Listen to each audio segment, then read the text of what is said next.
sun's going to be out. Being the fair skin that I am, and the Viking in me, unfortunately I've burned a little bit. Just put a little bit of that on it. It smells nice as well. We can get on the road.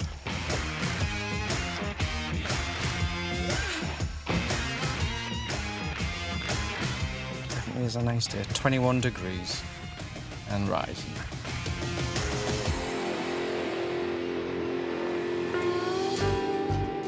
Ready to turn up the heat on dangerous drivers is Officer 1286, aka PC Brian Camsell. Everybody in the force has their own shoulder number. 1286 for me. You get the more comical ones. We've got a member of the team who's 999. We've got steps. His column was 5, 6, 7, 8. We can have a bit of fun with it. After covering my usual patch, Newcastle and Gateshead, I've spent 14 years working that area. 14 years comes with a bit of knowledge, not only for the roads, the layout, but also where to look for various things. I'll always keep my eyes open, see what we can find.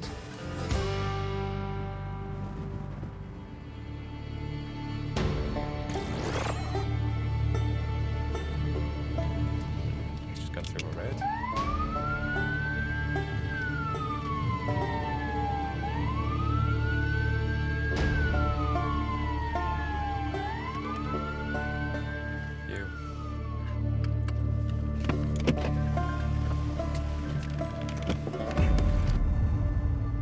I take it's your vehicle, is it? My partner's. Your partner's. Is it insured to yourself? It is. And do you have a driving licence? I do.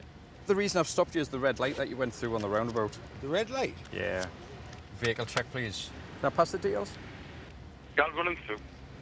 Can I just pull forward a little bit, like? As long as the Ben's in the car seat.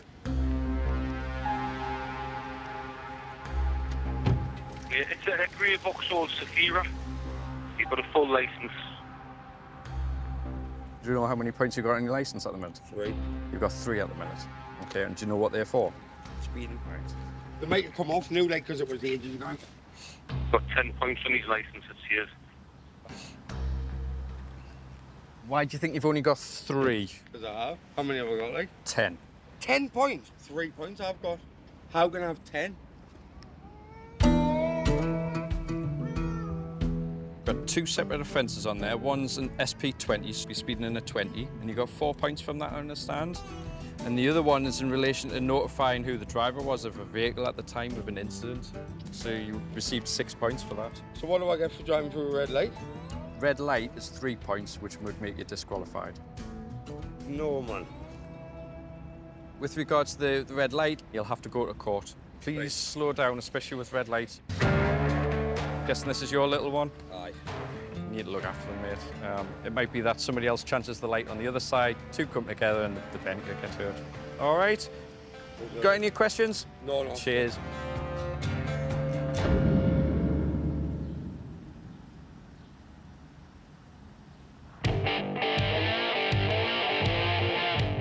A little bit of in a hurry, unaware that there's a marked police car behind him.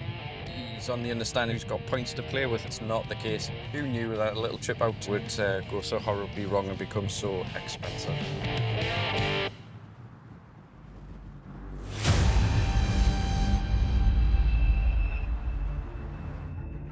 Got an ANPR alert that's come up in my car. It's linking a Citroen van to potential document offences. So it's raising suspicion as to whether the drivers have got a licence or even insurance to be using the vehicle on public road.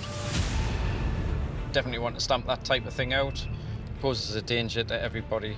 It may be that there's a bit more criminality to it, so I'm going to head over to the area where it was last seen and see if we can strike lucky on this one.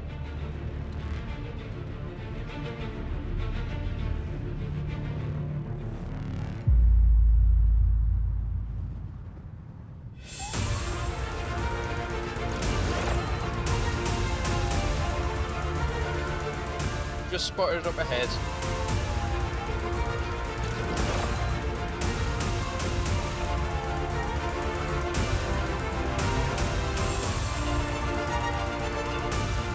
I'll have a chat with the driver and see what the score is.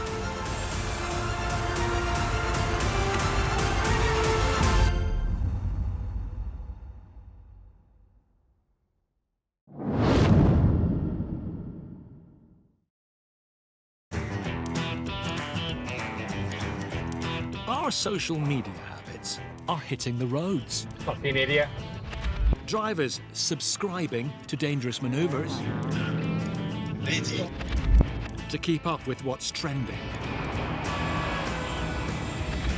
When motorists snap, chat gets personal. Hey! Arsehole! Be prepared to get unfriended.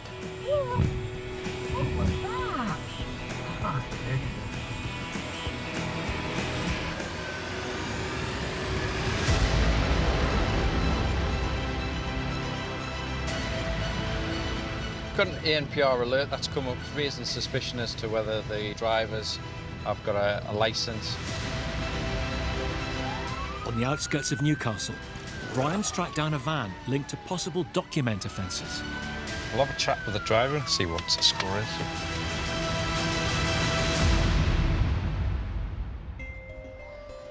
Hello, driver. Is this your vehicle or a works vehicle? It's my cousin vehicle. Okay. Do you have your driving licence with you? I have all been, yeah? Yes. So what's that one? It's me, Eddie. Because I don't speak good English. Can you tell my friends? You can call your friend, yeah. Can you speak with my friend? Yes, certainly. So I'm just trying to explain to your friend that I need to see his driving licence. Okej, och är vi patenten så det kan Jag kan shippa men kan bara shippa över till Skandinavien. Okay. He's just saying that he only has a picture of it, you know. He doesn't Right. actually have a physical driving So license. where is his physical driving licence? He has it in his property in London where his cousin stays with his driving license. All the paperwork's in there. So this is a photograph. So really, I need to see this so I can examine it because that could be fake. It's not fake. But how do I know it's not fake? Tell you what, you come and have a seat in the back of my car.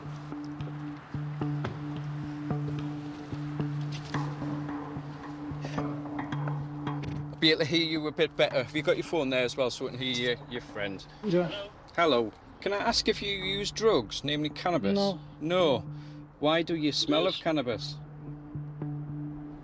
Okay, I can ask him. A picture of cannabis or beer. Yes, skam nuk përdor. He said like he doesn't smoke cannabis. I'm going to require him to provide me with a sample of saliva to test that saliva for drugs. Can you ask him if he'll provide a sample? Okay. Hey, thought a do na ja të shej thot shumë shtymtë që të bëjmë për drogë për testin Po, e drogës. po, nëse ke dakord, përdorur drogë. dakord. He's agreeing to give you a sample for a drug test. All he needs to do is open his mouth and stick his tongue out. Right, I've got that sample. Are you still looking for the photograph? Yeah. So that one's expired. So it expired in April. At the moment, I don't believe he's got a driving licence, so I'm going to seize this vehicle and it's going to go to a police compound. Okay. Okay. He's passed the drug test as well. Okay. And I know he's passed the drug test, but there's quite a smell of cannabis. So can he explain why he smells of cannabis? I kam gjetur dhe më kanë ngel në fugon, është një qese, ka ngelur. He say like he doesn't have any drugs or cannabis in his possession at all. Could be from rubbish what he's throwing away on the van, and he like needs from cleaning up the houses. Okay.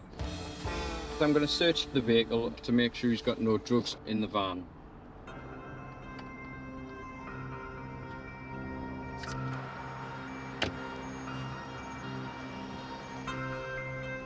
The answers he's given me, I'm not totally happy with. He's suggesting that there may be stuff as a result of clearing rubbish away in the van. We'll have a look and we'll see what we can find. Oh, an empty van. Not what I expected.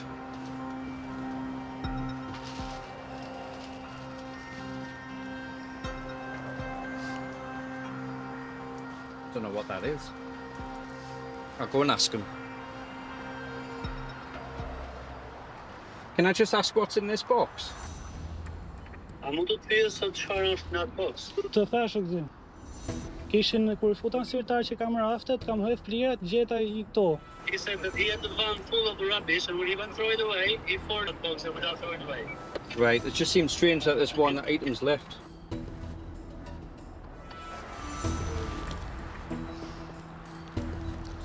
don't know what's going to jump out in this here.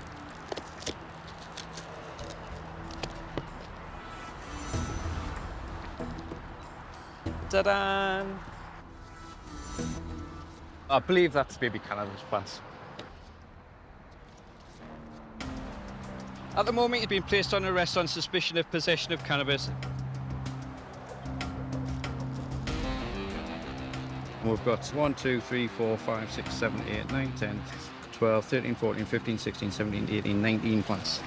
Certainly the condition that the packaging was in, it doesn't look like it's something that's been discarded from a house clearance like this gentleman's trying to suggest. Knew there was something. It's finding it. Sometimes, got to trust your gut at times, just keep digging, and that's what's happened today. There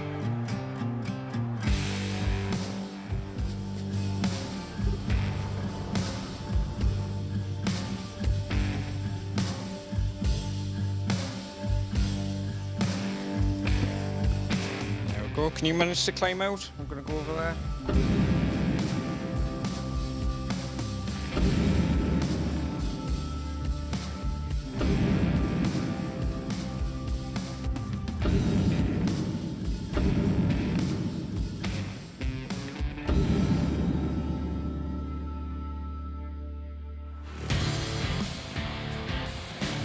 Nice example of the copper's nose, although the smell of cannabis, you couldn't really hide that smell, absolutely overpowering. I've dug and dug and dug, and it's just pulling those strings until something comes loose, and it's important to have that sort of tenacious attitude to keep going and not give up.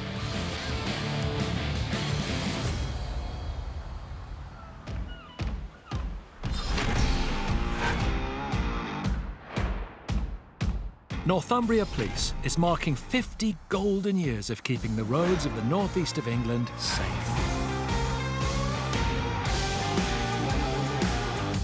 And at Follingsby Police Station in Washington, PC Martin Anderson is also in the mood for a celebration. It's a big day today. It's my birthday. 38 today. Can't believe it. It doesn't look like the lads are throwing a surprise party, but there's a few messages here. Happy birthday, Martin. Enjoy 2% off delivery at your favourite local takeaway. Have you owned a diesel car between 1999 and 2002? They'll be filtering through the night, I'm sure. We'll check that later. Let's get out there. No rest for the wicked. I'm sure criminals go to work on the birthday. So do we as well.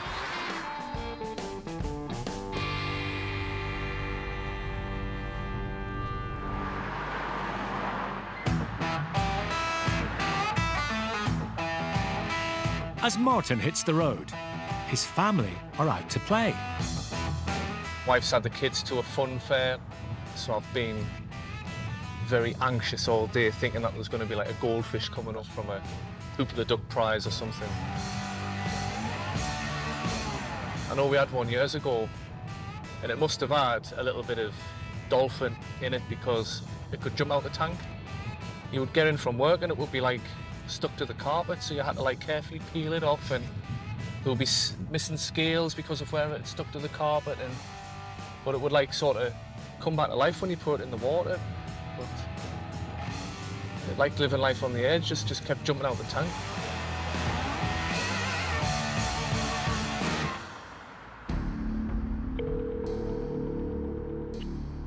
Police emergency. Hi, there's a car, a black Focus. He's hit the island. There's loads of damage. The lad has just left the car in the middle of the road. Tango 461. Go ahead. Would you be able to travel to grade 1 below the sea? One male's got out and legged it. Yes.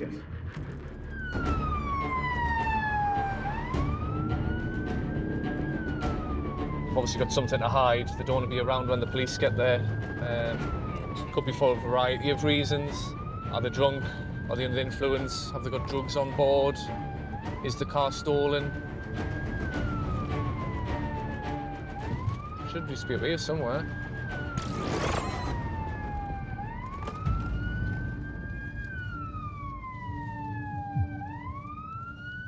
It's totally just abandoned, isn't it? I bet you're just pulling up on scene now. There's no one around.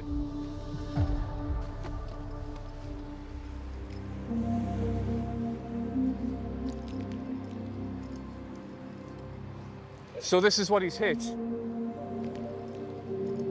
I mean, this is a pedestrian crossing outside of a hospital, which he's ploughed into. You know, if someone was waiting to cross here, it would be a whole different kettle of fish. Abby, what was the description of the lad that ran off? The chap that ran is short to the vest top.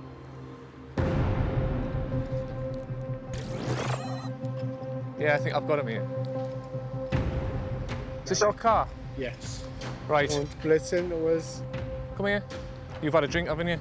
I've had two. Eh? I've had two drinks. You stink of it.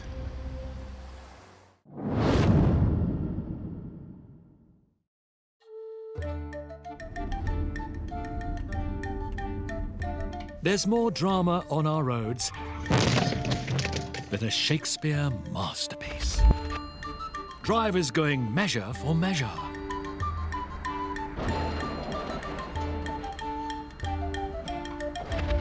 The occasional tempest.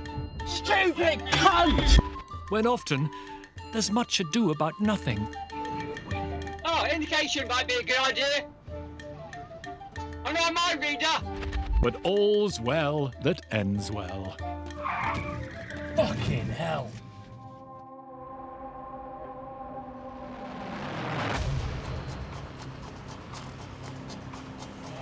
Come here. You've had a drink, haven't you? I've had two. Eh? I've had two drinks. You stink of it. In Sunderland, Martin's with a suspected drink driver who's crashed his car into a pedestrian crossing. Can I give you... What is it? India table. Indian. Right, have a seat in there. Mate, you're bladdered. No, I'm not. You are.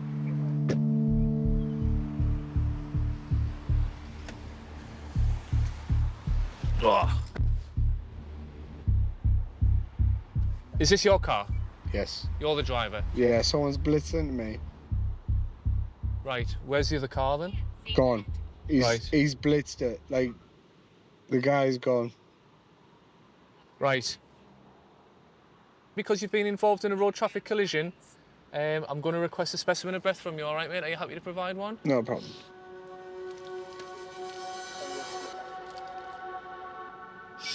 Keep going, keep going, keep going, keep going. That's it. Right. You have failed the breathalyzer. You've blown 89, bearing in mind the limit is 35. So you're well over, you're more than double. I am arresting you on suspicion of drink driving. Yes, sir. All right, do you understand that? Yes, sir.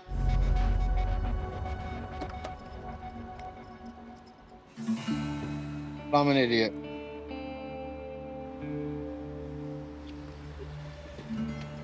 Right. I've been a tip.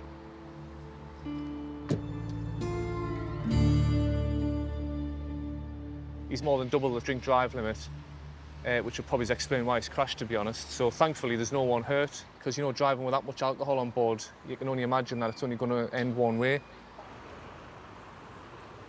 Put that in the car for him, I think. I'm not taking that, it'll stink the car out.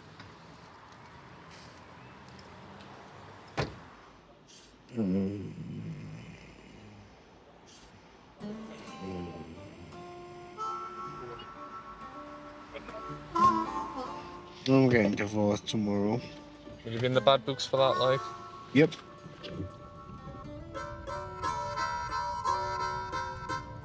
Well, I'm sure she'll be mad, but it could always be worse. Could it? No one's been hurt. The worst part is the person that's hit is the one that's done the runner. Aye, there's been another car involved, though. It's the traffic island you've hit. I'm an absolute moron.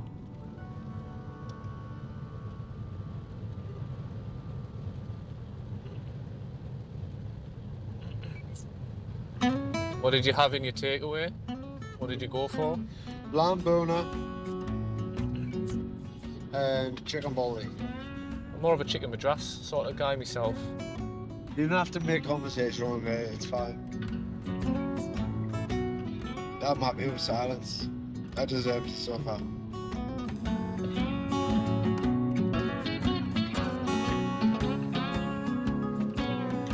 Right.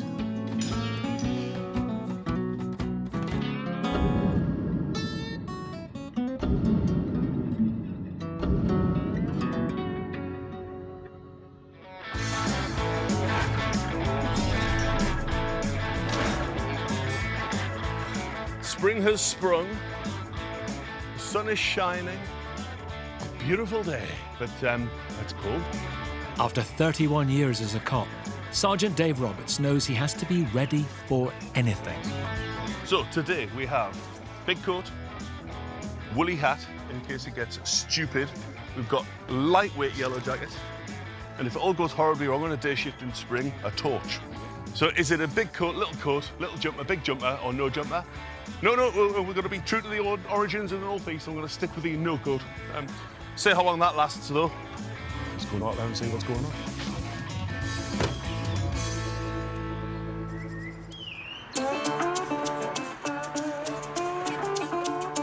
Motorway Cops tan generally from there up in the back of your hand. That's it. Everything else should be covered. So yes, it's not the greatest way to tan. I have suggested topless policing, but it didn't. No.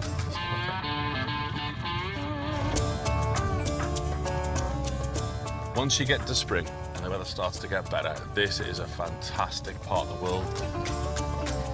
Love it.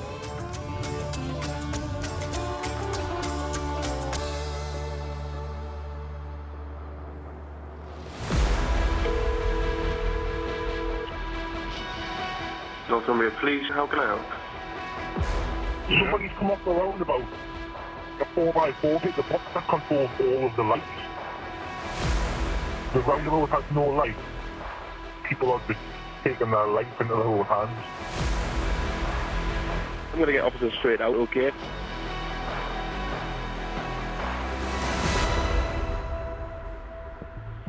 I've got a job here, Formula Farm Roundabout. Someone's hit the traffic light box. The lights are down. Yeah, received. I'll spin back round then.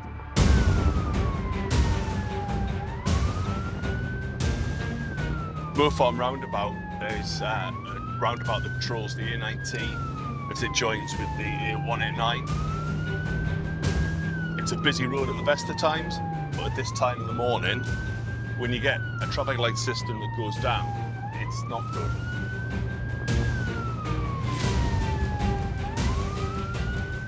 Trouble is, when people are on their way to work, they're so busy thinking about coffee, sending that text, they're on autopilot. It just causes chaos.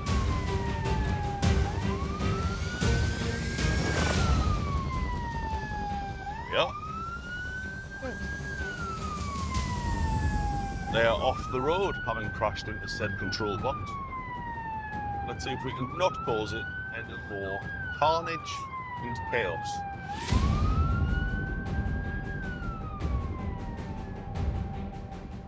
Welcome committee.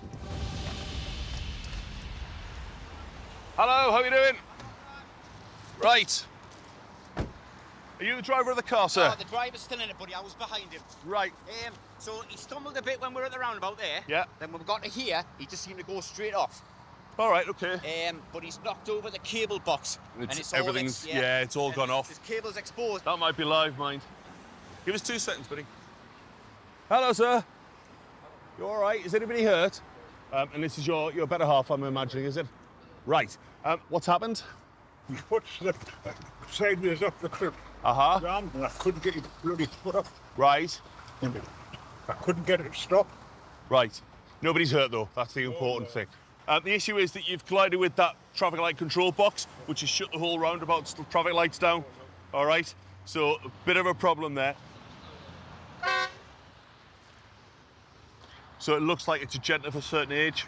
We'll be nice and delicate with that. But effectively, he's telling me that his foot has slipped off the clutch. It's driving in sandals that have caused the issue. But, you know, driving in sandals, not my choice of footwear for driving a car. But we need to get the car out of there, and then we'll work out what we're going to do with the roundabout, because the light's going off here at this time of day. Chaos, utter chaos. Right, do you want to jump out, and then we'll see if we can get your car shifted? So, those two are being taken home. We'll do an eyesight test, and then we'll look at his fitness to drive. And we're not going to make life difficult for them, but we've got to look at that bigger picture. It's about people's mobility, independence, freedom of movement, valid, particularly for those of a particular age. They need that independence, completely understand it. Got to balance that with that greater road safety perspective.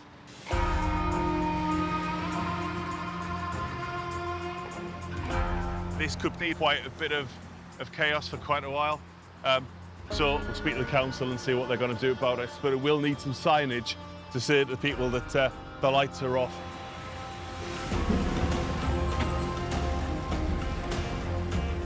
Our work is done.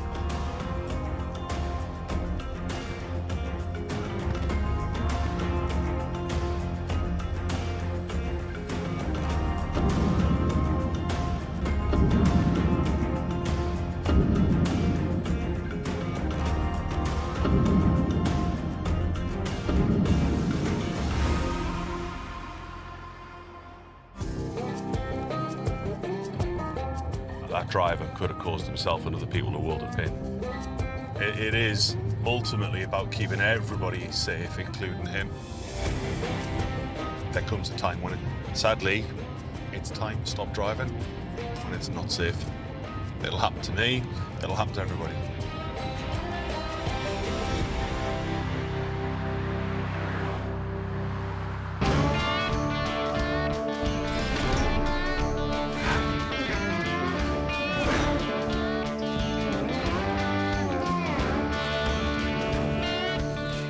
Got to have the donuts, some nice cherry bakewells there, bit of a selection of some cupcakes there.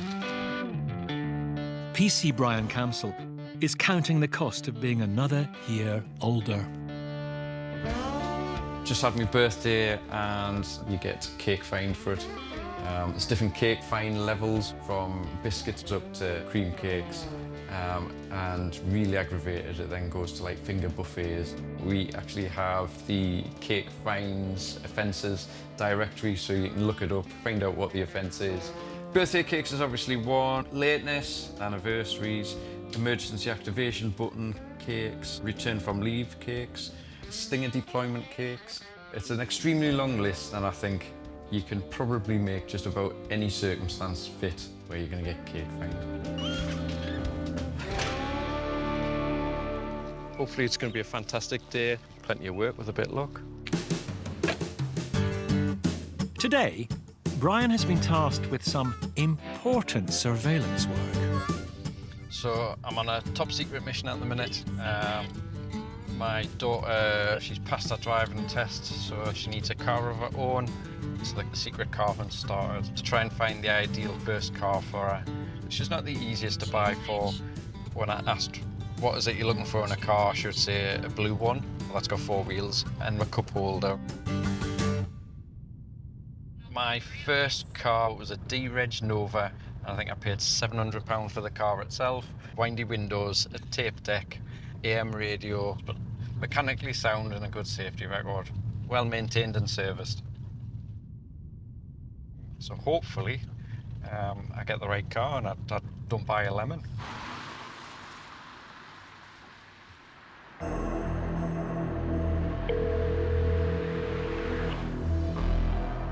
Nothing, will you please?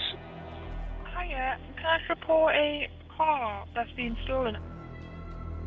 What's actually happened? He's got out of his car, and they've taken his car keys and they've shot in his car.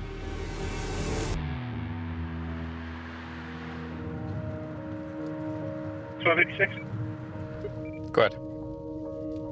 Just had a sighting of a vehicle reported stolen.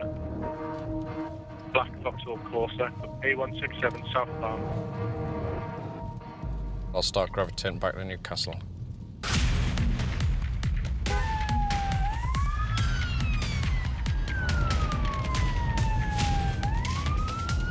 So we're travelling to a report of a stolen vehicle that's been sighted in the Newcastle area. 1286. What's the circumstances of the theft? 2 unknown males, 2 the car keys, stole his car. Not a nice experience for the victim. There's a couple of other cars travelling. We'll try and get eyes on it and come up with a plan how we're going to get it stopped.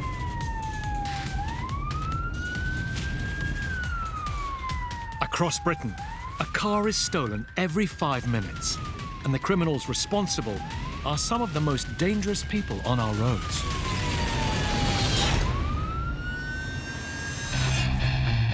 In Swansea, this red Seat is nicked right in front of an unmarked police car. A high-speed pursuit begins, and the driver veers off the road in an attempt to get away from South Wales Police. He careers through the town on the opposite side of the road and narrowly avoids a head-on collision, going the wrong way on the roundabout. Knowing the game's up, the driver goes off-road and abandons the car in a forest. A police helicopter is scrambled and the suspect is found, hiding near a river. He pleaded guilty to dangerous driving and aggravated vehicle taking and was sentenced to 20 months in prison. He was also disqualified from driving for 5 years and 4 months.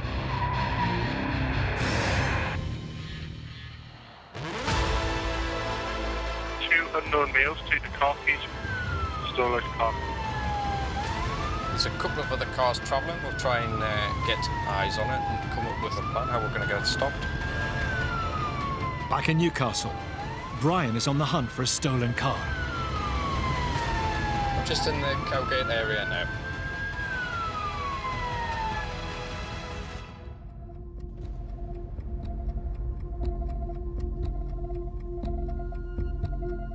The vehicle's been sighted in this area. A little bit of a street-by-street search for it.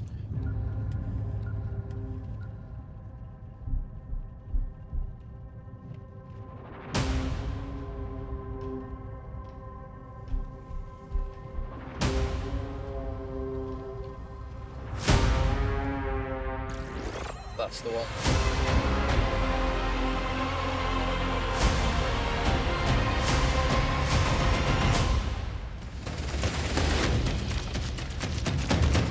With that stolen vehicle, runner!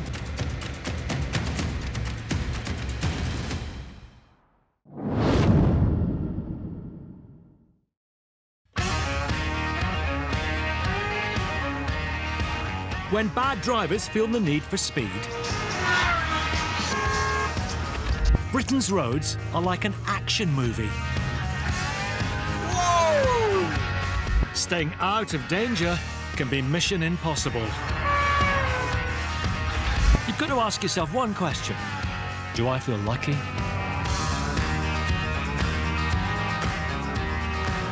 One wrong turn, and it's hasta la vista, baby.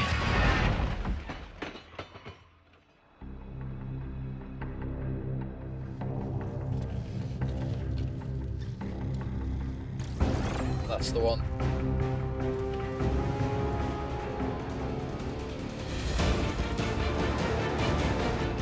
That stolen vehicle, runner! In Newcastle, Brian's in a foot race with a suspected car thief. White mare, grey top, black pants. The driver's left Brian for dust. As for his 2 passengers... On the floor! Now, both of you, on the floor! Face down, both of you, now! Hands behind your back. Don't move! I'm moving, mate. I know you're not. Just stay as you are. I'm done now. Confirmed stolen Corsa. I'm gonna go lift. 2 detained, driver outstanding. As soon as we can get somebody here, it would be great, thank you. Wasn't we been driving there? Yeah, I appreciate that, and I saw him. But I'm still going to detain you on suspicion of being carried in a stolen motor vehicle. No, as if I was driving there. this just for getting a lift?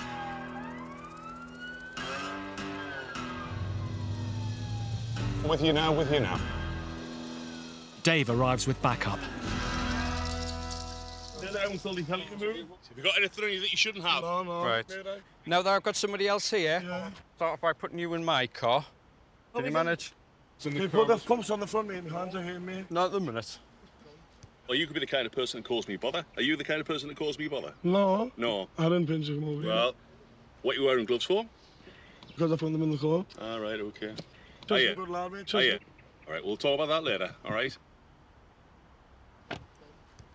So who was the driver then? Honestly, I don't know, to me. You just got a lift or somebody that you don't know? You get a lift, haven't you, when you need to go somewhere.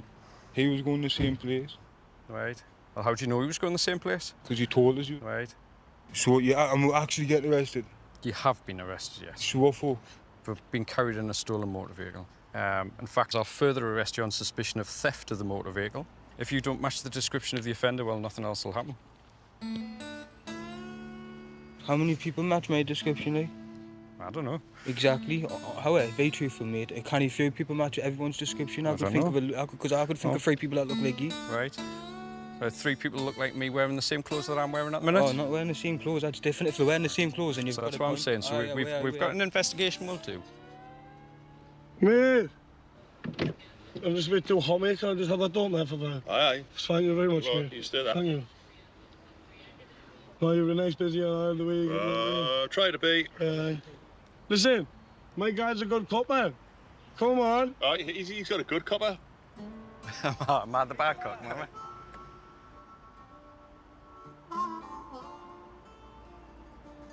Which way you doing, guys?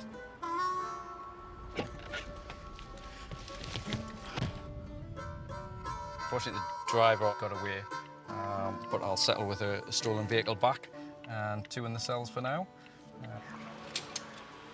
Come on, then.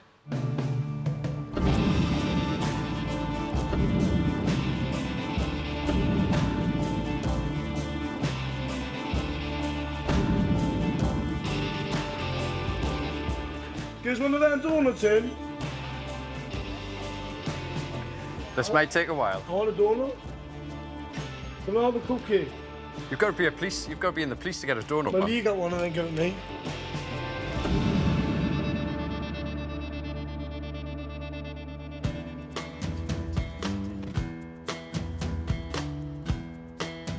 I'm happy with that one. Quite often our customers, shall we say, can be quite talkative, quite chatty. You get a little bit lip, but a little bit banter with it as well, which has certainly been the case with these 2. There was a little bit of fun with them, the good cop, bad cop. So I'll definitely go home good cop, and I found the stolen car. I mean, that's got to be classed as a good result.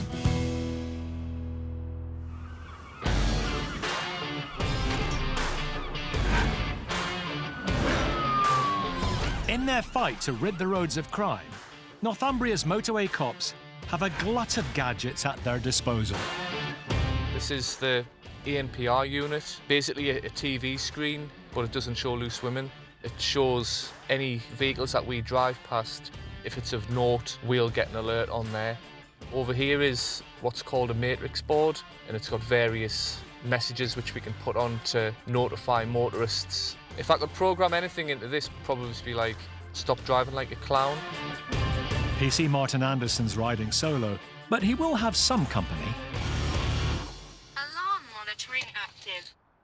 This lady who is on what we call the stack, she tells us whether a car's got no insurance, whether it's got no tax. She is part of the team. I'm hoping she's going to come on the Christmas night out, to be honest, because we'll listen to her probably more than my own wife.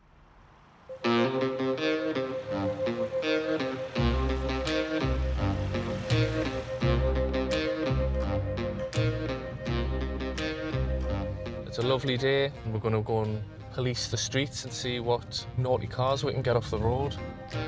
My parents were born and bred in Sunderland, so it's an area I'm really familiar with. I support the football team. It's probably helped me out in life by building resilience. I don't get disappointed by things anymore because I've had a lifetime of disappointment supporting Sunderland.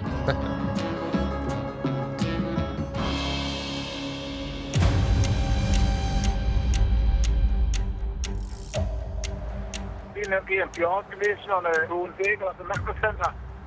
It's a Cleveland stolen vehicle. Any tactical units can start travelling. Yes, yes.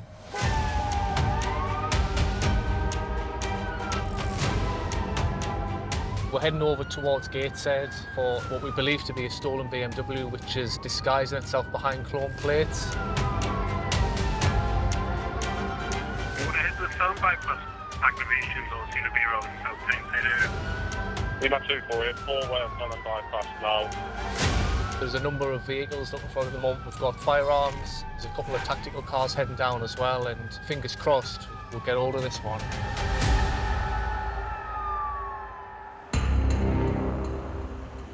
Two miles from Martin, another unit lies in wait for the suspected stolen car.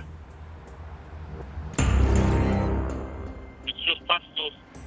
There appear to be 2 male occupants.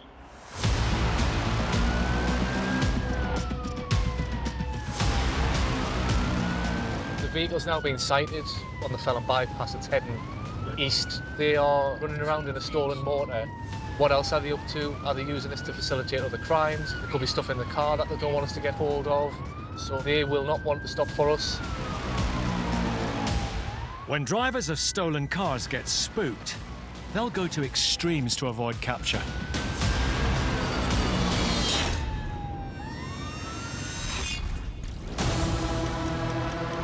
Mansfield and Nottinghamshire Police's attempts to stop the driver of a stolen car are thwarted when he makes off down a dirt track. A police helicopter tracks from above and captures officers on the ground hunting down the runaway driver. As the net closes in, desperation strikes. Out of nowhere, the suspect reverses at speed, ramming the pursuing cop car. Then hits the gas, but crashes into a tree, allowing police to get their man. The driver pleaded guilty to aggravated vehicle taking, driving while disqualified, and driving without insurance. He was locked up for 20 months.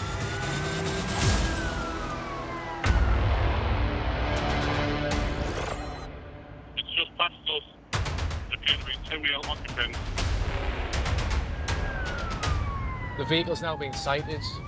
If they are running around in a stolen motor, they will not want to stop for us.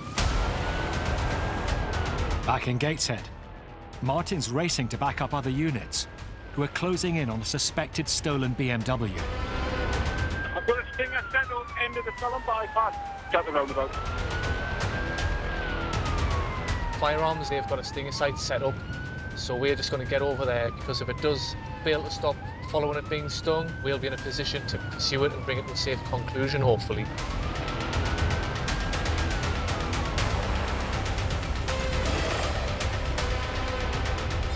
Now they've turned off the big road, it's come down towards that stinger site. Stinger sight there. With the car stopped at a busy junction, the cops strike and sting its tyres. Vehicle's being stung, it's being stung. Oh, I guess it's me. Vehicle's now be on the stop, be on the stop.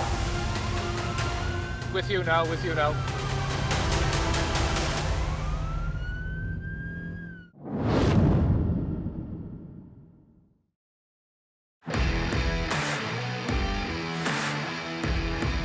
Bad driving is all the fashion. Posers treating the road like a runway. And little black numbers that are a bit too racy. Dangerous drivers really are in vogue.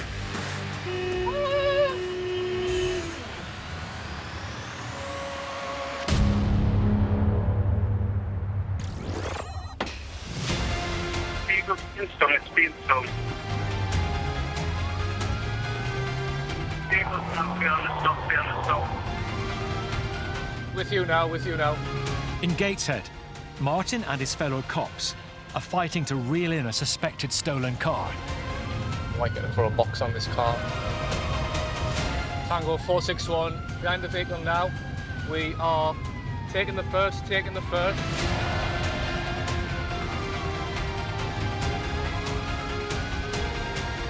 Vehicle stopped. Block them in, Tommy.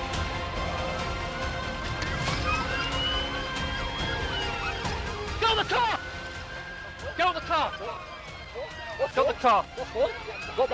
Protect the motor vehicle. The same sector vehicle. I'm only road testing the car. Aye, road testing the car. LB vehicle stopped. 2 occupants detained, no injury. The car's been reported stolen. It's been reported stolen. You tell me, right? So at this moment in time, you're arrested. Can you leave go with me?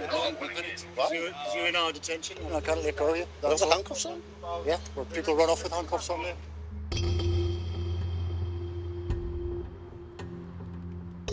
Ben's just confirmed that it is the outstanding one. Oh, so it's confirmed stolen then? We've identified the car to be stolen in a burglary, I think, down in Middlesbrough. They'll both have to come in then, won't they? Aye.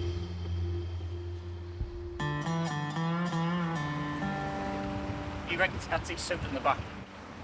Aye, mate. There's a wedding suit in the back of there. Can you get it for us? We'll have to leave everything as it is. Why? Because it's a stolen car. Well, I didn't know about that. Well, I appreciate what you're saying, but the problem we've got is that because it's been reported stolen, we don't know whether that belongs to the people that own the car. Well, when am I going to get back? I need it for tomorrow. When's the wedding like? Tomorrow. Tomorrow, Aye. right. Mate, I've just literally bought it from the metal centre there. Right, okay. Receipt and everything's in the bag. This will be it here. Nice. £163. If it is proven that it is, you can get it at a later date, but he might be going to the wedding tomorrow in his best custody tracksuit, I think. Grey joggers and grey jumper. Fantastic result, 2 locked up, and we've got the car recovered with very, very minimal damage to the police car, so can't say better than that. Just a couple of little scratches. She's still going to run. Ready for the next one?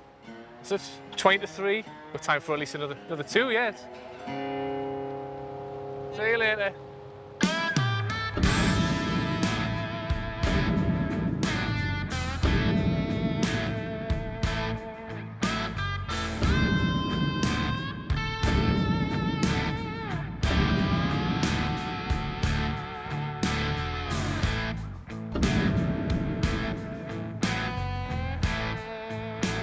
Over the moon. It was excellent teamwork. Back at the office for tea and medals now.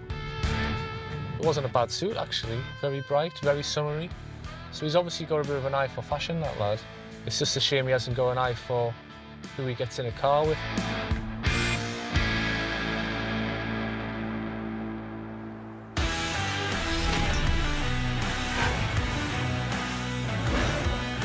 Check the car over, make sure I haven't got any major issues with it. You don't want to be in the middle of nowhere and realise that you've got a defect.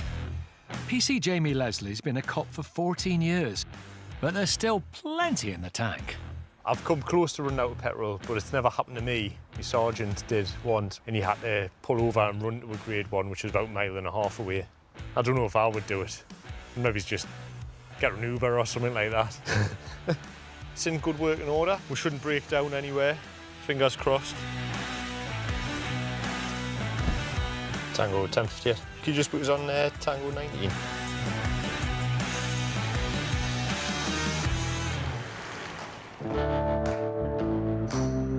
Today's patch covers an area of the northeast Jamie was destined to patrol. The coast road on the A to Z shows up as the A1058, which ironically is my collar number, which does get quite confusing at times when you start hearing people doing checks on it and you think, why is my number being brought up? But they're talking about is Yaz Burning. I think it'll just probably be called the Sir Jamie Leslie Road eventually. Now, if you have to check on the Sir Jamie Leslie Road, it's got a ring to it, hasn't it? Today I'll be looking for stolen cars, vehicles involved in drug supply, but also probably not take our eye off the ball with vehicles which have got some form of defects with them. Sometimes you do go from the high octane kind of stuff to then sitting looking at the tread depth of a front offside tyre.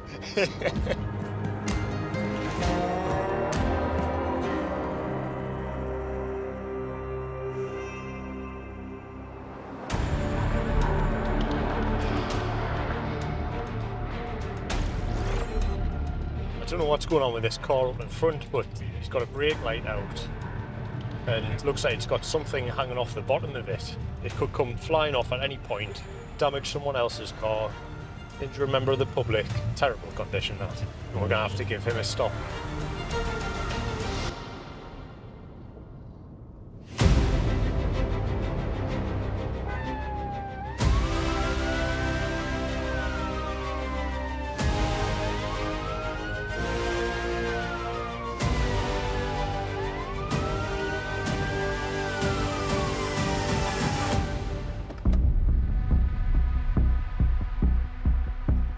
Hello, sir. How are you? Yeah. You all right? My legs. You've got a problem with your light, but also I think your heating manifold under the front of here. Kind of scraping along the ground. See all under this? It's going to get ripped off, that. I could do it today, but I have a shift to do it, and tomorrow morning I have an appointment. Okay. Unfortunately, you cannot drive the car in that condition because it's dangerous. What I want you to do is I'm going to follow you around here where I need to do a proper inspection of your vehicle. So turn left into here.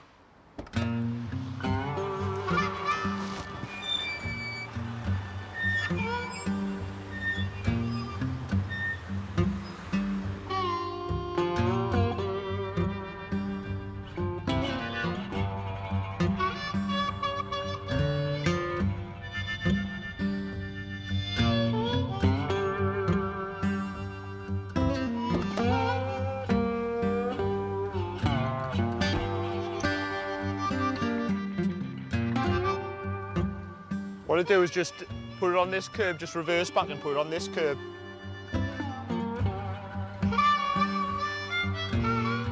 Doesn't sound great, like, does it? Sounds like, you know, when someone's got long nails and they're dragging down a chalkboard.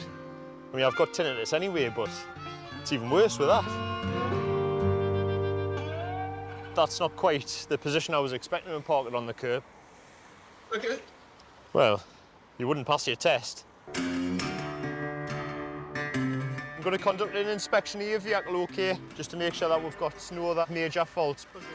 Let's have a look at this.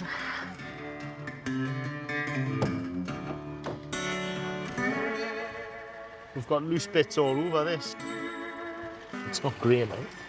Got totally worn brake pads. Looks like there's fluid coming out of them. That's why your brakes are screeching.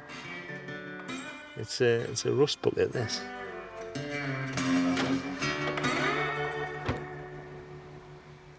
I can't allow you to drive that on the road, sir, like that. The vehicle will be prohibited from being used. You can get it transported to the garage on the back of a lorry. Once it's fixed, then you can drive it. I work a long shift. Aye. For going to your shift, you'll have to get a taxi or get a bus. It's very, very expensive to go through every. You understand? It is expensive, but it's much cheaper than you going into the back of someone because you can't stop. Can't put a price on your safety or the safety of other people.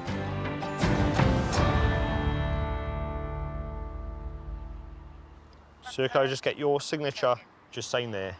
Name a couple.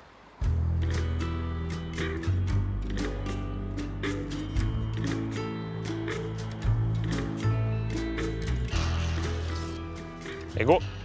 Don't drive the vehicle, okay? Until them defects are sorted. Right, take care of yourself. You just slapped me on the backside. This must be a little reward for prohibiting his car.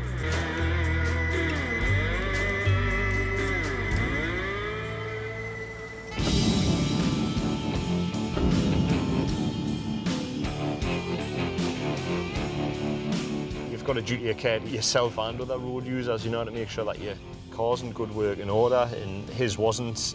No wonder he wears headphones around his neck. The sound of the screeching of the brakes, the sound of the heating manifold dragging along the ground would do your head in. On to the next one.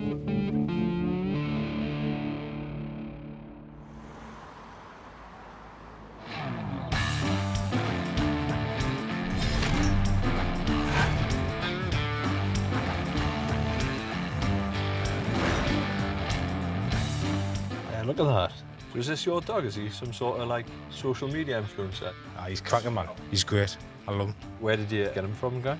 He came from Mauritius. We went on holiday there and he basically for 2 weeks and he was alone. It took us 3 days from getting back to decide that we wanted to adopt him. So we got in touch with a charity and got him flown over. I'd be quite happy if somebody came and scooped me up from Newcastle and just took me to Mauritius. Taking the lead from Sergeant Glenn Robson is PC Mark Crammond.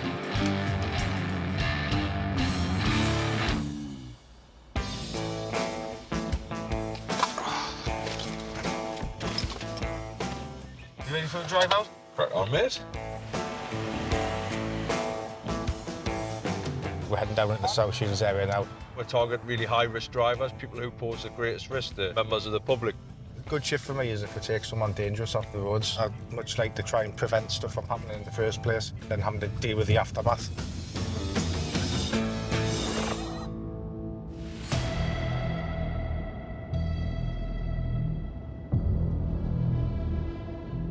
Try this one, mate. It's a little Ford car that thinks it's a Ferrari. This vehicle here makes the tailgate and he likes to travel at excess speed. It's a real pet hate of mine, that tailgating. It's aggressive, it's bullying.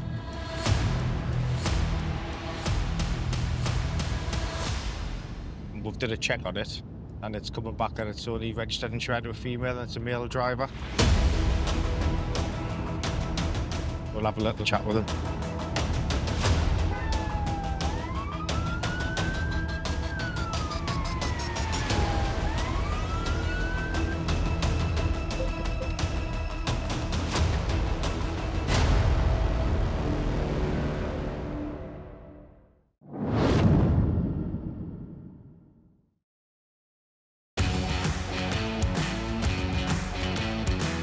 Roll up, roll up.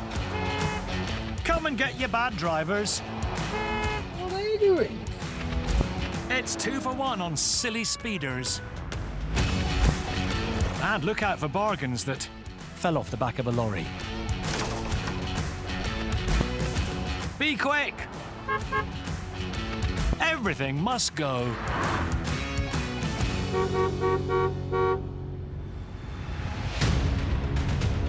This vehicle here makes the tailgate and he likes to travel at excess speed. And it's only registered and insured to a female and it's a male driver. On the A189 near Newcastle, Glenn and Mark are stalking a tailgating driver. We'll have a little chat with him.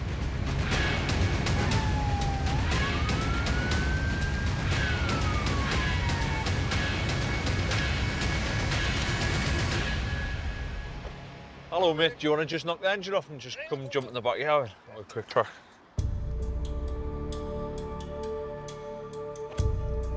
There you go. Grab a seat then. Hey, worries, man. Got my license now, like. If you've got it, nice. Yeah, go through, no problem. Whose car is it? My friends. I'm letting off them. My car's knackered. Right. I'm in charge of having your vehicle. Dead angry on you. Got a wrestling bitch. Aye. Allowed to drive other vehicles as a new. On my insurance, it definitely says I'm allowed to drive other vehicles. Do you have that? I should do. My phone's kind of die like. I don't suppose you've got a charger in here. Yep. Oh, lucky day.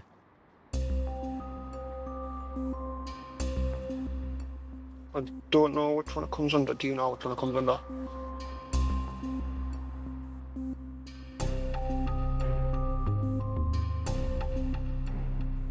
It does have it on here, like. It's on there, is it?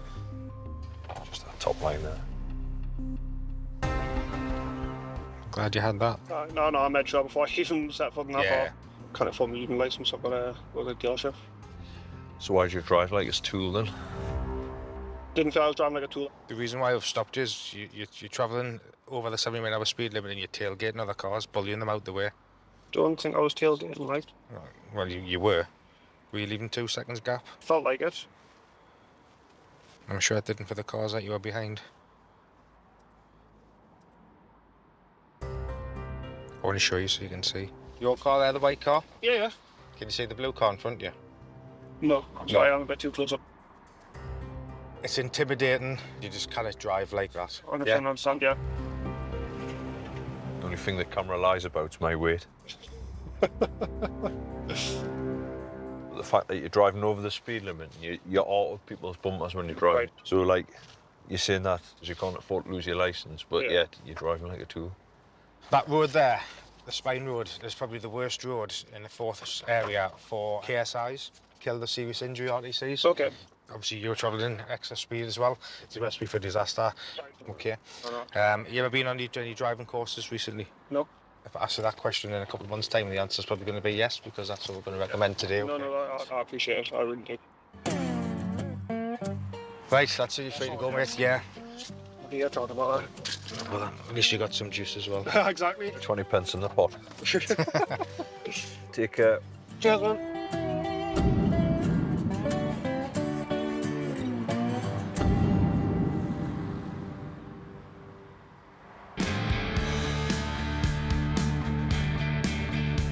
Tailgating is a real bugbear of mine. It's like you wouldn't walk down Northumberland Street, you know, inches off someone's heels because it's rude and it's not good manners. So I don't know why people feel the need to do it in cars, bullying people out the way. I quite like walking close to people and breathing down the neck.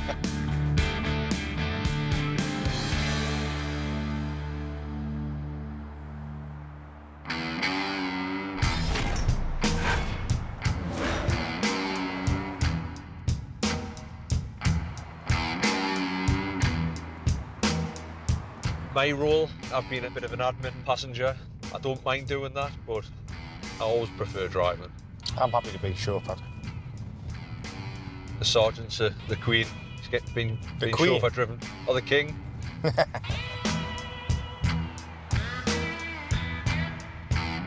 They have nice candles there, actually. I love candles. Yeah. I had this big vision, you know, one day that I was going to own a company called the Tyneside Candle Company. Right. And all the candles were going to be named after locations along like the coastline around Northumberland. With a unique smell for each one? Well, I was thinking if you could do like North Shields and it smells of fish. What if it was a nice one for Wall's End? Could smell like cement.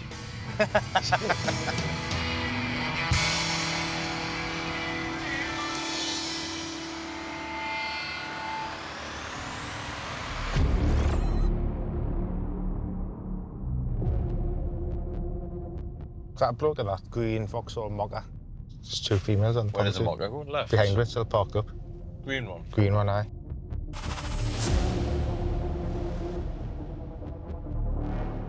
There's just a car parked up at the side of the road which had two likely lads in it, and I've just done a quick check on it and it comes back to two females on the insurance, so we're just going to see what the crack is with it.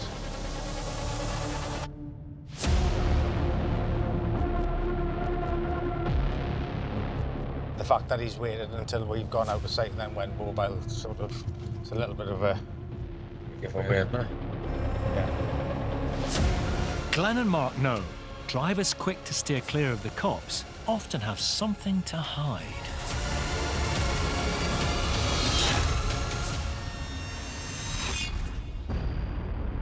On the outskirts of Stratford-upon-Avon, Warwickshire police have pulled over an uninsured driver. But in a flash, he hits the gas and makes off, flooring it over a roundabout. The mayhem continues as the driver makes a reckless right turn before overtaking a van on the wrong side of the road, narrowly avoiding a collision with an oncoming car.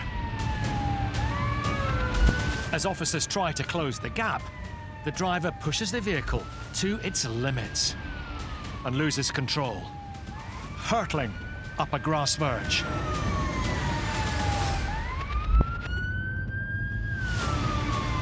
The driver, who was carrying cocaine in the car, pleaded guilty to dangerous driving, driving without insurance, driving without a license, and possession of Class A drugs.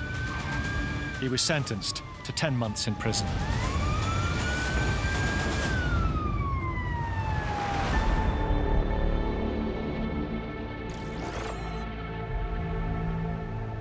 It's just a car which had two likely lads in it, and it comes back to two females on the insurance. The fact that he's waited until we've gone out of sight and then went mobile, sort of, it's a little bit of a giveaway, isn't it? Yeah. Back in South Tyneside, a suspected uninsured driver has given Glenn and Mark the slip. Left or right, left or right, left or right. Left.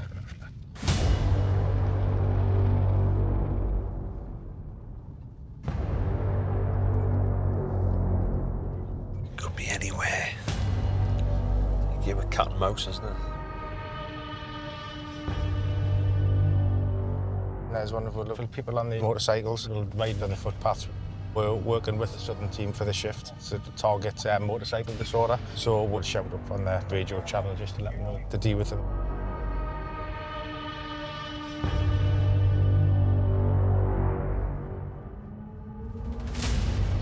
Well, that could be further down.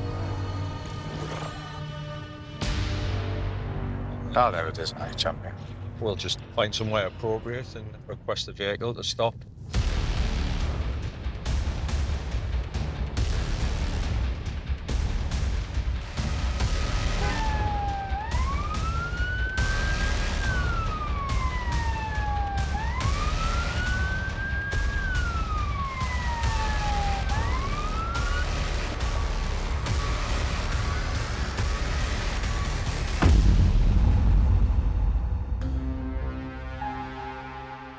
Hello, mate. You all right?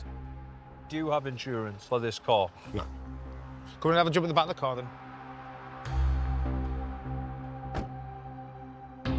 Will you leave that door just open? I kind of bend that in. I'll move that forward a little bit for you. No, it's actually bending here. I can only bend it a little bit. I've got fluid on my knee. And it doesn't stop you using the clutch, does it? No, I can bend it a little bit, but I can't bend it fully. That's what I'm saying. All right. There's a favour. You'd be able to get it in there, man. Just makes everything 100 times I'm not fucking going to run well, Matt. Do you know what I mean? I'm a fat kid. I'm not designed to run.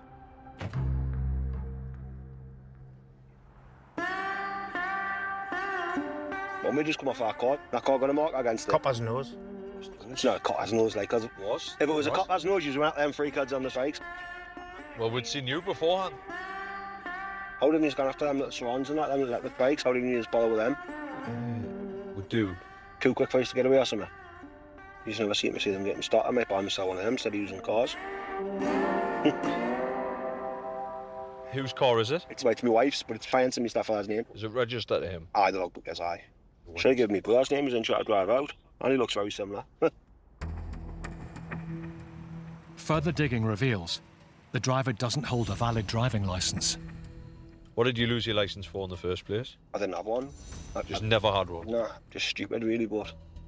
Are you ever going to get it? Aye, when you stop past, that doesn't take me fucking... If it doesn't know you, I missed. He knows he's got no insurance, he knows he hasn't got a licence, he shouldn't be driving, so the car's going to be uplifted. It's just one of those ones where something's not quite right with that, and something wasn't quite right with that. That was a perfect example of a copper's nose. There's no substitute for experience. I'll buy him selling your car now. That's more to death now, isn't it? I'm taking it. I'll be honest with you, I'll be putting like intelligence on it to say that you were stopped driving it. There you go. You've been reported for the offence of driving with no licence and no insurance, okay? Right. When you turn up to court, I'd probably take a duffel bag with you, with some clean underpants. It's not going to be prison for driving, no, is it? It's just going to be a fucking fine, isn't it? A lucky man, I've got 2 friends after copper. I know you're lying straight away, because you've just said that you've got 2 friends who are copper. Coppers don't have friends.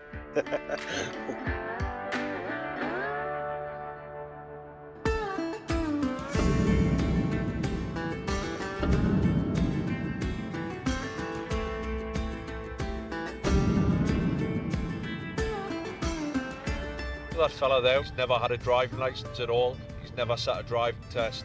And he's the type of person that causes a risk to members of the public because he's unqualified. We'll take his car and hopefully that disrupts him. I missed that, but he's flying there on that laptop. I was quite impressed, you know. You're driving, I'm the eyes. Exactly. That's what the sergeant's there for, isn't it? To keep us right.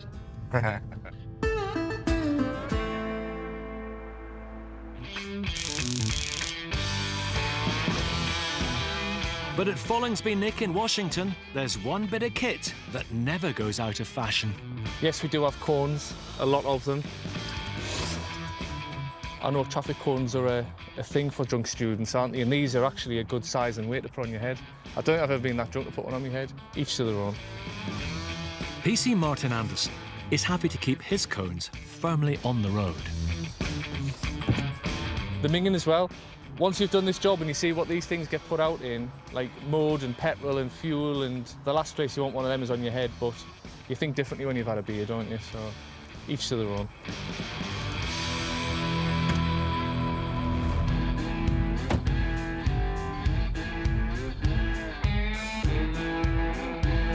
Today, Martin is one of 4 officers patrolling this patch of Sunderland and is a much valued member of the team. I don't want to get too carried away with what the lads will say about us. They'd probably say, oh yeah, Martin is really proactive, top of the league for stats, you know, best driver, best operator on the shift, best dressed when we go out outside of work. He's actually quite a handsome lad as well, and I would be surprised if they said anything other than that, to be fair.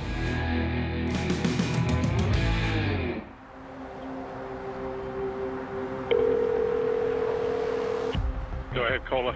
A car's pulled out the motorbike and flying off his bike. Is the motorbike rider injured? He's lying on the floor. We'll get somebody right down there.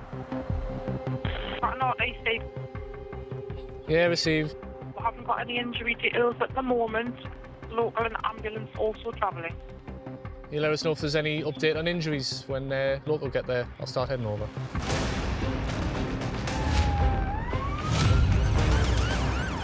Heading to a collision in Southwick in Sunderland.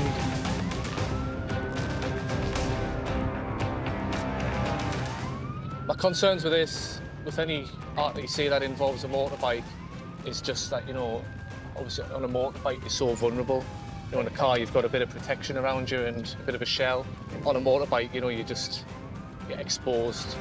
Shockingly, more than 100 motorcyclists a week are killed or seriously injured on Britain's roads.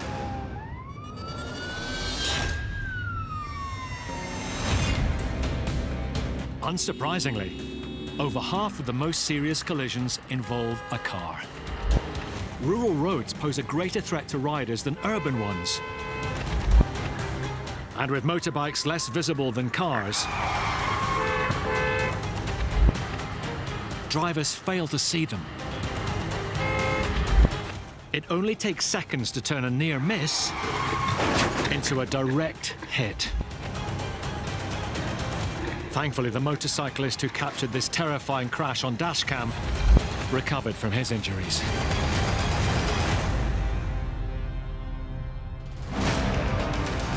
A car's pulled out the motorbike. Is the motorbike rider injured? He's lying on the floor. In Sunderland, Martin is racing to a collision between a motorbike and a car. 461 is pulling up on scene. Roger.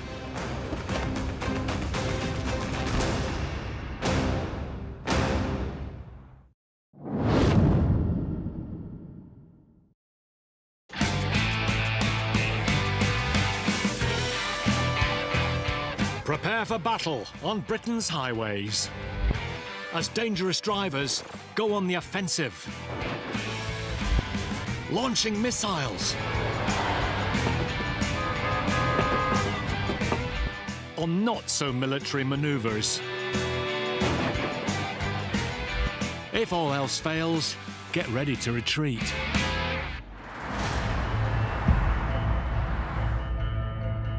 Where's the pain, mate?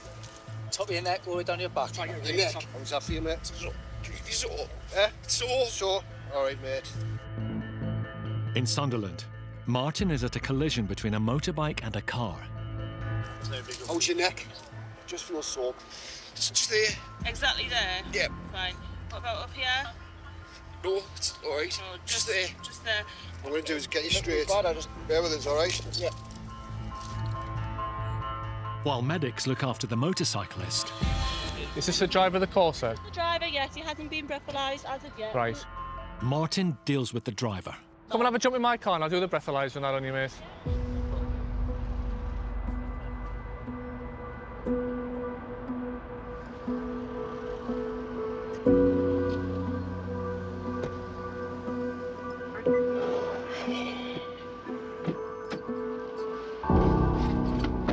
What's happened here then? So in your own words, what's went on? So I was waiting at that junction opposite to go straight on. The cars this side stopped to let us out, and I just didn't see the bike coming on the inside lane. behind the cars that were signalling right to let us out. So when I pulled out, the bikes just sort of appeared in front of my car. Another motorist has captured the crash on dashcam.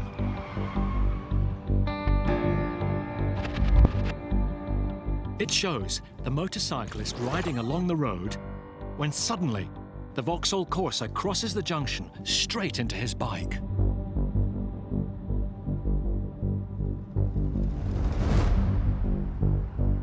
Because you've been involved in a road traffic collision, I'm going to request a specimen of breath from you. Are you happy to provide one? Yeah. Right, when's the last time you had a drink?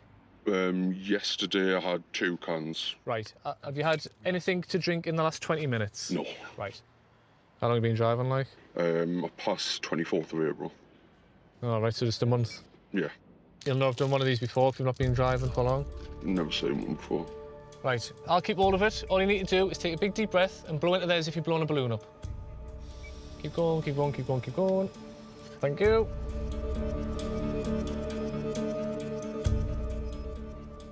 That's a 0, as you probably would have thought.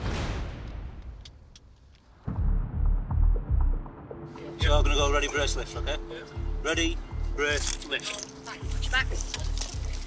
Go, guys. I feel so shit.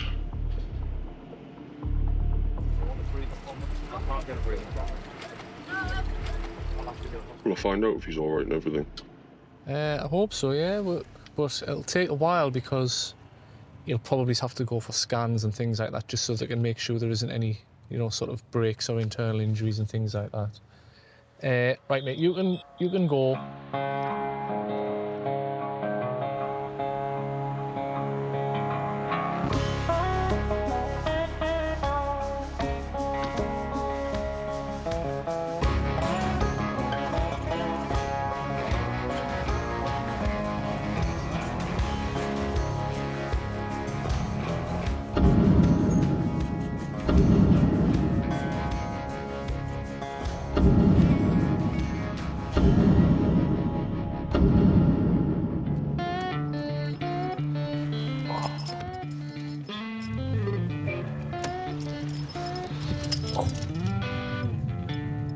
Seems like a nice enough lad, in fairness. He's quite shaken up by it, as you'd expect.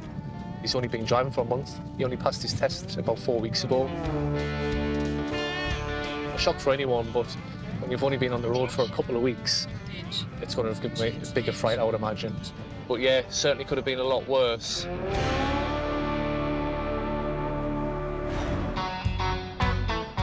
The office looks nice and tidy for a change.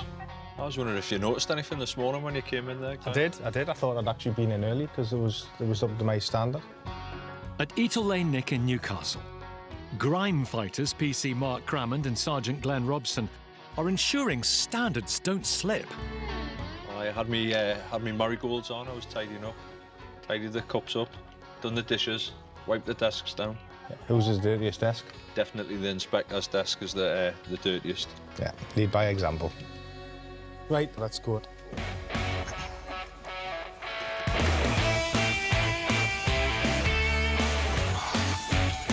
Raring to go with the Sergeant Glenn. Hopefully I'll bring him a little bit of luck and I'll have to do a lot of work to impress him.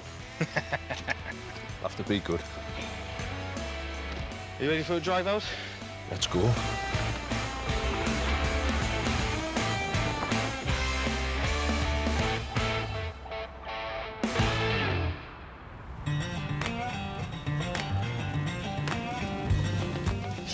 Typical British northeast weather, isn't it? Just about put your sunglasses on and tighten it down. Aye, hopefully it's not a sign for the day. We have a little rain cloud following around, doom and gloom.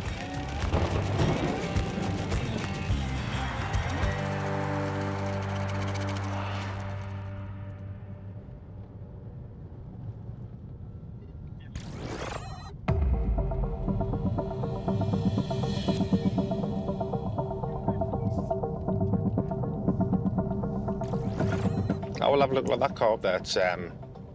Its indicator's flashing a bit too quick, so it's obviously got one not working. It looks like a bit of a shed, doesn't it, Glenn? It does. He's getting a bit sharp as well. Can I get a vehicle check, please? Roger. Coming back as insurance not held.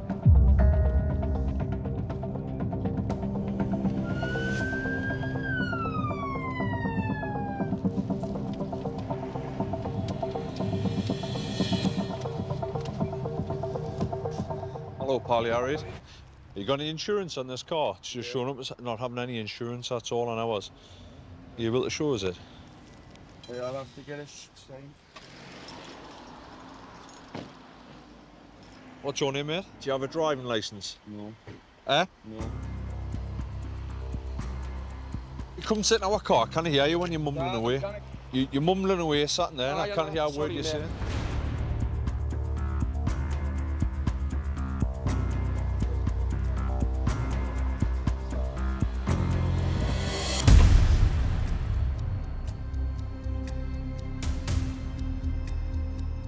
Whose is the car? You don't know whose car it is? Well, is it stolen? What's here now?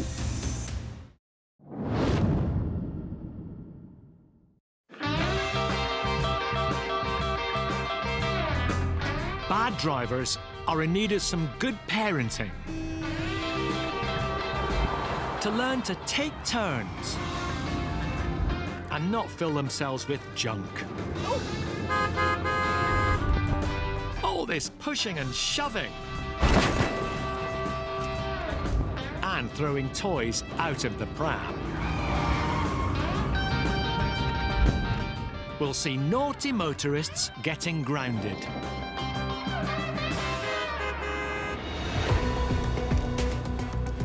Whose is the car? You don't know whose car it is? Well, is it stolen? What's here now?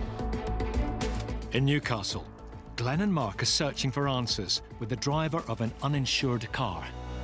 You're not saying no? So your mum's car or something, because it's down to someone. What's here now? You're not saying no? Because of how you're presenting your standard of driving before and request a sample of saliva from you, do you consent to provide a sample of saliva which tests for cannabis and cocaine at the roadside? Yeah. Yes.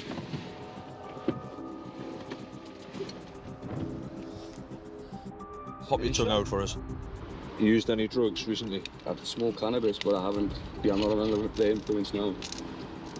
It's not what I asked, though, is it? No, I'm not under the influence now. I look like I'm under the, like, do I look stoned, like, is that what he's just been saying? Do I look Your like... eyes are a little bit glazed, aye. Because I've just woke up about 15 minutes ago. That could be a reason why, so it's just, I mean, you speed up there in the 20 up here, you're touching 40. It's an old shitty car, you know what I mean? I wasn't speeding on that, I was just accelerating a bit more so I could get up the hill. You were speeding, but you were getting quicker than 20. Do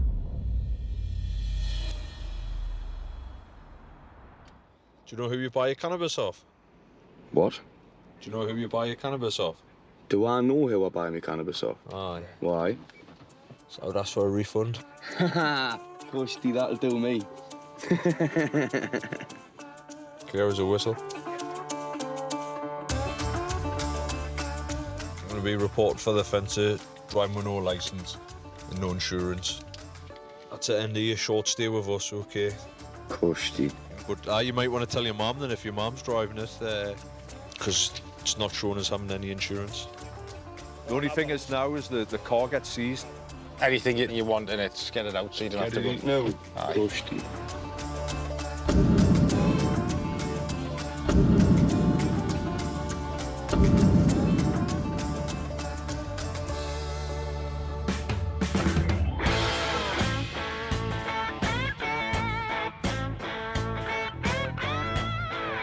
He's just a strange kid. He's probably going to be disqualified. Disqualified from holding a licence before he's even passed the test. Silly sausage. Silly sausage, aye. Ignorance, isn't it? He's above the law, isn't he? No comment.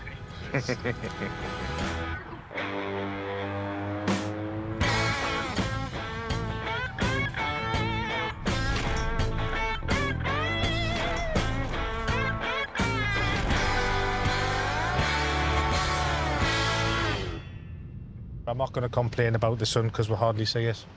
I prefer when it's a little bit on the cooler side. I don't mind today because there's a bit of a breeze, but when it's red hot, it gets unbearable. For Glenn and Mark, the forecast has improved, prompting a heated debate. I feel the heat quite easily myself, so I'd spend most of my time even in the winter in a pair of shorts. Slider, shorts, t-shirt in the summer. In the winter, put a hoodie on. I'd agree with that, but I wouldn't agree with the slider side of it. Not good for your feet, man. You're just comfortable though on. Very particular about them though. They can't be like proper flip-flops with something in between your toes. But a slider, it's like a pair of slippers.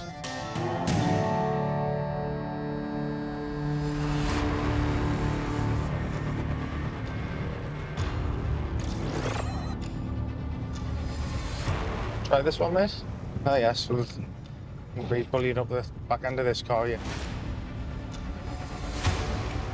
He's in two minds whether to go into that lane and go around the outside of everyone. He had a little look to see if he was going to do it. Worst thing is, it's 30 mile an hour speed limit now.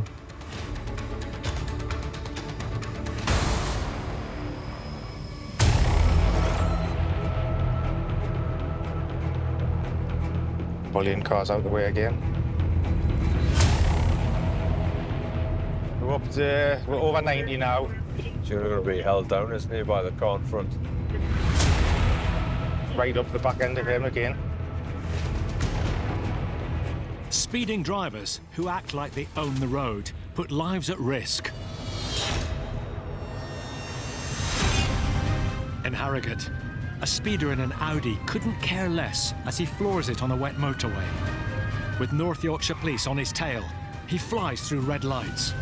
And in his bid to stay ahead, only just avoids a collision with an HGV.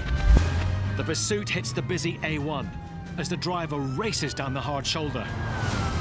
Still hard shoulder, risk is high. He takes a detour down a country lane where his driving becomes even more reckless. He's gone wrong side of the road, wrong side. Topping speeds of 139 miles per hour.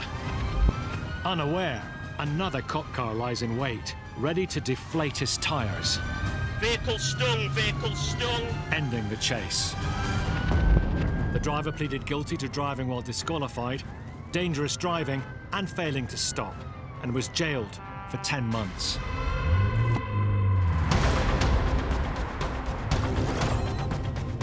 Bullying cars out the way again.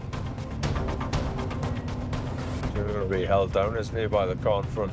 Then again. Out, right up the back end of him again.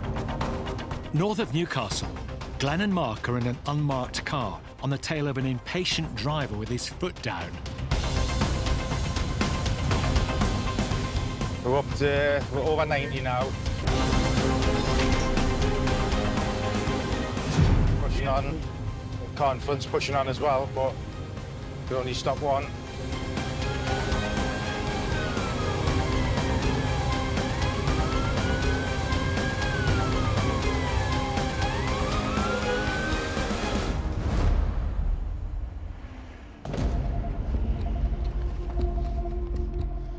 Hello, sir. How are you doing? Did you not see the guy that cut it up? Where? Over the roundabout. No, I've been following you for a little while, to be fair.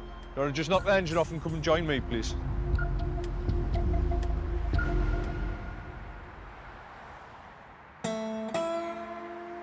I tell you, he cut me off. Who cut you off? It was in fact, it was a Volvo, but then he went into the second lane. Nobody cut you off? Eh? Nobody cut you off? We've been behind you since the Spine Road. We nearly lost you because you were driving that quick. How fast do you think you were going? I honestly don't know. If it was over 70, I should imagine. Well over 70. Keep going. Go on, I would like you to have a guess. Honest, I don't think I was touching the 100. And aside from that, when you started tailgating the BMW in front of you, do you notice what he done? I honestly didn't notice. I was watching you when you put the lights on. It was just before we put the lights on, because you were driving that fast and you were that far up the BMW's bottom. He put his foot down. I don't disagree. If that's what it is, that's what it is. Is it your car, is it, Paul? Yes, yes. I'm not trying to be funny, but that's coming up 6-year-old in September, and I've only done 13,000 miles. Exactly a month of the year, I'm 72. I'm not on the roads. You shouldn't be driving like that. If you said I was doing it, I can only apologise. Just listen to what we're going to say, because that's one of my pet hates. You're not sorry about what you've done, you're only sorry about what you've been caught doing. Yes, well, Okay? yeah. Otherwise you wouldn't do it in the first place. Essentially, I'm speaking to you about the offences I've just witnessed on the road there. Careless driving, tailgating people. You could say that the speeds that you were getting up to and the way you were driving could actually constitute dangerous driving. Honestly believe it. I can see you're apologetic and everyone's behaviour always changes once they get put into the back of a police car. No. So I'm going to report you for the offence of careless driving. What I propose to do, okay, is to put you on a driver education programme. Anyways, this for me, can you see it okay from there? Not really. That's another thing, I've got to get my eyes done. What? You what, sorry? Did you get your eyes done? Aye. Oh no, I can see there. Right, okay.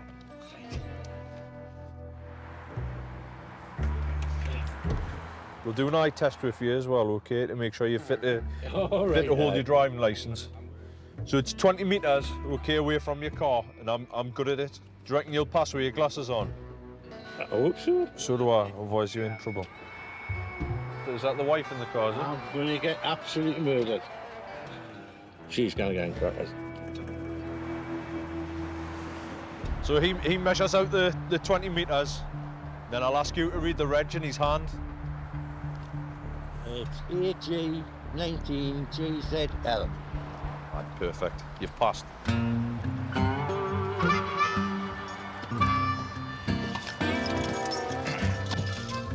Please take it as a lesson and drive safely, okay? You get a mouthful of her. Well, I'm not surprised, you deserve it.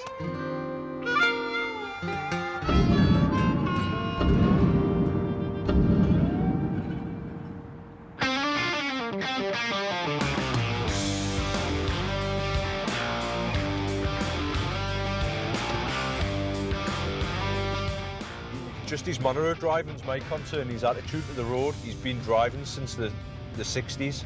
It's been years since he's done any sort of training. I think one of the good things to have as police officers and dealing with traffic offences do have discretion. He's probably going to get more benefit out of it going on an educational course than getting points, fines or disqualification at court. It's all about making the road safer, and I think the best option with this one is to send him on that course. Once it's been sort of spelled out in black and white to him, he's quite shocked that he's behaving in that way, so... It's a different type of character, wasn't he?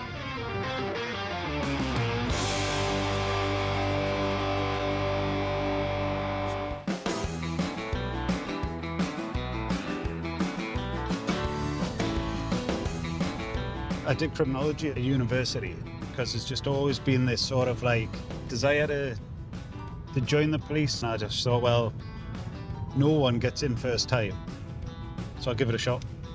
And I don't know, they must have been desperate for people because I managed to get through first time.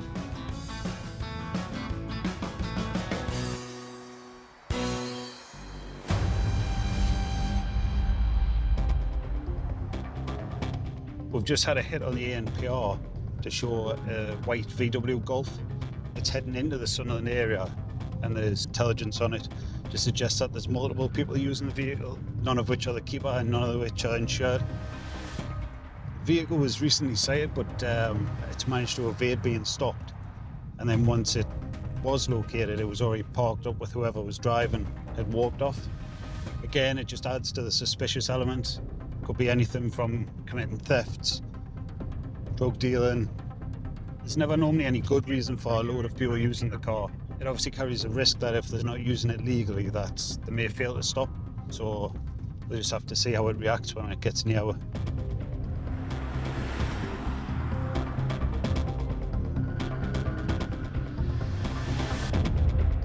Just have a little mosey down and see what's happening. You just never know.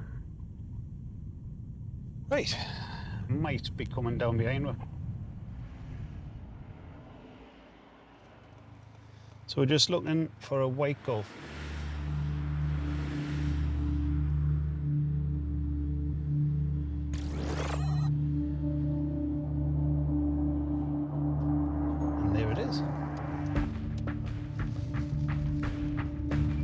1978, I'm 2 vehicles behind that Golf on Chester Road. It's just turned off before the gyro.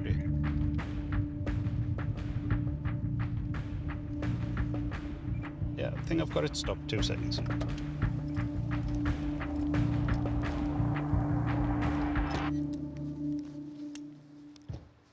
Hello, mate.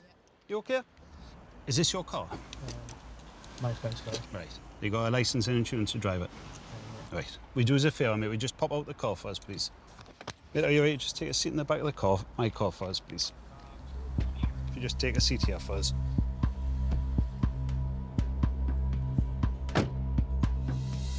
So you know, your friend knows you've got it. It's not like you've taken the car without them knowing. They know, yeah. They know. Okay. I'm banned. You're banned, right. When were you banned? 2 years ago. 2 years ago. So when's your ban up then, if it was 2 years ago? And I've got over a year left.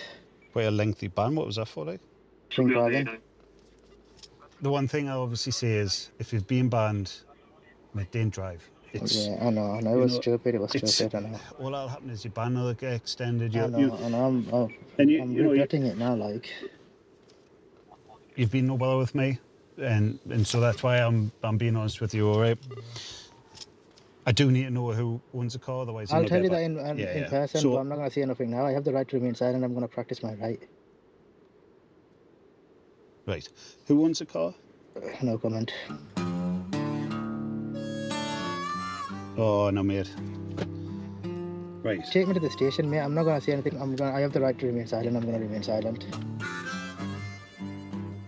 It's my choice. You've told me that you're banned, which is fair enough. If you don't tell us who owns the car, then all that'll happen is the car will go and they'll never get back. You've been stopped driving whilst disqualified. Yeah. So it's my intention to deal with you for the offences that we've made out. Uh-huh. And then just let me I'll go. be sending you on your way. But I need to know whose car it is. So I'm not getting locked up or not? No, you're not getting locked up. So do us a favour, right? This is the information I need so that I can be released, okay? Just name and address for them.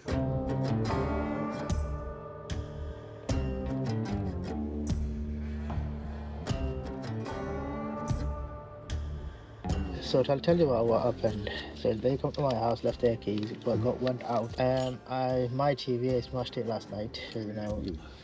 Fell off the table. Typical.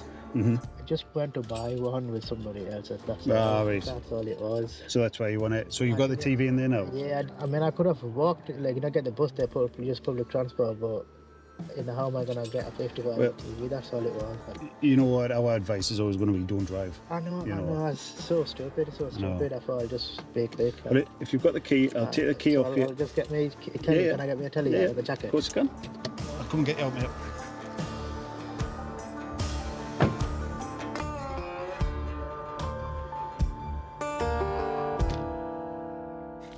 I had not to get this one. Yeah. Just pay $250 for this one, do you know what I mean? So That's not a bad price for that size telly though. And it's a Samsung. I'm not going to be nasty and deprive you of the control as well. see you later, guys. Cheers, pal. See you later.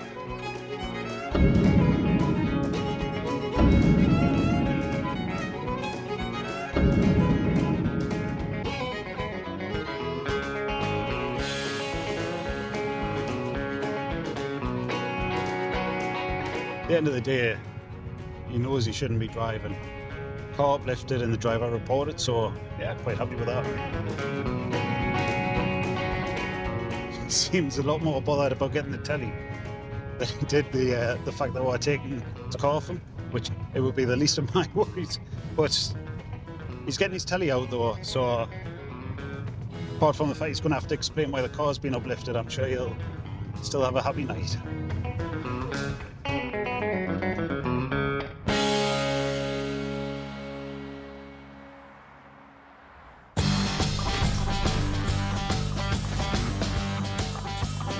Where we're parked today, we're downside looking for a police car in a car park full of police cars as they all look the same.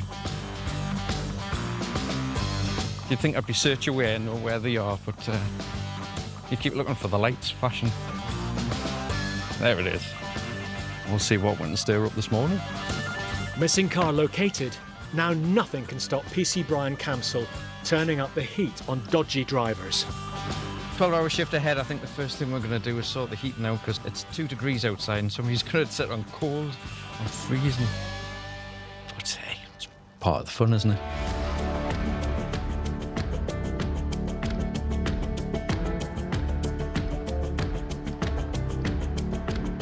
So I just went to Thailand. We do at times see some devastating things, so we do need a bit of time to recover. But then I went to Thailand and it rained and it rained and it rained and I got an upset tummy for 3 days. So it wasn't the best holiday.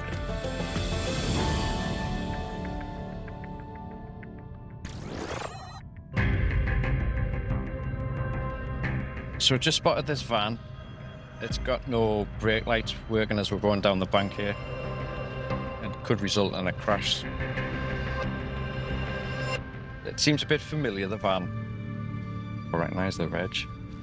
Tango 1286 Sylvie. Yes. Can you run one through, please, Shipton Bank? Blue van of some sort. Yeah, blue van once. No report showing. Last intel was by yourself on the 13th of December, so I'm presuming or whatever. Yes, thank you. I thought I recognised this one. I have actually stopped them for the same thing. Brake light's not working. Still not fixed it though. A little bit naughty. The fact that he's just gone through a red light as well. Things are stacking up now, definitely for this driver.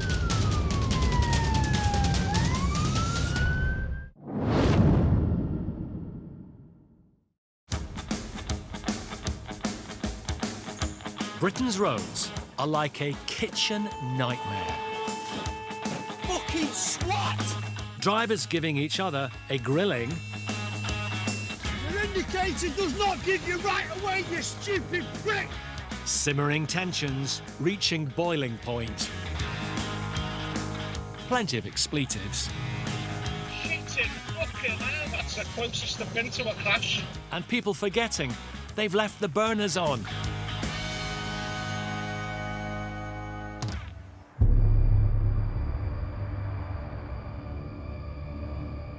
This van, it's got no brake lights working. I have actually stopped them for the same thing.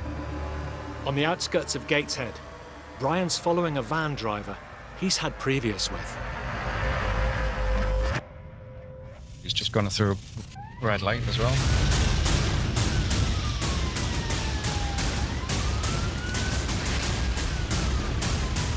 Brake lights, red lights. So there's a bit of a theme coming on about red lights.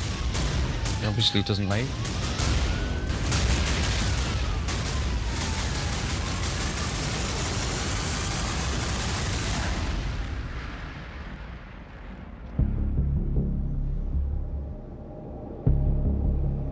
Hello, I've spoken to you before. Come and have a seat in my car.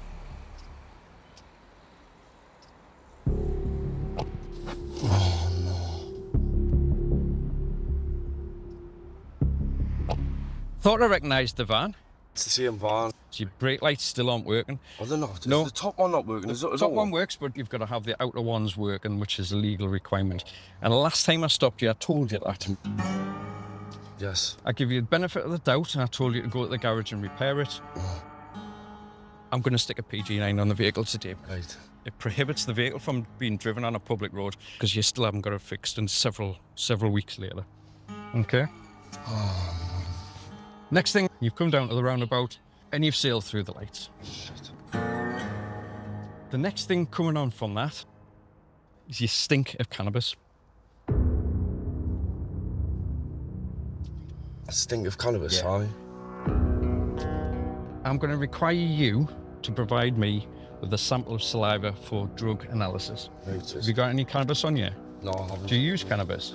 I do, well, I did last night. You did last night. The likelihood then is you're going to test positive. Stick your tongue out and I'll wipe your tongue.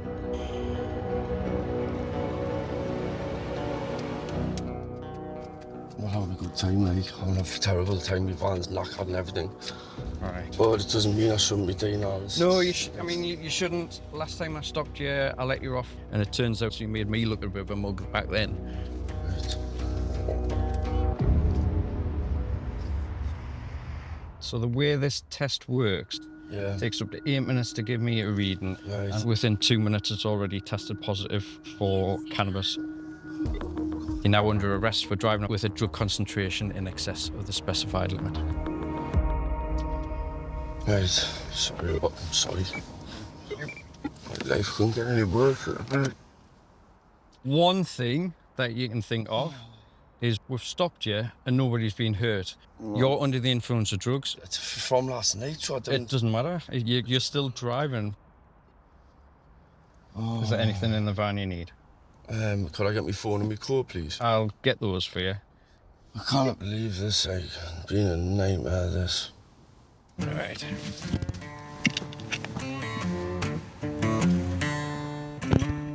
Something from simply having brake lights out progressed to a red light offence to a positive drug wipe. So these things are worth doing.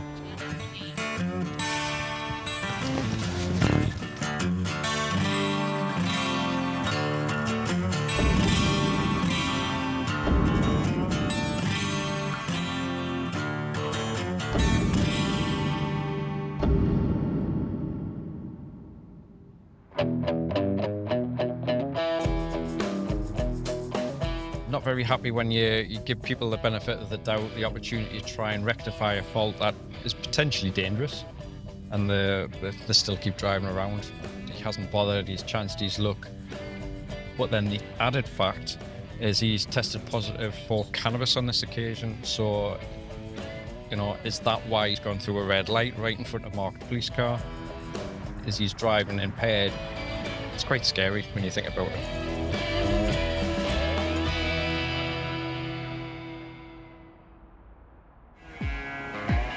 Keeping their eyes peeled for crime, Mark's come equipped for any eventuality. I've just got my kit bag in the back. It's just got a bit of everything in it. I've got a little first aid kit. I've got some scissors, cable ties, got some cleaning cloths. I bought some double-sided tape yesterday, actually. As long as he's got a pen and paper, that's all that matters.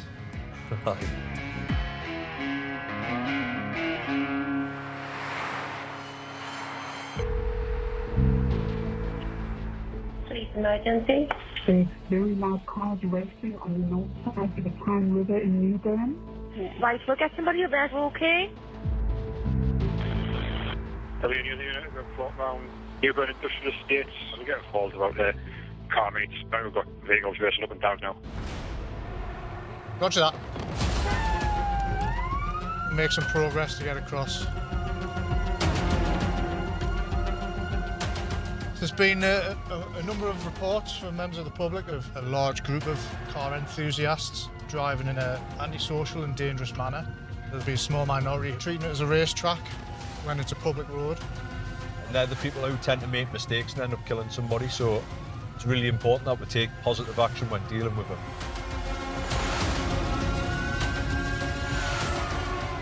Come on, little P.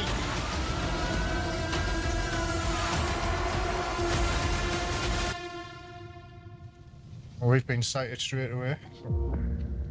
Look at them all lined up, man.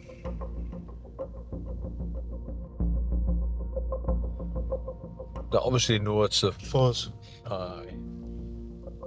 Game over. 949, we're down Newburn now. It is busy. Skid marks all over the road, you're seeing them on the road behind. That one's got no front reg plate. Whose is that one?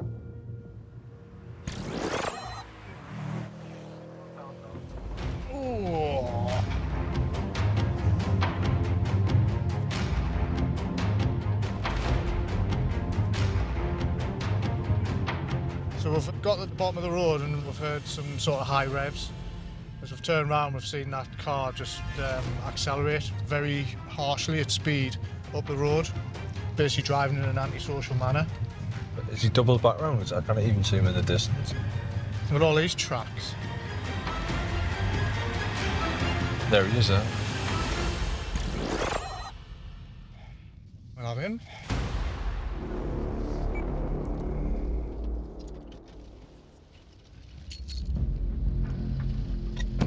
Yeah? What do you mean, yeah? Mate, you're driving like an idiot on this road. How? How? I've literally just pulled out, yeah? Went round the roundabout, put the foot down a little bit. Are we on the wrong side of the road? Why? Because I've just literally pulled in quickly to see if he wants to plug home. Okay. You're Whoa, not cutting the whoa, mustard whoa. with me. Get out the car Get for out us, the car. son. Come have a seat in the back of our car. Is it your vehicle? Yes, it is my vehicle. You got your licence with you? Nope. This side. Other side. Stop swearing, because that's your first warning. No, you're pulling this for absolutely nothing. Mate, you're driving like an absolute lunatic. Look at all the tread marks on the road. Look at that car. Don't fucking pull me. Don't swear at me. Whoa, Sit down. whoa. Mate, I've got anger problems, Devin. Don't start shouting and swearing at me and trying to walk away when past it, sit in the car.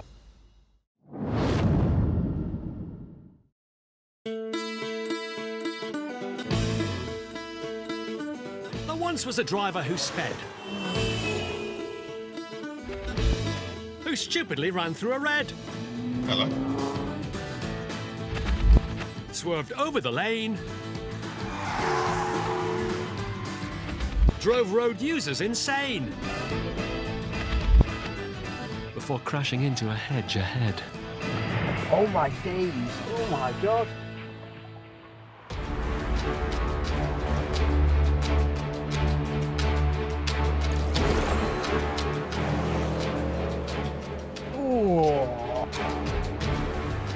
At a car meet on the outskirts of Newcastle, Andy and Mark are dealing with an irate petrol head.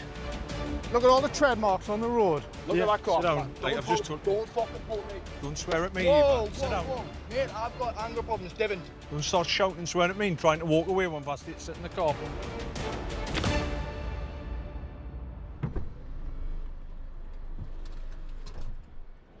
Did he not drive like a bellend? You've accelerated hard to get to speed. Why do you need to do that? You're driving in an antisocial manner. We've been down here for 30 seconds and you're the first car to drive like an idiot. If you say so. You got any identifications? Nope. No. I'm in the back of the police car. I drove away like a bellend, apparently. Well, there you go. Apparently. Admits it. You had any cocaine or cannabis recently? Not what I know of, no, unless I got spiked yesterday, but... That's unlikely, isn't it? I need you to swirl your tongue around your cheeks. My mouth's dry as out. I don't care. Failure to provide me with a sample. I am not refusing. Now you're interrupting me to listen to me when I'm speaking to you. I will give you one if you ask nicely. I'm not here to ask nicely. I'm here to give you a lawful order, and that lawful order is you're going to provide a sample of saliva, otherwise you'll be arrested. Arrest us. Is that a refusal? I'm not refusing. Right, well lean forward and put your tongue out.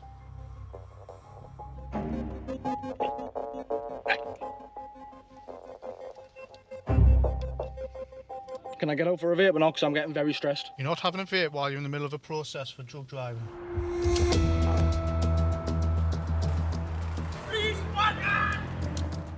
You provide a negative sample of saliva for drugs. Yeah, I can tell you exactly what's on my record. I've got a 59. You got a 59? Yeah. Active? Well, if it's active, mate, that's your car. Goodbye today. Are you going to let us speak or not? Because I was just speaking, that is really interrupting. Okay, go on then. He gave us a 59, but I didn't get any written paperwork with it. Doesn't matter. No, I spoke to the cop last time. I've got to get a piece of written work. Nothing came for the post or nothing. You're well aware of it? Well, no, because I'm not aware because I spoke to a cop. Listen, you're aware of it because you've just told us about it? I am aware I've got it, yeah, but I don't know if it's verbal or if it's... It can be either. Right, see, I don't know. This is why I asked the cop the last time. I know, but I appreciate you asking about it. When I've told you about it, you're still trying to argue about it? Not arguing about it. I'm just pissed off. I'm just going to reverse his car around the corner. No, you're not. You can't. You're not insured. What's that, sorry? You're not insured. I am by the Chief Constable, not from a police to drive any vehicle I'm just asking. for the purposes of the police search. I'm just asking. If people want Thank us you. around, I'm going to go wild. You're welcome. The problem that you got now is your car's going to get seized under Section 59 of the police reform. No, it's not. You can't take it. Oh, okay then. No, because I did not. Thanks for letting me know. Drove like a bellend, apparently. I'll give you the paperwork for the seizure of your vehicle. Am I allowed to get out or not? Yeah, jump out. This is that, is it? Come to pick them up. Right, how much is this going to cost me Pulp's wallet? Loads. Oh, be nice. It's not simply not down to me. Is he gone, has he? So he's going to get off his mother when he gets it. Oh yeah, kidder. This is your second section 59 warning, okay? Do you wish to sign that? Yeah. Right. That's fine. I did nothing wrong. That's a reason why you probably didn't get your first one. Unfortunately, it's £192. Oh, you're going to be out sitting, dude. Aye.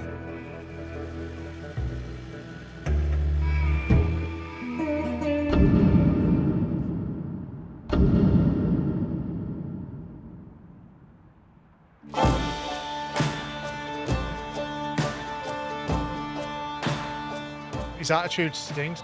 He's just really immature. He's got no regard for anybody else. He's disrespectful towards his parents, the police, the roads, people around him. As soon as he said that, it's ours. I've got a 59 warning. Keys.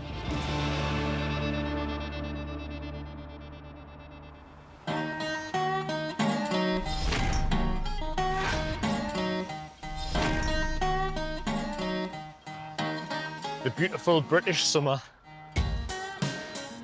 Right, best give the car a quick check over. A little flashy light. If all else fails, the car breaks down or something, just turn one of these on. Just put it on your head and just run to the job and shout Nina, Nina. At Eatle Lane Station, PC Jamie Leslie stays ahead of the game with cop car tech at his fingertips. We've got AMPR stacks, we've got speed monitors, radios, sat-navs, but for some reason we still rely on the good old trusted 1960s telephone handset. I remember watching Heartbeat as a kid and thinking like they had these, or they would have to pull up at one of the police boxes, wouldn't they, and ring for one of the colleagues to come. I don't know what they did back in the day when they had a car making off from them. So right. But we'll leave that there today, I think.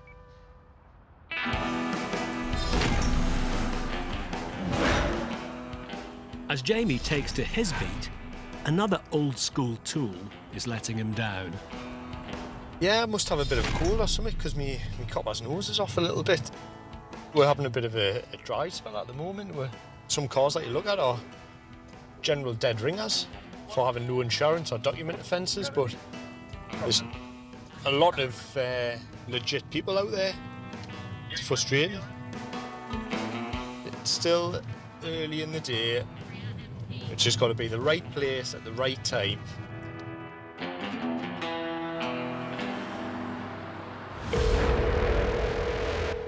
Case emergency. Just driving home from work, I've been stopped by a guy in the middle of a roundabout. He's absolutely mortal. He's driving. He's going to kill somebody. Somebody for possible drink driver. He stopped to speak to the caller. He had a bike intoxicated. One bike going on the wrong side of the road as well. Tango 1050, have put me down for that one. So remember the public's rang in saying that they've sighted a potential drink driver. So just make my way to the area now, see if we can pick him up. Important that we get this one stopped. He's had a skinful, it's very concerning to me.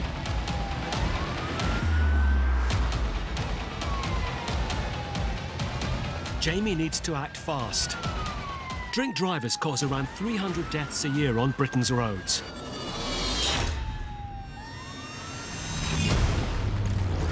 Nottinghamshire police are chasing a drink driver with his foot down.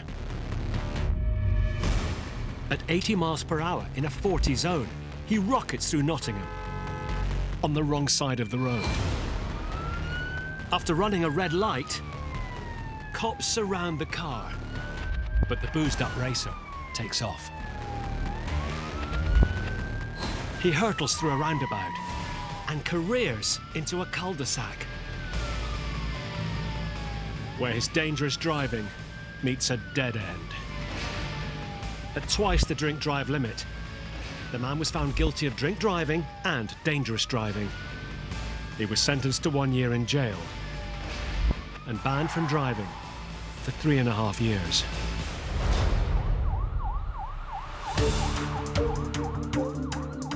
He's absolutely mortal. He's driving. He's going to kill somebody. Back in Newcastle, Jamie and another patrol are racing to catch a suspected drink driver. It's important that we get this one stopped. He's had a skinful. It's very concerning to me. Has just hit the Tyne Bridge. Got eyes on this vehicle now. They can catch up a little bit. Yeah, the vehicle's in front of us now. You're in 26 and a 40. Be within a minute or two.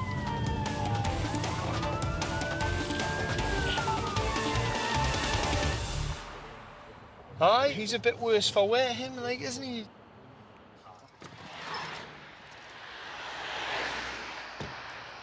Well, that's actually really hurt us, mate. What?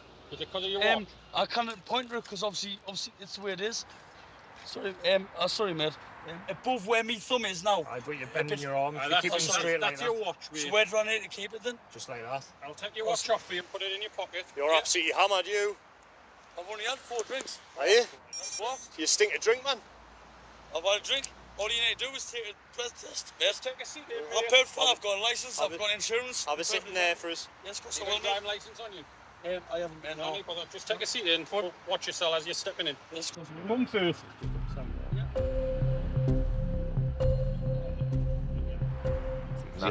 He looks it absolutely. He's only had 4 drinks, he reckons. But he stinks of drink. This will be a canny blow. I think this will probably be. This will be about 100, I reckon. You reckon?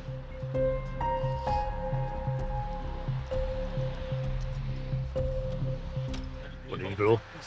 104. 104. Can't be getting behind the car like that. Thank you very much. I do apologise, but I'm always honest, and like I said, the problem is being honest, but all it takes is for you to hit somebody and kill them, and you're going to jail for a long time. Have you got anything in your pockets you shouldn't have? No, you can keep that, mate. You can keep that money. Why would I want to keep the money?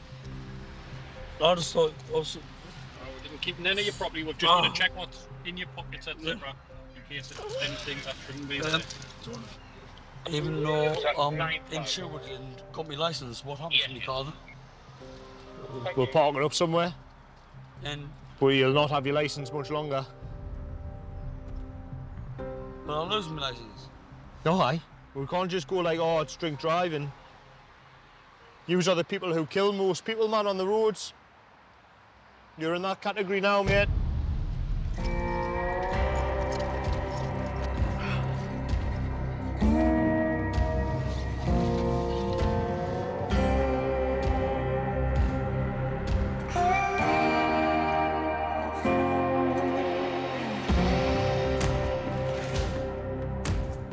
When I've got behind the vehicle, obviously he's driving substandard, moving across the road. Obviously when I've pulled him over, he stopped, and then straight away he's said that he has like 4 alcoholic drinks.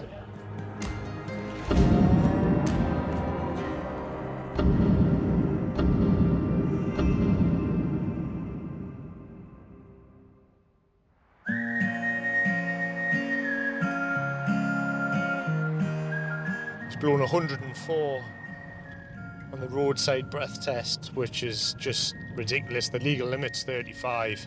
You can't emphasise how dangerous it is. The amount of fatals we go to, which are linked with drinking, drug, driving, it's unbelievable. I think we've probably prevented something by getting behind him.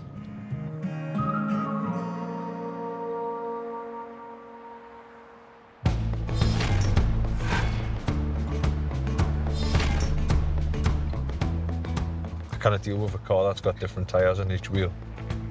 No. You've got different tyres on each wheel? I've got Uni Royals on the front and Goodyears on the back. It's like going out in the street with one like Adidas trainer and one Nike trainer. Well, you say that, but that's if you put trainers on your hands, because you need 4. Ensuring they tread carefully in Newcastle. I feel like I'm going to get a punch on the way home now. Andy and Mark are keeping tabs on unauthorised car meets. Keep an eye on it for the next hour or so if it comes back north. So we'll spoil their fun again.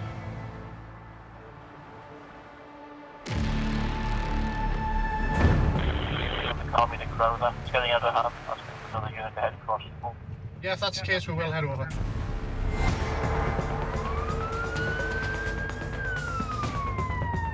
There's a chance to use me Ninos.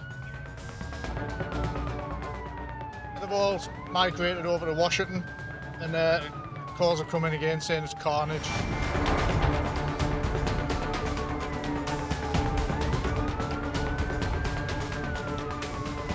My neck of the woods. Here they are.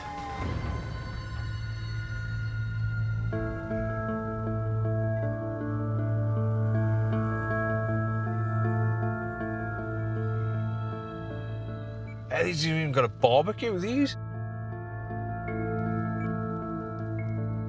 Tiny plate, there's a tiny plate again. So we'll sit around and be able to witness some issues and we'll stop and deal with them.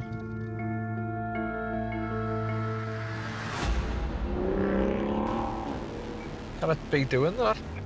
Ho, ho, ho, ho.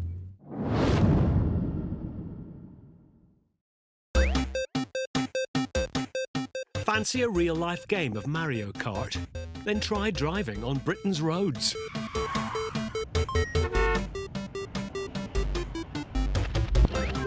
Where road rage turns us into street fighters. And city centre parking is tougher than Tetris. But if player one gets it wrong, it's game over.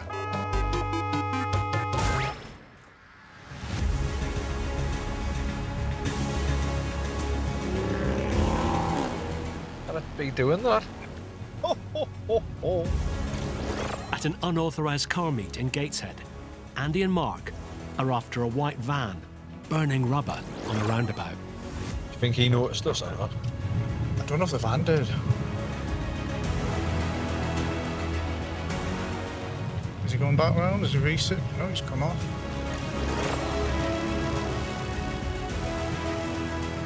Strange going to a car meet in a van. 60 through the 50. Scamming the angel.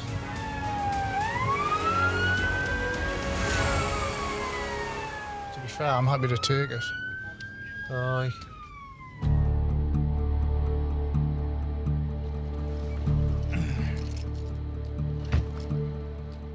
Hello. Do you want to come have a seat in my car? I'm going to show you something. You've got your licence with you? Yeah. Okay, let's come and have a seat. Where are you heading to? Just round the corner.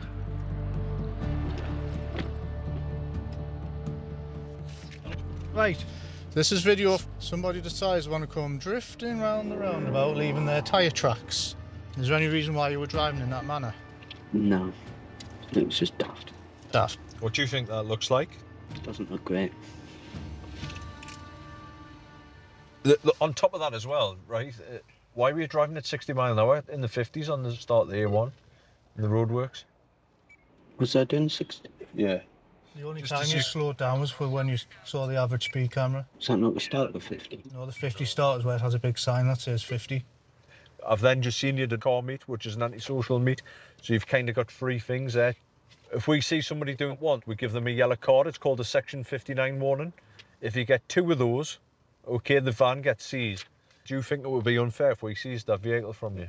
Probably not, no.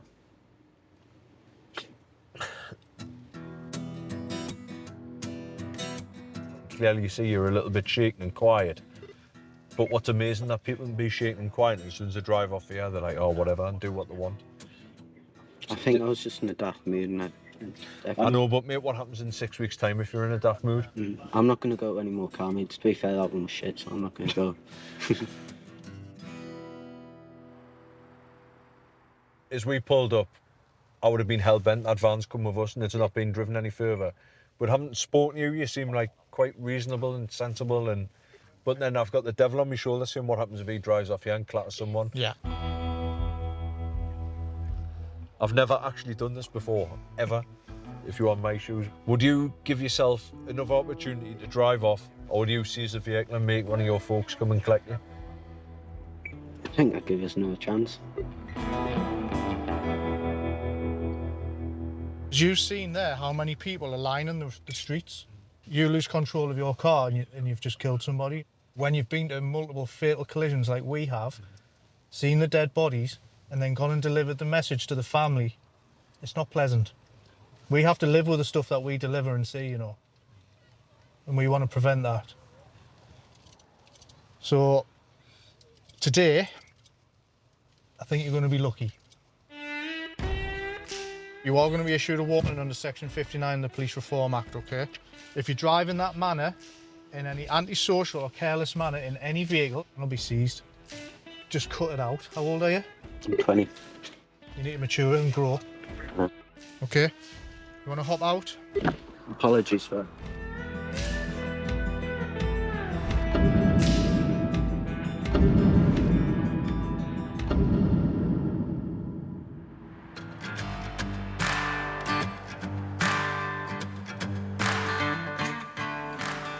I'm sure that he's had the shock of his life and he's acknowledged his wrongdoings.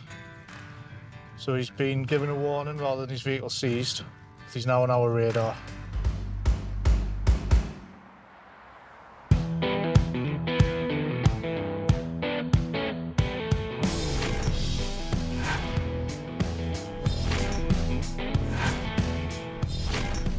Even at 6 foot, I'm still struggling. And it's just a case of power on and then testing it. And I have had to use it once. 100% accuracy so far, so we'll see how that goes. I'm going to use it tonight and completely miss. At Follingsby Nick, PC Tommy Wade is all charged up for another 12-hour shift on the roads of Sunderland.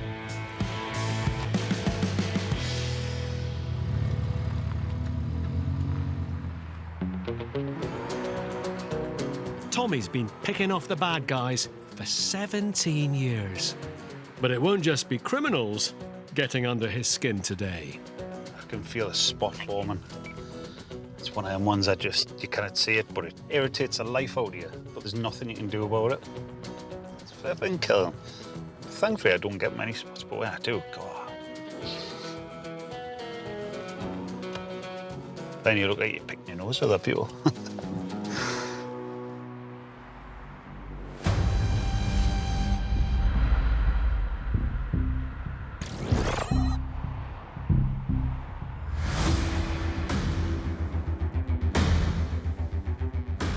We've got a possible disqual driver's just hit the car.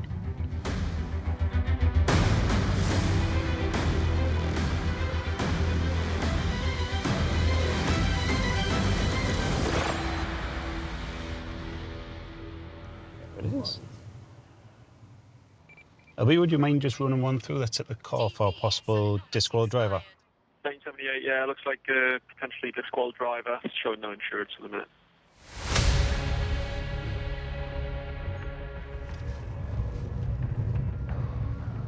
If there's something the police know about a car, it'll activate for it.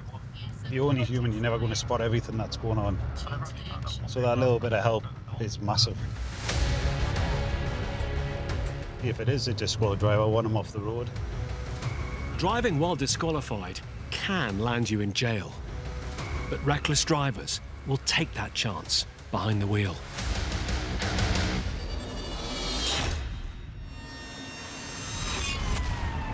A disqualified driver in a stolen car is on a collision course through the streets of Bolton, racing the wrong way at a junction as he makes off from Greater Manchester Police. Hitting speeds in excess of 70 miles an hour, he terrorises traffic on the high street. From above, the police chopper keeps patrols on the ground in the chase. Past 2-1, this is a cul-de-sac it's turned into now. Cornered, the suspect flees on foot to a nearby house, where cops catch him naked in the bath. He was found guilty of dangerous driving, driving while disqualified, and handling stolen goods. He was sentenced to 18 months in prison.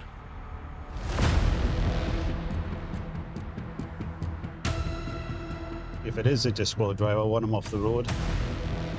On the A1 near Washington, Tommy's tailing a suspected banned driver. Some parking bays coming up.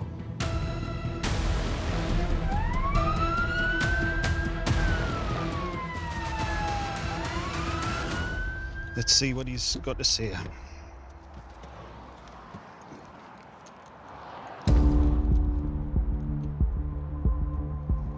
Hello, mate. Sorry to disturb you. This car's coming back to a disqualified driver. Is that yourself? Well, maybe just come take a seat in my car, please. Oh, mate, you're safe, mate, all right? If you're all right, just take a seat in the back, mate, all right? Are you in, pal? Yeah.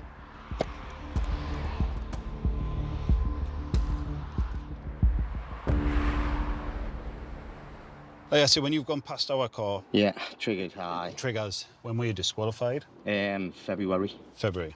What was that for, mate? Drink driving. Drink driving. Right, what's the score with the car, mate? It's up for sale. I was driving it back to my mother's, like it hasn't been moved in months, and the insurance and all like that, and then I put it up for sale. I appreciate that you've got reasons for it. It doesn't change the fact you're being banned. Because you're disqualified and there's no insurance, we've got to seize the vehicle. What happens if I just leave the vehicle? No, as far as I'm aware, they'll either sell or crush it. Don't know how much it is. It's £200 maybe for collection, but I suppose if you're going to sell it, then you'll make more. Any way I can get my partner home, like. I can see if my mate's nearby. You know, you wouldn't be free to do us a favour, mate, and just pick someone up just to drop them off. Yes, mate.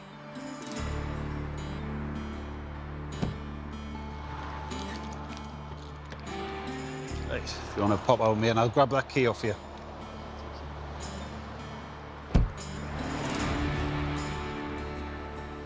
It's quite a clean car you've got, actually, isn't it? Tell you what, it's in good nick, though, isn't it? 12-year-old. Have you seen the state of mind?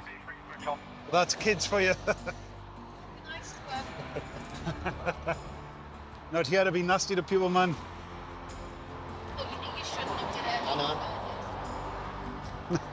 Sounds like she could tell you off more than anyone else will, yeah, mind. Oh, hello, mate. Hello, mate. Right, this fine chap's going to get you home. Spot on. So the car gets uplifted, taken to the impound. The court will then decide what punishment he's going to get. Good little win.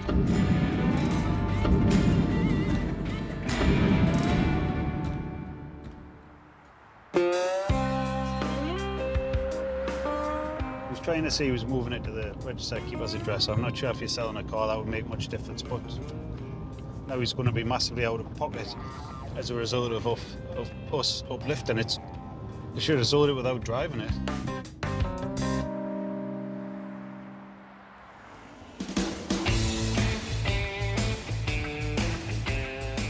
Occasionally, you know, when the radio goes quiet and, you know, there's not much kind of on the road, it's sometimes important to put a bit of music on.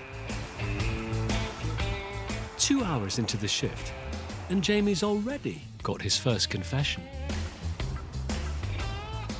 I really enjoy listening to The Greatest Showman. More embarrassing than that, I really like Cats, the musical. But I haven't quite found the courage to play that at work yet. Magical Mr. Mistopheles. I do an amazing rendition of it, but I'm not prepared to go global with that just yet.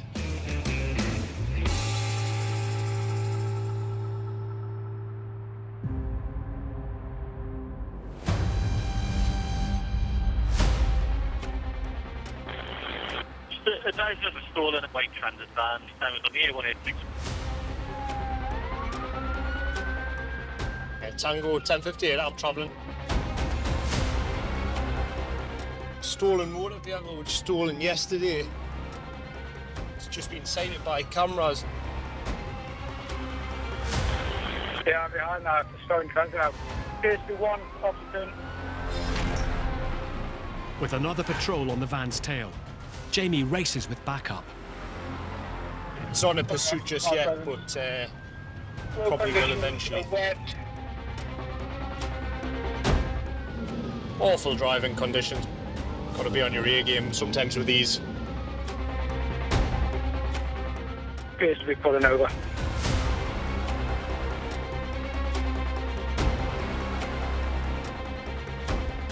Jump out for us, mate. You're under arrest on suspicion of theft of motor vehicle. Yes, I'm on scene.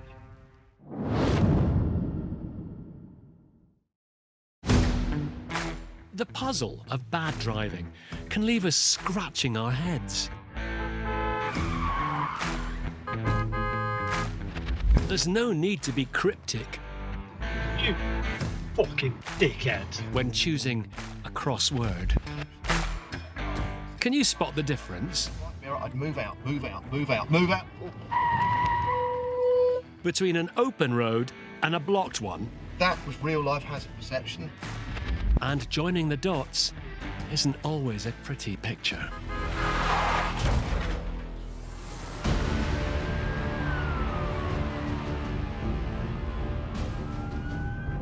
Yeah, I'm behind that. Stolen transit now. Appears to be one occupant. In West Newcastle, Jamie's backing up another officer who has a suspected van thief in cuffs. You're under arrest on suspicion of theft of motor vehicle. Jump in the back of the car for us, mate.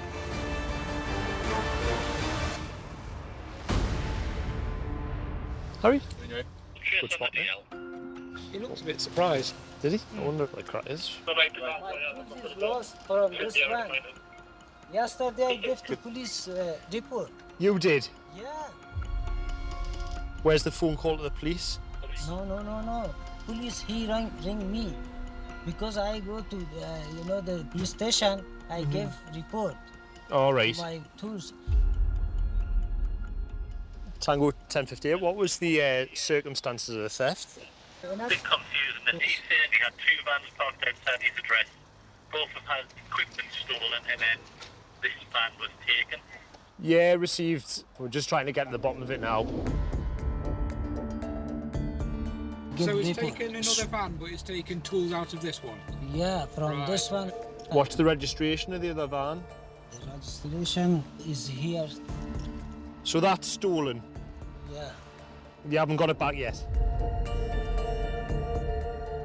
So this chap owned two vans. He's essentially reported one of them getting broken into and tools getting stolen out of them. And then the other one being stolen. The report sounds a little bit cagey, to be fair, and I'm a little bit hesitant whether the truth kind of lies somewhere in between. You got a driver's license? All is home. Where do you live? House. Well,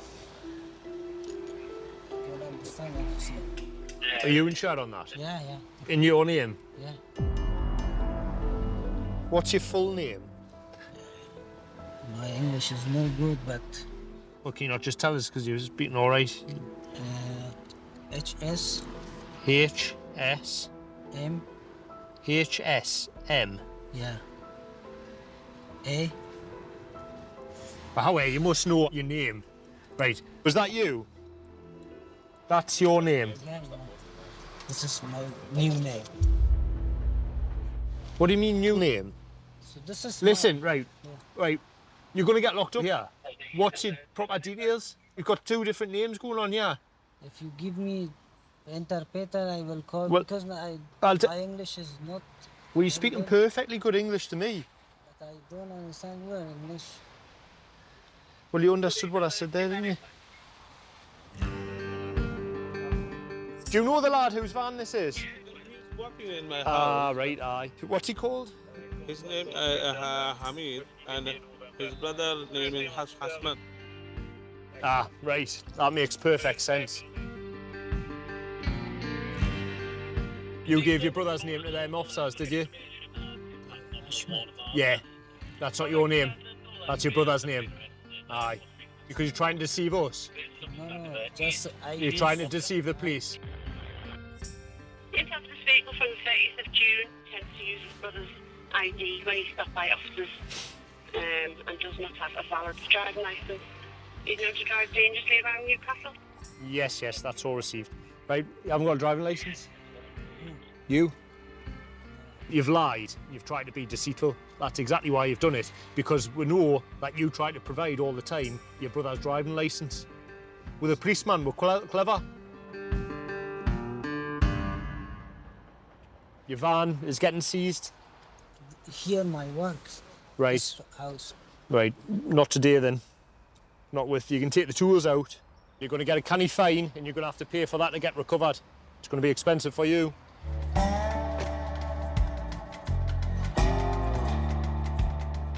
There's your mobile phone back. Next time, don't lie to the police. We thought this was the stolen van. That's why you've been stopped initially. Then when we've got here, you've lied to it. How am I supposed to believe that the report about your other stolen van's true?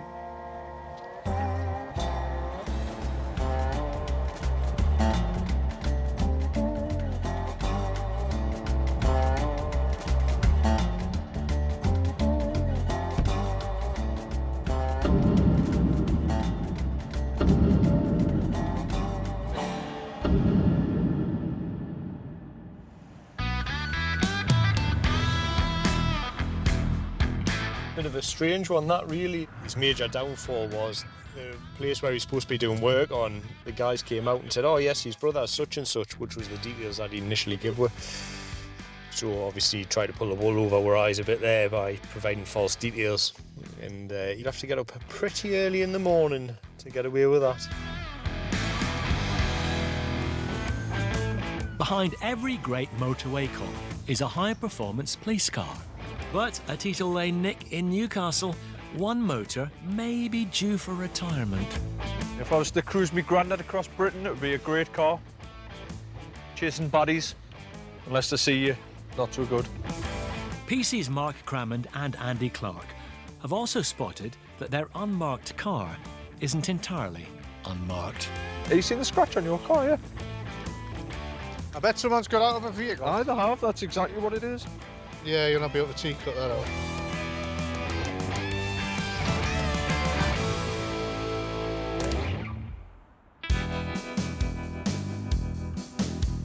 Clarky, what sort of music are you into? Boy bands. Boy bands? Oh my God. Westlife. Westlife. Five. Five bad boys with the power to rock you. Was it Howard Webb in blue? Howard Webb? No. He was a referee. No, what was he called? Not Howard Webb, he was called Summit Webb, wasn't he? Simon Webb. Simon Webb. Yeah.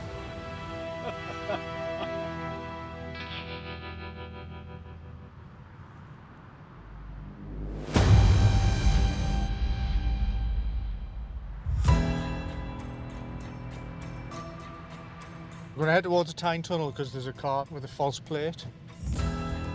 At the minute, we suspect there's been an ongoing and prolonged series of fraudulent offences committed from this vehicle. It's continually travelling through the Tyne tunnel, avoiding fares by displaying fraudulent number plates. Apparently he's gone through the Tyne tunnel about 600 times without paying. You're looking around 1,300 quid. Well, then you've also got your unpaid fines on top of that. If you were to get a fine for every unpaid journey, it's about 100 quid a journey. Yeah. That's a lot of money.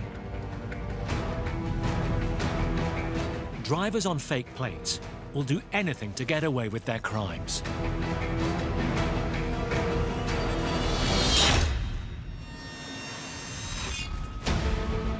Near Birmingham, West Midlands police spot a lorry with cloned plates. The driver knows the cops are onto him. He's trying to go wrong way down the motorway. And tries to give them the slip by driving straight into oncoming traffic. High risk. Smashing 12 tons of HGV into a cop car. Leaving one officer injured, the desperate trucker continues his rampage the wrong way down the M42 until another patrol finally forces him to stop. Two suspects make a run for it, but the cops quickly catch up. Hidden in the lorry were 3 more men and £90,000 worth of stolen alcohol. The driver was found guilty of 2 counts of assaulting an emergency worker, conspiracy to commit burglary, dangerous driving, driving while disqualified, and driving without insurance. He was jailed for 5 years and 8 months and banned from driving for 5 years. A further 4 men were found guilty of conspiracy to commit burglary and each jailed for a minimum of 2 years. 2 officers were harmed in the incident. They've since returned to work, but are still recovering from their injuries.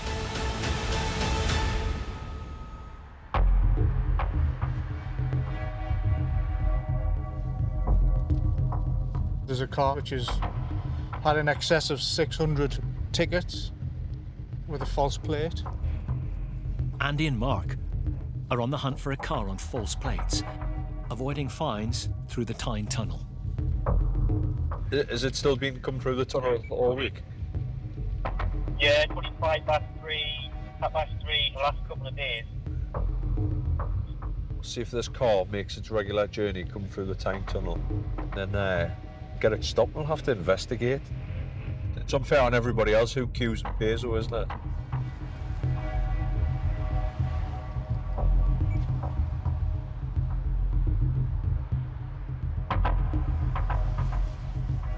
So potentially within the next hour we might have eyeball on the subject vehicle. Hopefully today's the day we get it stopped.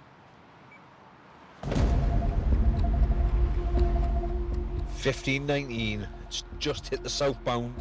It's on its way.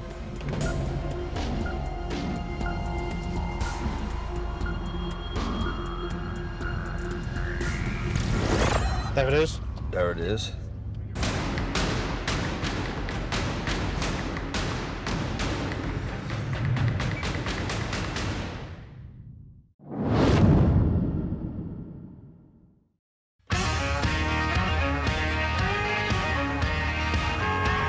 When drivers get catty, the claws come out on Britain's roads.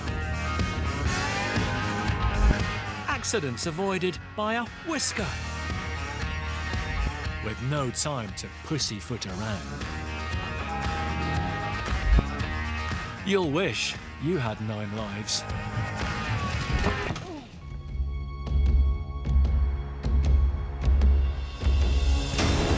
There it is. There it is. At the Tyne Tunnel, Andy and Mark are on the tail of a driver. Woman driver. Suspected to be using false plates to avoid fines. The vehicles just came out the Tyne Tunnel there, so we're going to follow it and try and stop it in a safe location. We've got 2 cars with us, so we can implement tactics to reinforce the stop if we have to. Just get away from the busy traffic first. She might be going in here for a shop. She is, she's going in. It looks like she's going to come to a natural stop, so we'll do back and front.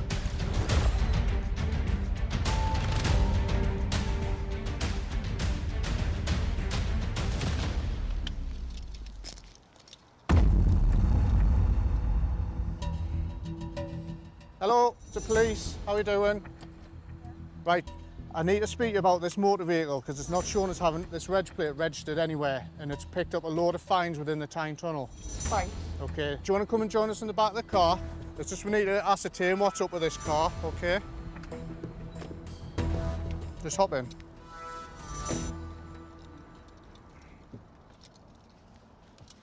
Right. Can I phone my partner? Yeah, hopefully we'll not be here for long. Hello. Now I've been pulled over by the police because of the reg and going through the tunnel.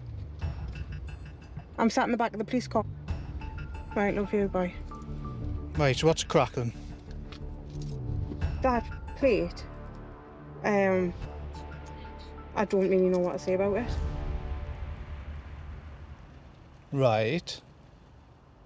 So can you explain how that reg plate doesn't exist and it's picking up well over 600 fines with the Tyne Tunnel? I've got it registered on the Tyne Tunnel. That plate? No.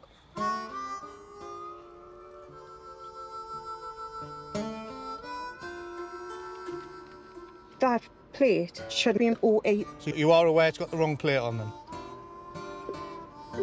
It shouldn't have that plate on. No, you're right, it shouldn't.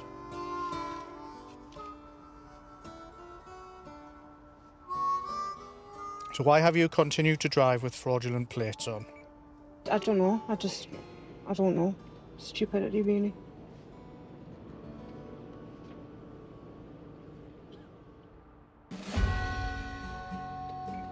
Here he is. Behind you, that's the owner of the car. Hello, mate, all right? Unfortunately, someone's going to be liable for over 600 fines with the Tyne Tunnel. What do you mean 600 fine? Because that car is repeatedly going through the tunnel on a false reg plate. That's the one that I've got, that's my reg, aye. Right, but that's the incorrect reg on that car. Not trying to be like funny now, mate, but that plate that's on the car, right, doesn't exist. So you've clearly changed that. Well, I haven't. I haven't changed that reg. If I'm totally honest with you, I don't believe for 1 second that you didn't notice that was a Delta instead of an Oscar. You're gonna think it's a load of shit now, mate. I'm dyslexic, so there you go.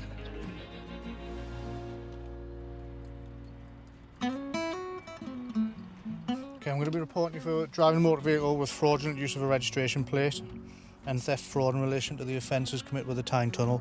Whether or not they decide to pursue that will be up to them. If not, then it'll be pursued as a police matter. So most likely there'll be some form of summons comes through the post in relation to fraudulent reg plates at the least. Right. Right, any questions before I let you out? No. Right, no problem. So, I'm going to follow you home in this car, then we're going to seize the plates, and you're going to have to source original, which I'm sure you've probably got in your house. I actually haven't.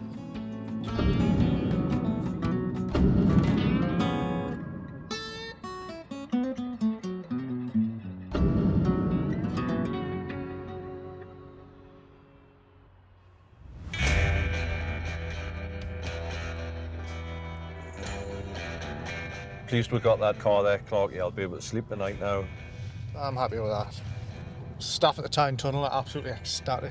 It's a lot of money, isn't it? Yeah, I look forward to the court hearing. Great result.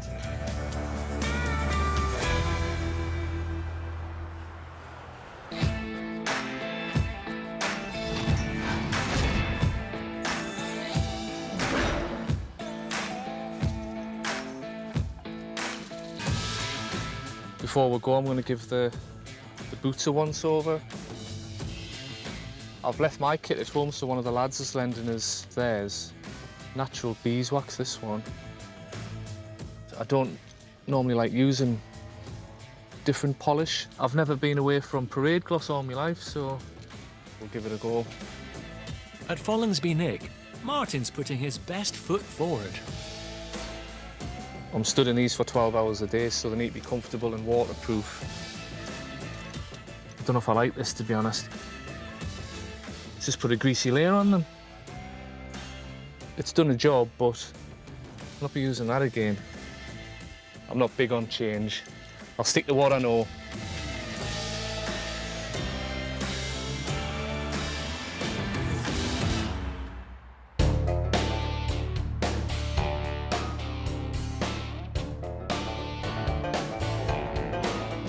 It's been an exciting day in the Anderson household.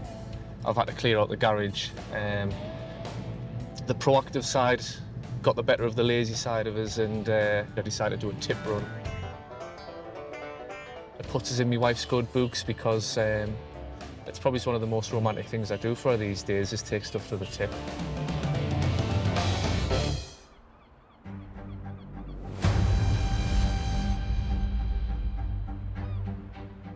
The Skoda Octavia Estate shows a non-licensed holder.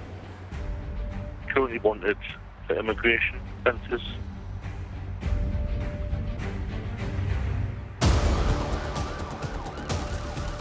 Tango 461, well, 461, go ahead. Yeah, received trying to find it. This car, we've got that activation literally about 100 metres down the road from where we were. So it would be rude to turn it down, wouldn't it?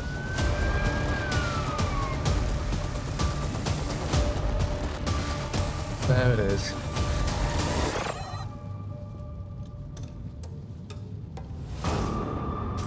Tango 461 LB. Go ahead.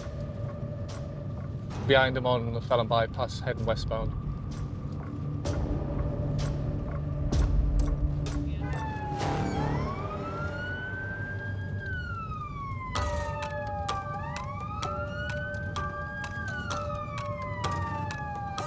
I'm just getting him stopped now.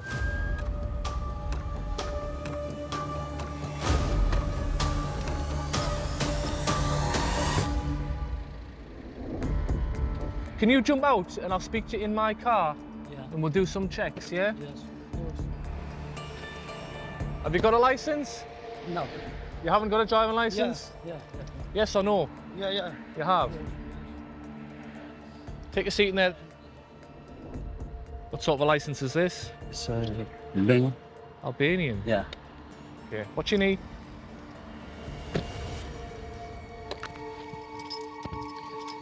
Right, I've stopped you because there's a suggestion that the person who's using this car doesn't have a driving licence. Yeah. You've obviously presented an Albanian one. Tango 461 LB. Go ahead. Can I pass you the details of the driver, please? Proceed. Now. Why you stop me, please? Can you tell me? I've just told you, because there's a suggestion that the person using the car hasn't got a licence. Yeah, just for that. For that? Yeah. Tango 461, are you secure? Go ahead. He's got bar estate on national offender immigration, released, awaiting deportation, GPS tagged, call home office for instruction. Yeah, I'll give them a call. Was he shown on the insurance for the car? No. So just to confirm, not insured. Correct. So you've not got no insurance on the car? yes, I have insurance. It's not my car or his friend's car, you know. But you're not insured on it? No, I don't have. You haven't, yeah, you haven't got insurance. So the car's going to be impounded and you are being reported for the offence of driving a motor vehicle without insurance, okay? Right, the next thing is I'm just going to check your immigration status that they are happy with everything, okay? How can I help? Hiya, I'm calling from Northumbria Police. I've just got a roadside stop with an Albanian national. I think he's of interest to yourselves. Have you got any contact details at all or not? Yeah, 2 seconds, I'll ask him. What's your current address? Where do you live? In Oxford. Right, okay. In regards to his electronic tag, do you got your sense of where that's gone? Where it's gone? Electronic tag? I speak with doctor, you know. Right, so where is it? In Oxford. It's in Oxford? Yeah. Right, why? Because it's problem with... So who removed it? I speak with doctor. Yeah. And I take because allergy, you know. Right. To take. We'll probably be looking to take this person in. Yeah. Is there a specific offence? It's just liable to be detained in the Immigration Act. So liable to be detained, okay. That's brilliant, thank you very much for your help. I'm going to pop round 2 seconds.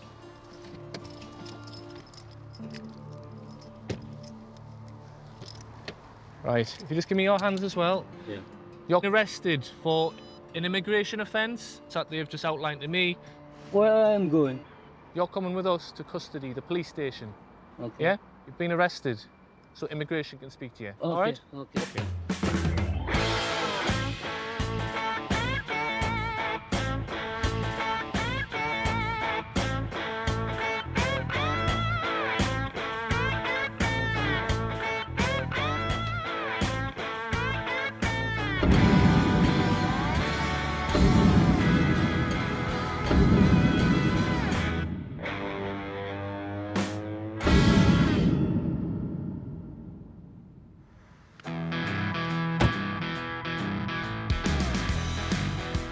most unique thing out of it all is that he's cut his sort of monitoring tag off because he's allergic to it, which is a bit of a new one on me. You know, I've not got no allergies, but what does make me a little bit itchy is a big fat lie. 10 out of 10 for trying, but it's certainly not going to wash with us, and he can answer them questions to immigration when they come and speak to him, and he'll probably be getting another one slapped on his ankle, I would think.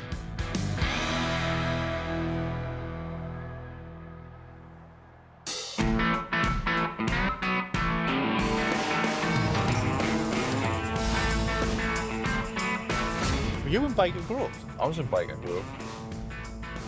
I was at Premier League football. Were you? The Biker Grove team had a five-a-side football tournament. It was just like an extra, so I had little football strips on, and we had to like stand outside the changing rooms and pretend that we're warming up as the Biker Grove team came out. Swapping showbiz for the streets of Newcastle are Mark and Andy. You in Biker Grove? I was in Biker Grove.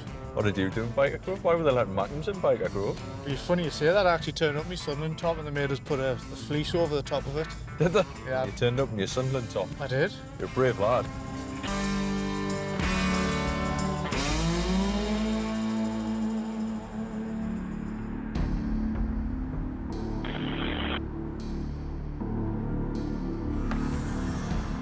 Come behind the black 764. Supply class A. Because come to the additional cause. Do for them attack on the vehicle. Yes, we're coming through.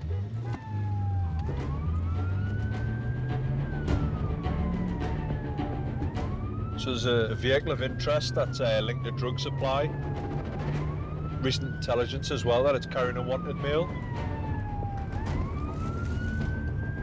What's on, lads? Is it past us, top of Cowgate? Yes. It's up at the lights now. Yes, we're just approaching now. If you want, take your lights off. Yes.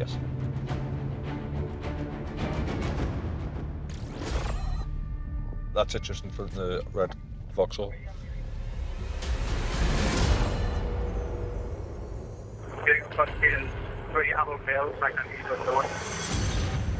If it is supplying drugs and carrying drugs, there's always a risk that it's going to fail to stop, so it'll be preemptive tactics to stop the car and secure the occupants as quickly and as safely as possible.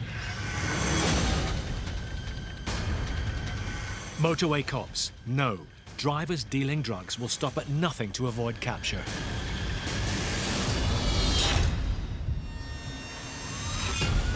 South Wales, and a drug dealer is on the run from Gwent Police. He tries to shake off the cops in a supermarket car park. When one officer tries to stop him, the suspect takes off, smashing his way through two police cars. The pursuit hits the road again, but more patrols lie in wait and burst the car's tyres, ending the chase.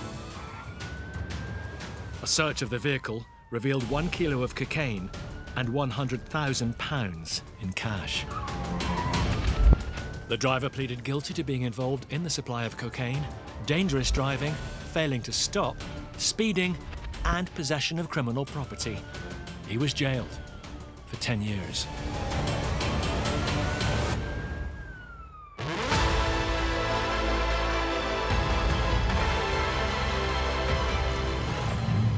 It's gone through the red. We've got it there. Back in Newcastle, Andy and Mark and two other unmarked patrols are preparing to stop a car linked to drug dealing.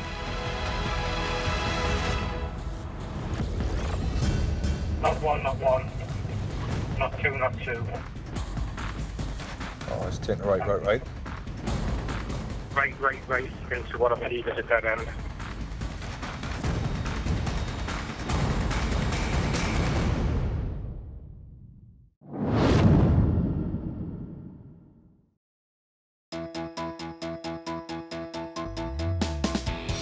Mamma mia, here we go again. Idiot! There, bro. Knowing me, knowing you, on Britain's roads. Too many drivers willing to take a chance.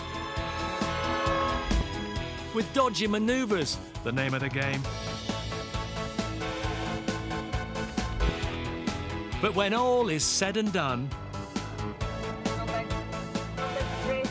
the winner takes it all. Bloody hell, serves him right.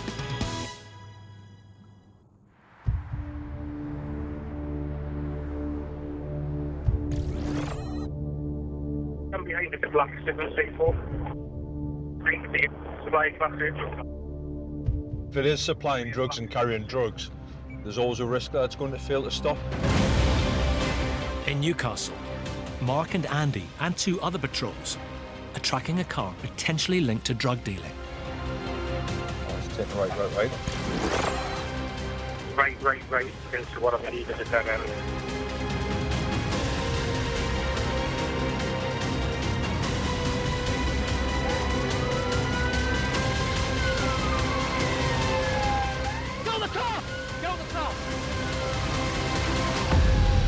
Knock the engine off, pal.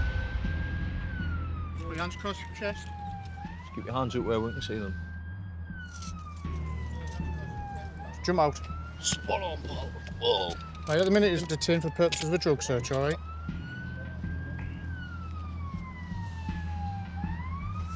It's note on me, I don't do note. You don't D out? What's that then? It's note, it's a bit of gram.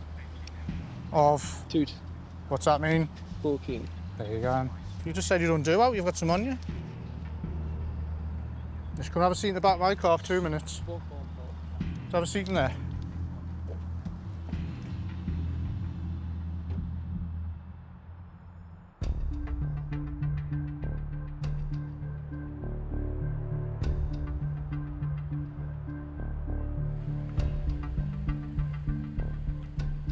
Where you off to, like? Just about going on the drink, mate.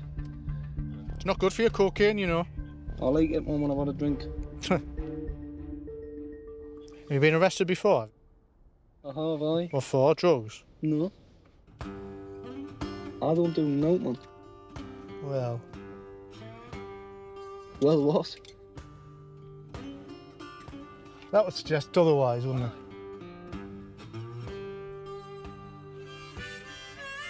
You were searching, a bag of white powder was located in your jacket pocket. What is it? Cocaine. Where's it from? No comment. Are you aware it's illegal to possess Yeah. and is a Class A drug? Yeah. Okay, I'm going to report you for possession of a Class A drug. What they'll ask you to do is to go on some kind of like drug referral course. Yeah. If you go on that course, comply with it and complete it, that is the end of that matter. Yep. Is that it done, yeah? Yeah. Just open or not? It will be in a second. We've given the car a good search over. There's no drugs within the car.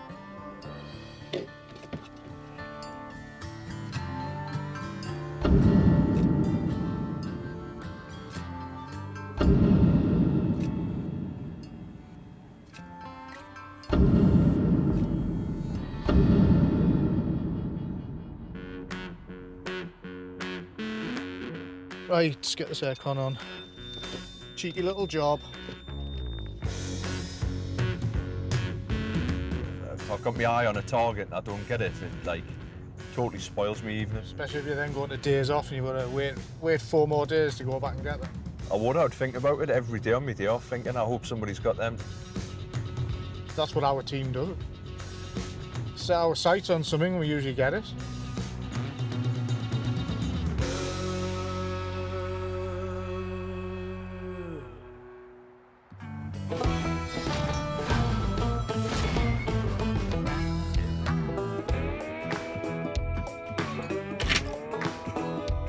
I'd just like to have a bit of a wee dab of this before I go out.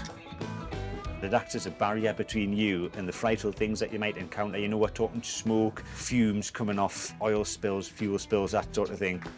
As long as I've got a nice bit of aftershave on, and I can always just sort of like tuck my nose in like that and brace for impact. On the scent for dangerous drivers is PC Chris Kemp. Good car, this one. Can't complain.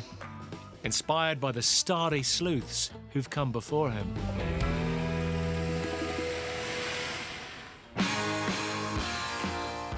Growing up, watching the cop shows from the late 90s, early 2000s. Absolutely mint. If I could compare myself to any cop that you might see, it'd probably be some Judge Dredd, some RoboCop, some Columbo, because I love to drop in that just one more thing. It's a weekday, so we've still got a bit of the rush hour traffic on, but the day's ours, really. Probably driving around Newcastle, North Tyneside, Northumberland, maybe catch some baddies on the road.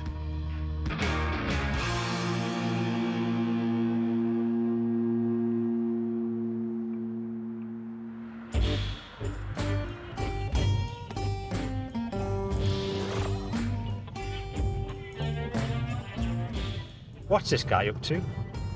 Oh, we've just got an HGV trying to overtake a caravan, and he's really struggling. I think the HGV is probably right on the limiter, and the caravan's just not slowing down, so they've ended up getting stuck in an elephant race.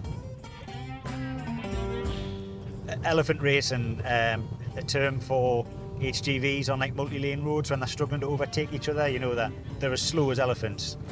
There's a massive queue of traffic that's had to slow right down, so it causes congestion.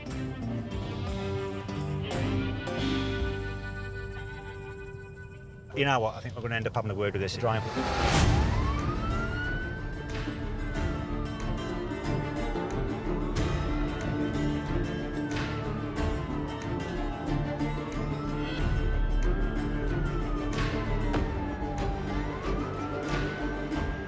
Just pull over on the left and I'll get behind you.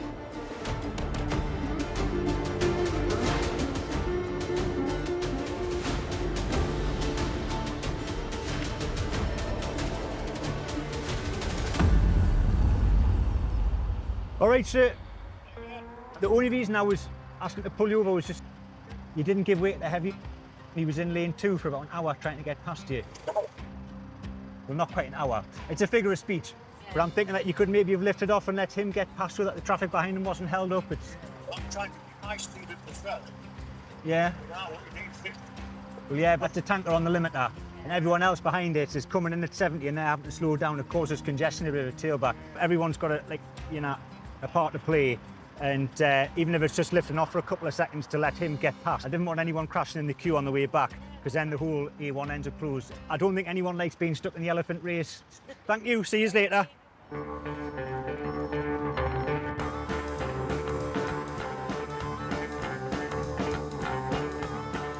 It's just a case of giving them a bit of friendly advice about driving at a reasonable speed. It's just courtesy for other road users, rather than being like a rolling roadblock. But it can lead to crashes and problems further down the road that the drivers who are engaged in these elephant races don't even know about.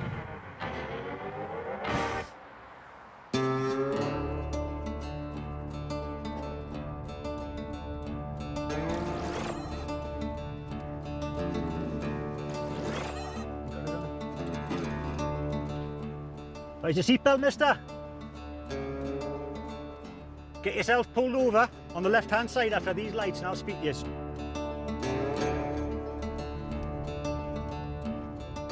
Every cop's got to be right on top of that. It's so important to wear your seatbelt. The consequences of being in a crash when you're not wearing it, it can be the difference between life or death. We'll have a word, find out what's going on.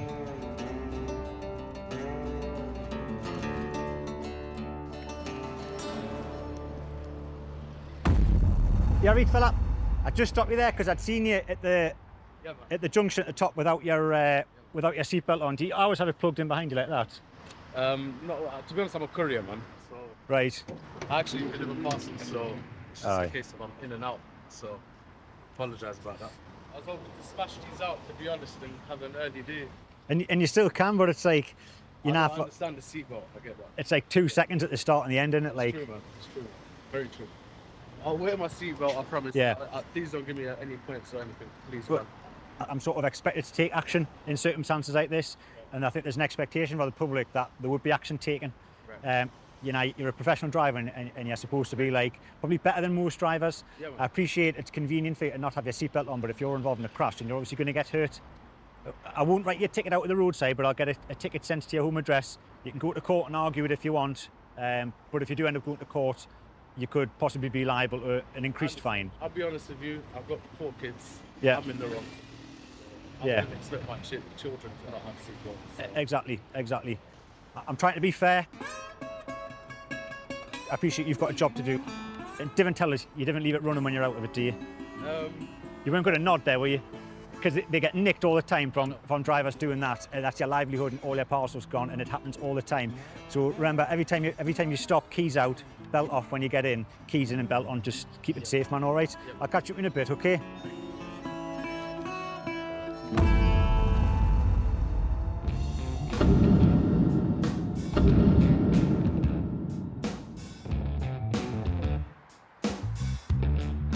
It might seem a bit of a faff when you're getting in and out of the car all the time to stop and deliver parcels, but it's the sort of thing that someone could suffer potentially fatal or life-changing injuries for a crash that you would otherwise maybe have a bit of a sore neck if you had a seatbelt on.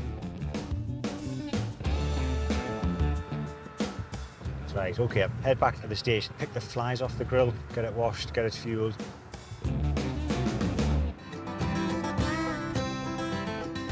You're looking good in your shades today. It's the right weather for it. Well, I need them to see because of prescription. You sure you can still see out them though? Who said that? I don't feel safe in the passenger seat anymore now.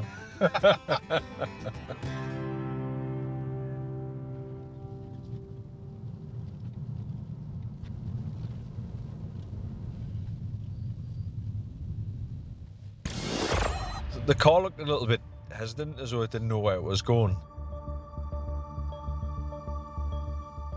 Insurance not held. Nissan Juke in front. Just going to give him a stop. Quick chat with him.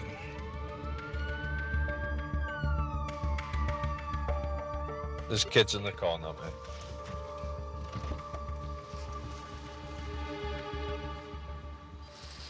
Hello, you all right? How are you doing? The reason we've stopped is because I've just done a check on the car and it's showing us not having any insurance. Right. Do you have any insurance? Yeah. We don't feel comfortable with this. Well, what I'm really uncomfortable with is the middle child not being in a proper seat. Just took our seat Right. off. Not in a proper seat, and you not having any insurance. So that's the main worry at this moment in time. How long you own the car for? Are you able to get proof of your insurance for us, please? Do you want to just hop out and jump in the back of our car and we'll do some checks in there? You don't want to do that? Do you have insurance or not? Right, do you want to get that? Then you can get in your car and drive off. Just stop being rude and silly. She's just bought the car. Says it has been recently insured. So we've just obviously got a few checks to do because it's showing us no keeper and in trade at the moment. She's not happy. I'm ringing my boyfriend to get You can ring him, but you need to get the insurance for your car. You're going to have to come get the kids. I'm stuck on Shields Road. At the minute, she can't produce any policy of insurance, so she's trying to get her other half to find it for her. The more people argue, the longer it takes to deal with them. Well, that was insured the 24th of June in my name. Aye, but it's the 7th of July, though. No permanent policy of insurance. Temporary, okay, yeah. Yeah, that's just fine. died.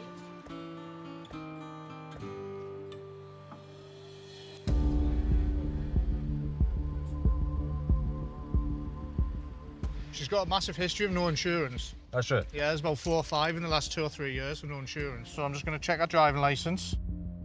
She's shown us having an expired driving licence. So she's had a licence, well, not the 2 years. So what's it saying? I've got You must have had your driving licence less than 2 years.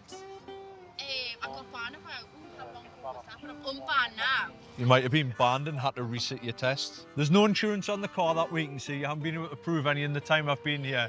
And your driving licence is shown as expired substantive, so you don't even have a driving licence either, regardless of insurance. So the vehicle... What it is, I got caught the other week as well, and they didn't say none of this. Well, they're probably not as diligent as me. I'll report you for the offence of driving with no licence and no insurance. In short, you'll not be driving the vehicle anywhere, okay? So it looks like list. Excuse me? List home. Off me? And Well, I've got no baby's prams and nothing to give me top on. Can you just leave home stranded with 2 kids? Well, that's a choice you took when you started driving today.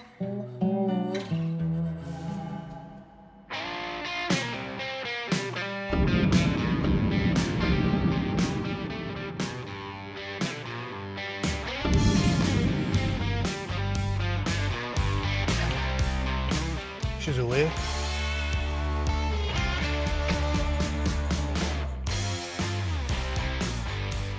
Attitude stinks, really, to be fair. She was using all the distraction techniques and deal with this and deal with that. And she was doing everything extra, showing us our insurance, and it was everybody else's fault except her own. Don't want to leave anybody stranded. However, she has to accept a little bit of parental responsibility and look after our children and organise her own lift home. So hopefully that little experience, the next time that she decides to drive without the right documents, it might remind her it's a little bit difficult.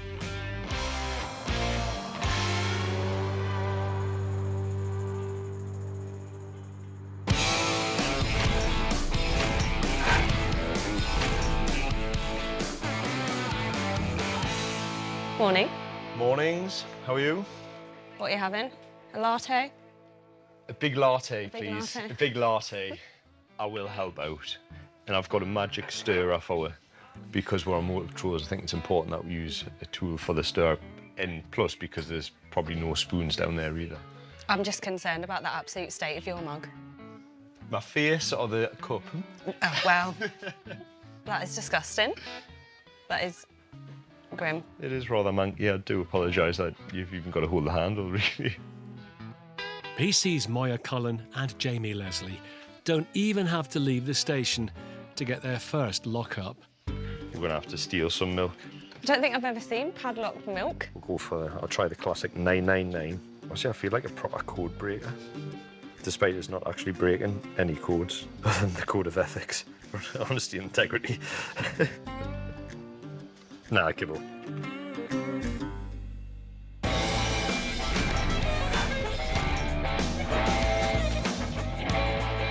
Ready for another day? See what today brings. Hopefully nothing but peace and tranquility. I very much doubt that.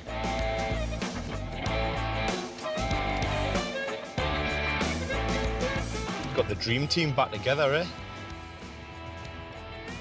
I mean, don't sound too enthusiastic about it. Teamed up with Jamie Leslie. How optimistic are you feeling about this day? Good vibes, like... Always good vibes with you. Yeah, it is.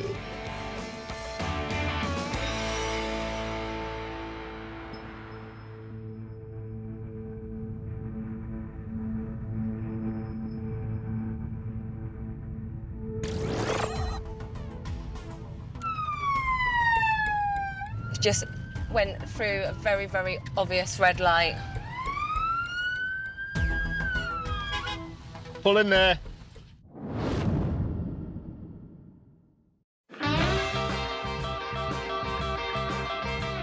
Don't like what you see in the mirror? Then it's time to give your driving a makeover. Try a close shave. Or a fresh set of bangs. Highlight those curves. And say goodbye to unwanted lines forever.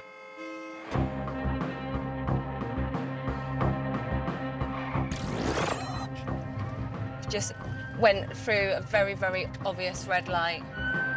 In Newcastle, a van driver has jumped a red light right in front of Jamie and Moya. Pull in there.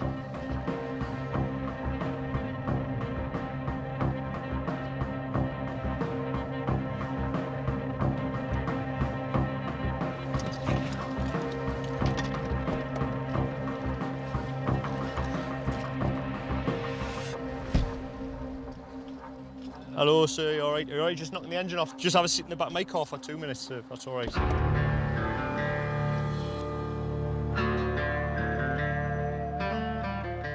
Have you got your driver's licence with you? It's in my house, I'll tell it here. Oh, do you? Right, champion.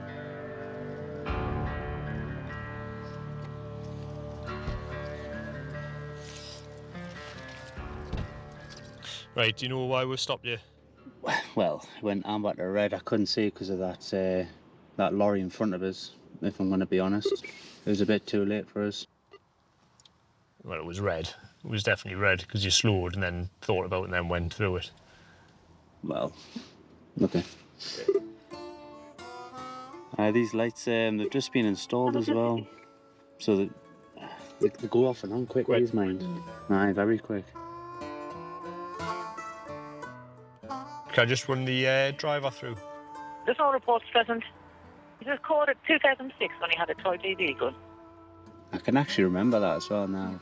I must have been about like 14 or something. I don't know, you're being young, isn't it? Is that like a spud gun?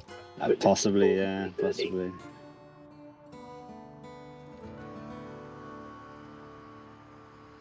You're in charge of taking all that van, are you? Yes, it's company's van, so... You just finishing work? Just finished, yeah. I was just driving back to my estate.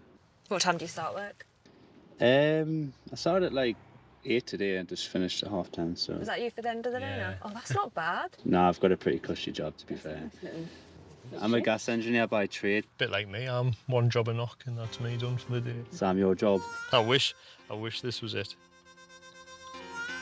Do you know what I'm going to do? Because of the time of day, all right, I'm not going to give you a ticket. However, what I am going to do, all right, is I'm going to refer you for a driver alertness course. The thing is, I'm sat behind you, marked traffic vehicle, plenty of Battenberg on the side of this to be seen. You should have been aware that there's a police behind you. Aye. And the red light, okay. So I'm going to report you for the offence of careless driving, all right? I'm Right. not going to give you points. Okay. Is this going to be the best address to send that paperwork to? Yes. These new estates are hard to get a hold of. My post goes to theirs and theirs comes to mine. And oh, does it? Yeah, it's a nightmare for deliveries. What a chew on. And your takeaways? Well, I don't really eat much takeaways or drink either. I keep myself active and that. God, you're like the total opposite of me. That's all I do is drink and eat takeaways. Aye, no worries. Right, thanks very much. Hopefully we don't catch up again. No, maybe he's not. See you later. Take care.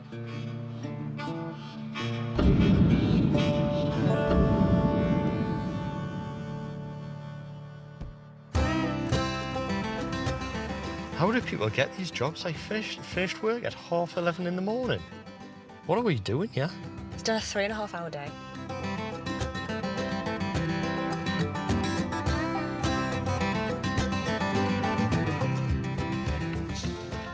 What do you think? Do you reckon his view was obscured by the lorry? Or do you think he's just been in a rush to get home because he's had a flyer at work? Yeah, quite possibly. Yeah, I think he thought, I can't wait to get on that sofa and watch the TV. Put my feet up. Put my feet up. Tell the missus I've had to be at work until 6 o'clock. Lucky him. Still got another 10 hours with you. And your banter. This is going to be the longest day of your life.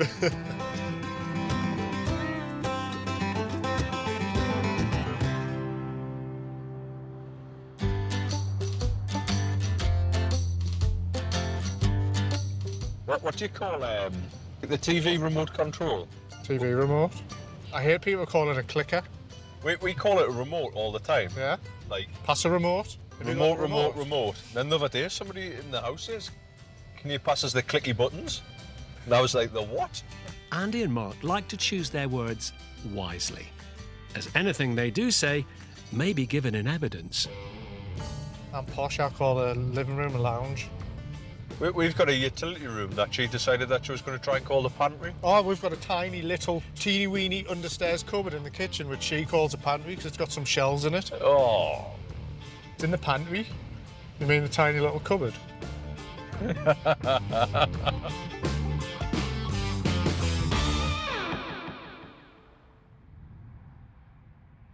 Do you say that? Aye. So it looks as if the car that they're getting into has got no front reg plate displayed. So when that moves off, we'll get that reg number and give that one a stop and have a little chat. It's in the window. Still not displayed correctly, is it? Negative. £100 fine, isn't it? For... Aye. Oh, he's coming straight over.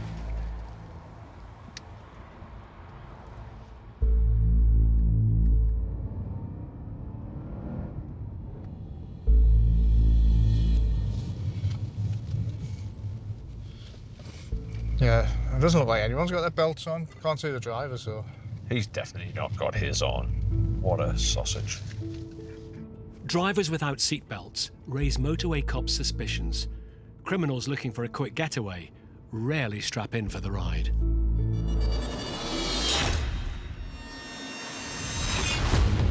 Mark and Andy's fellow Motorway Cops are behind a Nissan driver in Gateshead, who they've spotted isn't wearing a seatbelt. Despite several attempts to get him to stop, the driver seems oblivious. At a red light, the cops grab their chance for a chat. But the driver has other ideas and makes off down the A1. Continuing north on the A1, moving in and out of traffic, a speed is 80. With the police on his tail, it looks like the suspect has something to hide. He's just something out the window. More patrols join the chase and battle to keep pace with the driver as he weaves in and out of traffic. He hits the gas. Speed 90. And shoots down a slip road. The desperate perp jumps a red and tears across a roundabout. Not one. Not two. But his luck runs out as he finds himself outnumbered and surrounded. Bring it down. Take off. The driver was found guilty of dangerous driving and assaulting an emergency worker. He was sentenced to 11 months in jail, suspended for 1 year, and disqualified from driving for 12 months. The ditched packages were never recovered. The car's got no front reg plate displayed. It doesn't look like anyone's got their belts on. In Blythe, Andy and Mark are behind a driver missing a seatbelt and his reg plate. Stop him. Have a quick chat.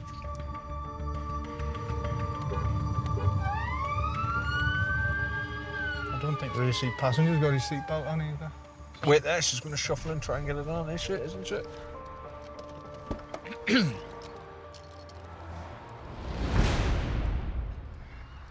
Hello, you all right? Couple of reasons you've been stopped.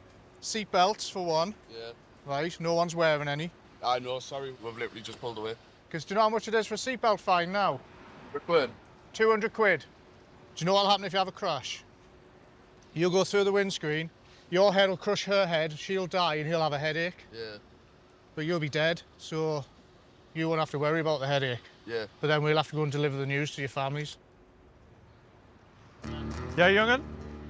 Jump out. What happened to this? Did this come off in a crash, did it? That's the other reason we wanted to speak. Yeah, I'm waiting to go and do it. I'm just waiting to get paid. Costs about 20 pence to get you some Velcro, double-sided Velcro. Yeah. I can get that. I'm going to get it sorted.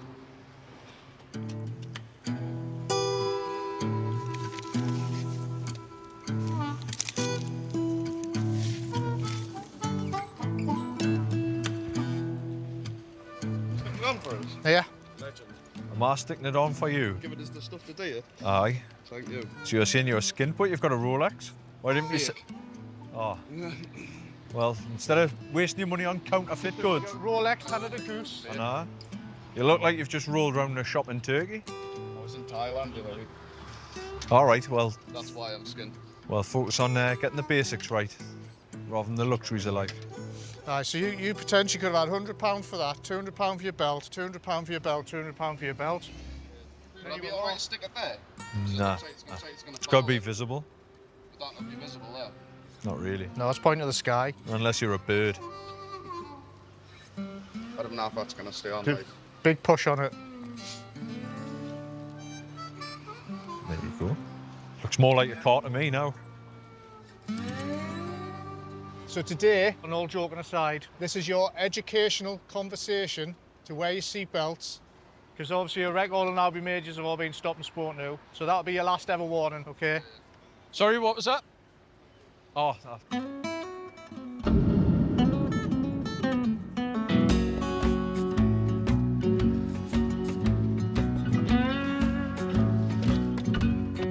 Watch him drive off and the plate just drops on the floor. Wah, wah.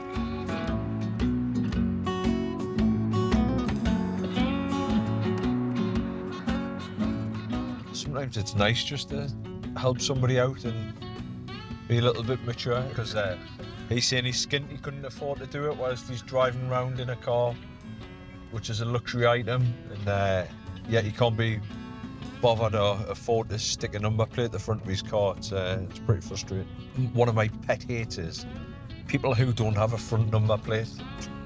I hate it. Is that why you carry stickers in your bag? Aye, it's a little bit like Mary Poppins' bag. It just got a bit of everything in it. Hopefully he's got an air fryer to cook me Sunday dinner in.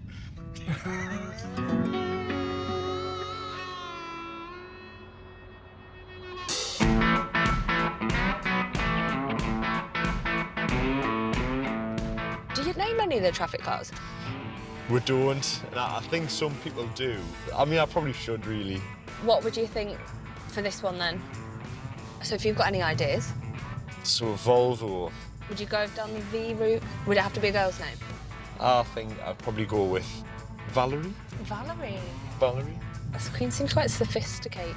A bit of a beige kind of name. No, that's going to insult everyone who's called Valerie, isn't it? Scratch that. Forget Sting, Summers and Copeland. Today's famous police trio are Jamie, Moya and... Arnie. Something which really says, like, this is a mean machine. Arnie. Decent that, isn't it? That's it. That's a strong name, that. Shredded. Yeah. Good presence. When Let's get to Scotswood.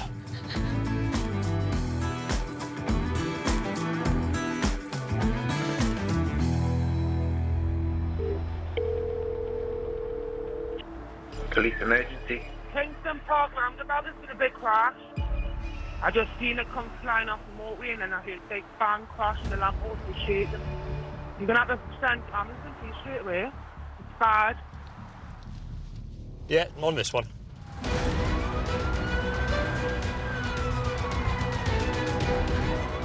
Kingston Park roundabout, actually a two-vehicle RTT with a male in a white Toyota who potentially injured him. The BMW's hit the white Toyota. His doors caved in.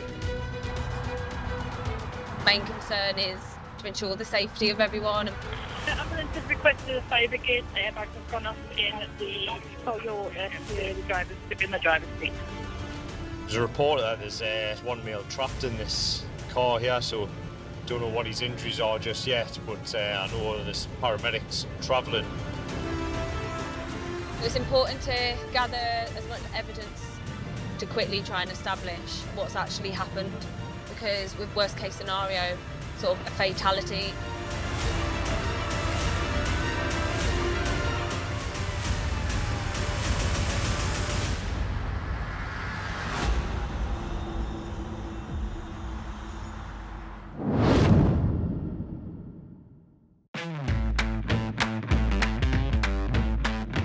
Self-driving cars are the future, but dashboard computers will still need plenty of RAM, so they don't freeze at the wrong moment, wrestle with autocorrect, or hit backspace under pressure. One thing's for sure, human or robot, you're never far from a reboot. Kingston Park roundabout, there's been a big crash. It's bad. There's a report that there's one male trapped in this car here, so don't know what his injuries are just yet. In Newcastle, Jamie and Moya are at a serious two-car collision.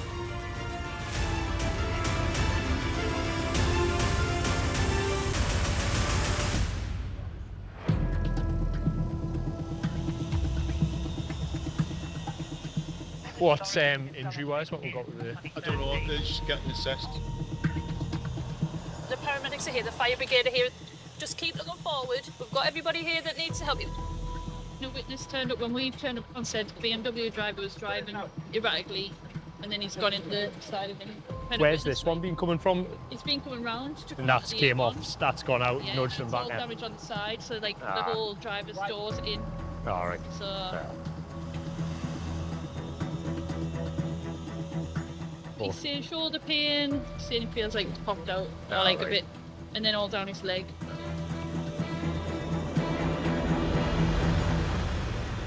So we've got an RTC where this BMW has obviously ended off a grass verge, and we've got another member of the public's been thrown into the mix where he's struck a lamppost. They're trapped in the car at the moment. With the fire service working to release the trapped victim of the crash. You all right, mate? Well, yeah, son. Jamie wants to talk to the driver of the BMW that smashed into him. What's happened? Back end's come out on that roundabout, and when I've went to correct it, it's slapped us. And when I've come onto the grass, I've slammed the brakes on, and it's just slid from the grass over there. How was the back end came out? Oh, I wasn't driving ridiculous. I don't know how it came out. Ask the wife. She was in the passenger seat. Well, you were driving, so how was the back end came out? I don't know. Nice. Oh, you have a sit in the back of my car.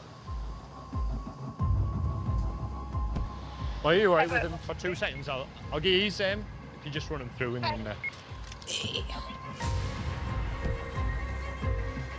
The BMW driver has said that he's just come around the roundabout quite normally, and the back end's got away from him. In my experience, that didn't just happen.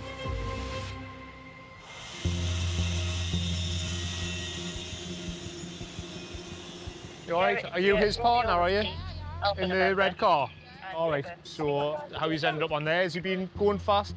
Car behind him making noise, so he was making noise back, basically. Was he? The next thing I know, we're up there, and there was a car beside us. Right. Have you been arguing or anything like that? No? You just haven't, right, champion? Are you sure you don't need to be seen by the ambulance or anything like that?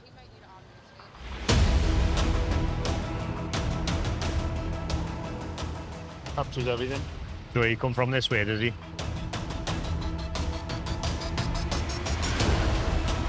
There's that other BMW that he apparently has been running its engine, but hasn't crashed like he has. Dashcam from another motorist shows the red BMW losing control and crashing into the white Toyota. Well, you can see the other one's going nowhere near as fast as he is. Oh, no. Tokyo drift there. Generally, he's obviously put his foot down a little bit, which has got away from him. Someone's came a cropper because of his driving, so we'll do a couple of procedures with him to make sure that he's not over the limit or anything like that. And then we'll get an injury update for the driver of the other vehicle.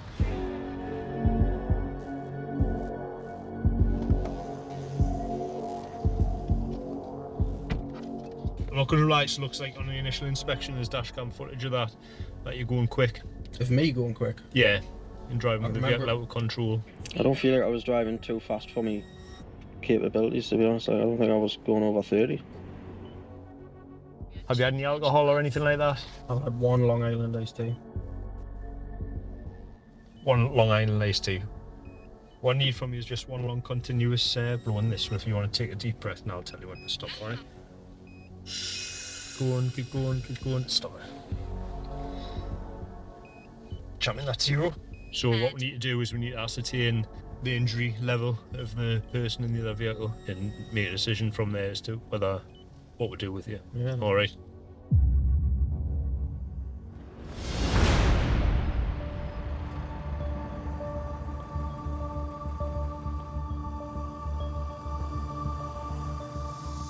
Passed everything. Yeah, he's passed. We've got an injury update. I don't believe it to be serious. Not at this moment. What we'll do, okay, I'm going to deal with it for a voluntary attender. I'll give you a ring to arrange a convenient time, because I can get an idea as to what his level of injuries are going to be like, long term or short term. Take a few painkillers, man, to be sound. Do you want another funny story? Go on then. Come off my motorbike last week. Bloody hell. You alright? Done my leg in, like. Maybe the bus is a good idea. I think it is.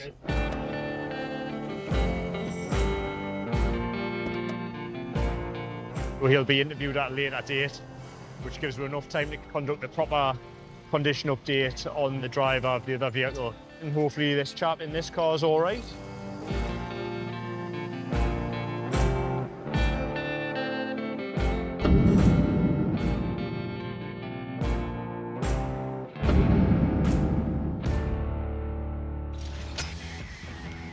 Well, isn't this glorious? I'm bringing the good vibes tonight. We'll take this bad lad, the Duchess. Just a valiant vessel, isn't it? is just classy, loud, in your face. A beast that needs to be tamed. A bit like me, to be fair. Goodness.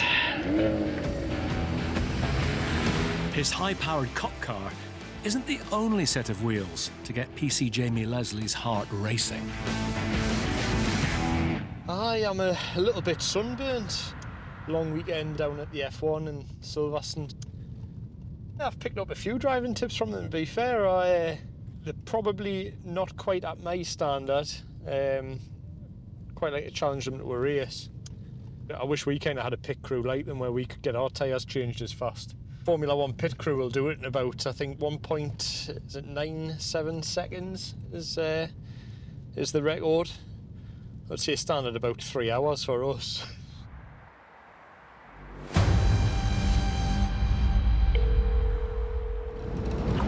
Please, emergency. It's a silver Mercedes saloon. Which drivers had masks on? The person in the back didn't have nothing on. What is the registration? They've put tape over to make it look like a 6. And it's not, it's a number 5.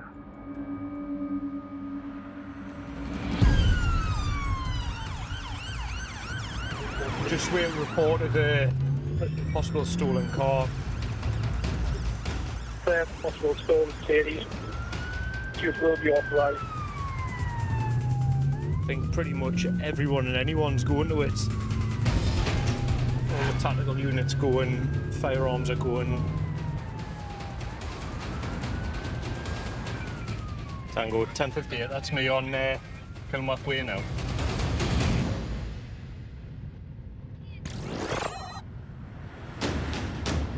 It's just past me, continuing Kilmarnock Way towards the A19, it's got the rear bumper missing. Are you in a marked vehicle? Yes. Just playing catch up now. Motorway cops will stop at nothing to keep car thieves from causing chaos on our roads. In Birmingham, West Midlands police are behind a stolen car. But when the thief spots the cops in his rear view, I think this might be a fail to stop now. he puts his foot down. Yeah, fail to stop. The suspect throws the stolen car around tightly packed streets, missing other vehicles by inches. He's pushed his way through a couple of cars. He races through busy traffic. Speed's approximately 60 and a 30. And in his desperation to get away, goes head-on with other motorists. He's wrong side of the carriageway, it's high risk. The driver continues to speed away from police. He almost lost control. And finally, crashes the robbed motor before making off on foot. RTC, you've got to run up. But he's not as fast on his feet. The driver pleaded guilty to burglary, theft of a car, and dangerous driving. He was sentenced to 4 years in prison. First possible stolen Mercedes. It's just past me. In Newcastle, Jamie has eyes on a suspected stolen car. Going on the A19, Jamie. Couldn't tell when I spun round. It might have...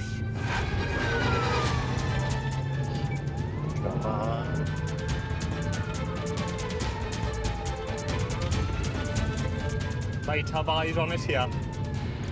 Stand by, I think I'm behind it.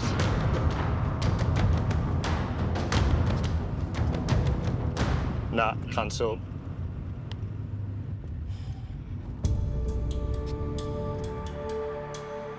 What an idiot.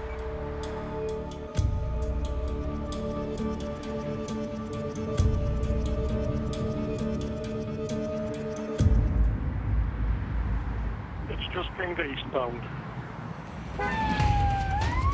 Back on it, we're back in the game, all's not lost. It's just pinged again. Southbound lane 2. Are you behind the vehicle? Yeah. As more cops close in,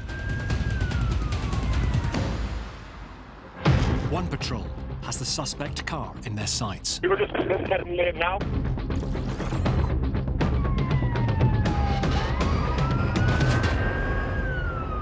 Vehicles crashed.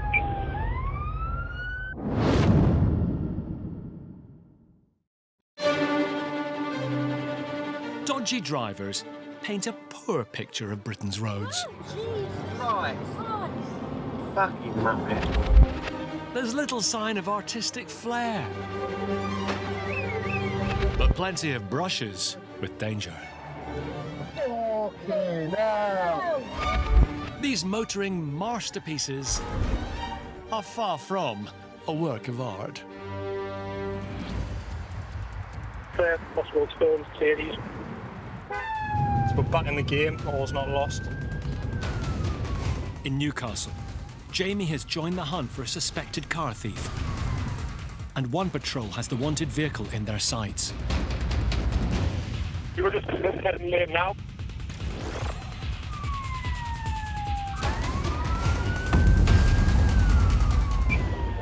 Vehicles crashed.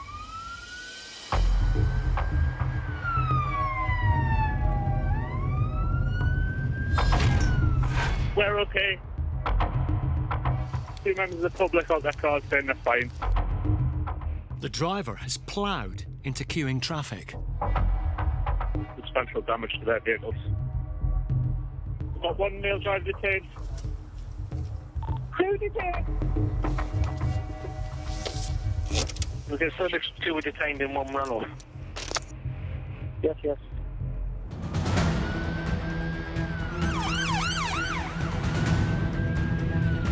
We've got run up from the vehicle, so we're just making our way down to the area now. What's the description of the other lad? The body lampstand and tall with blonde hair. That's all in black. That's the one we're looking for. 10:58. I've got someone matching that description. It's just jumping in that car.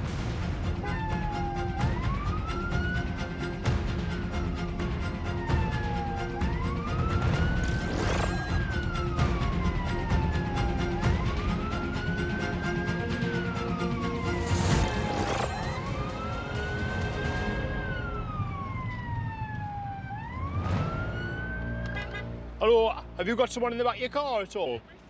Have you? Just stop there 2 seconds, I need to speak to you, alright?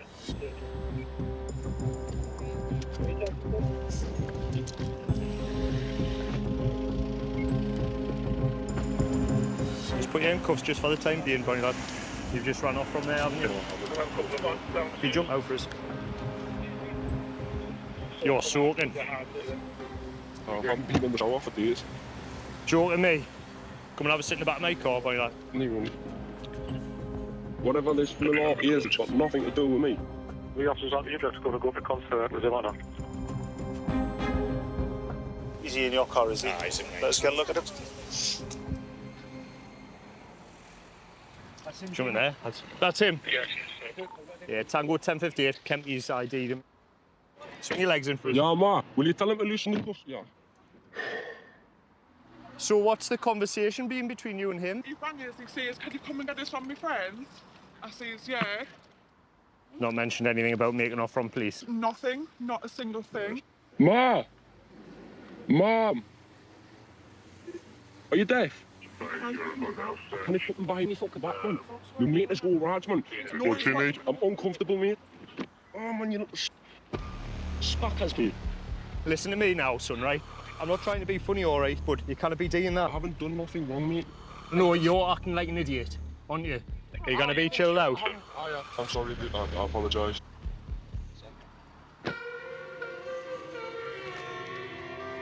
Oh, God.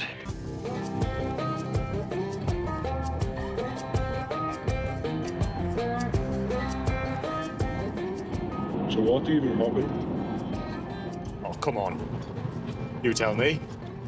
You must think I came down in the last shower. What's the craziest police chase you've ever done? What's the craziest police chase you've ever been in? Probably went some people tea party in my car.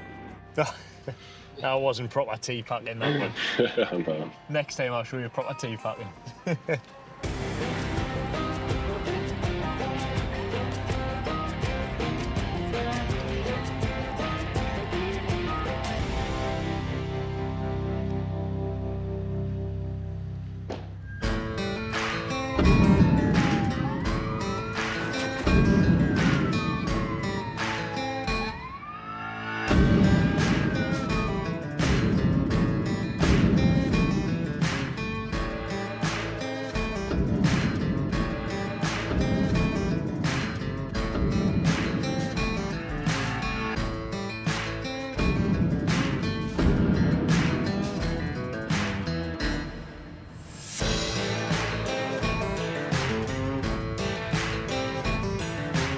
Last one who was made off, he was sweating like a good and heart was beaten out of his chest.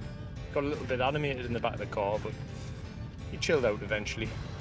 He's an alright lad, he's not really a criminal, but you get triers who think you came down in the last shower, you know what I mean? Like, we'll go, what the devil's gone on then, officer?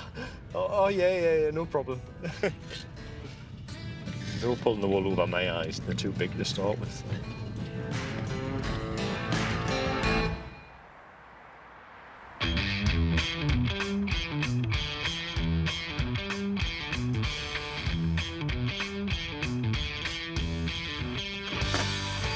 Good morning, Mark.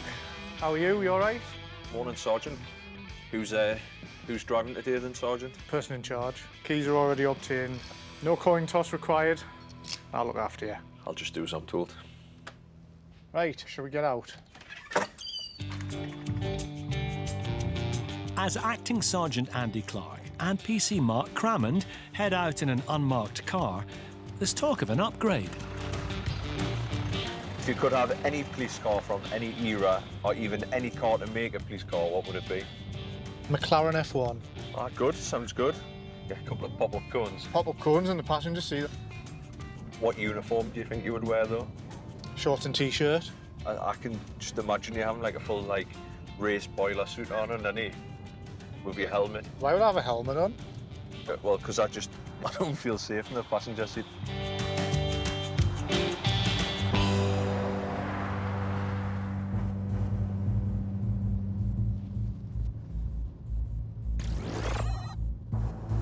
What are they doing? Did he look like he was like dealing out the window there? I know, he's just handed him something there. He's walking off now. Try and get round, yeah. He's moving off now. You think he's going to make off, yeah? No, he's just shot round that bend there. Is he going? Is he going? Not sure, he's going a bit quick, isn't he? I don't know if he's trying to lose me in these streets, yeah. It's a bit of a minefield around this spiker wall. What's he doing? Oh, he's stopping there, look at him. Is he? He's just pulling up there, mate. Oh, mate, you okay? Come here a sec. Mate, he's running.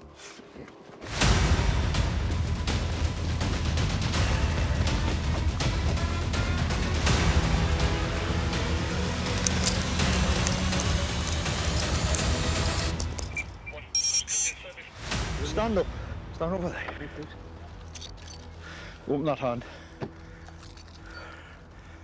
Read. Locked up for possession of classic intent to supply. Where are you? I'm morbidly obese, man. I shouldn't be running. Listen. That was unnecessary. Wasn't when you got a load of drugs on you. A bit old for that, aren't you?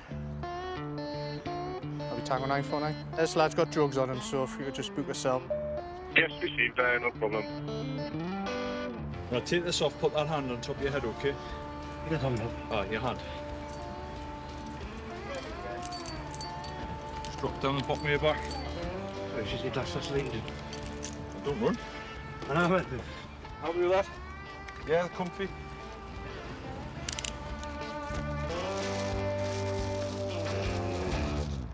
Feel like a happy couple, yeah?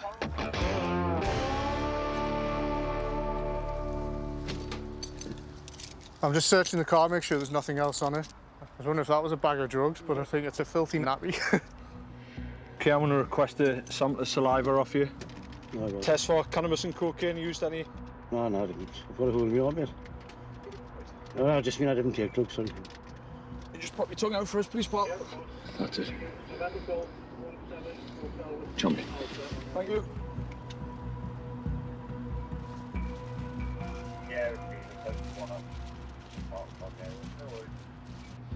Tested positive for cocaine as well. So I didn't take cocaine, mate. I've got to hold me out. Well, you're further arrested for Section 5A of the Road Traffic Act. Okay. I'm not going to work that one out. Luckily, Mark was hot on his heels. I managed to get him caught. And I did the easy bit and stayed with the car. I think that's experience over youth. I'm an athlete. I recovered quicker than him. Surprised it took us so long to catch him. I was trying to fall down the stairs. No, last year, the police have like the police Olympics, if you like. You win? I won the 5 metre egg and spoon race. Right, let's get ourselves away and get you tucked up in bed. Are you sure comfortable? As long as you have the last laugh, eh? You know what I'm a little bit gutted about? Didn't stretch? Because when he went down the stairs, I jumped down the whole lot. Thought in my head I'm going to twist my ankle when I land. Did you jump down all the stairs? Hop, skip and a jump.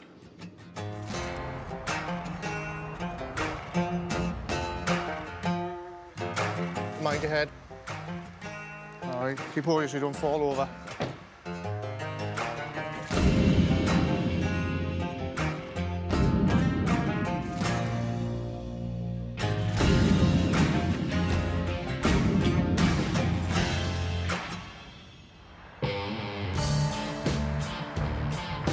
Good job, that's good lock up. Aye. It's good running there, mate. I've still got it like... I'm still fast, you know, over about 50 metres, where anything more than that you'll have to start putting sweets down to make me run. I decided to stay with the car to keep it safe. You always need to secure the car.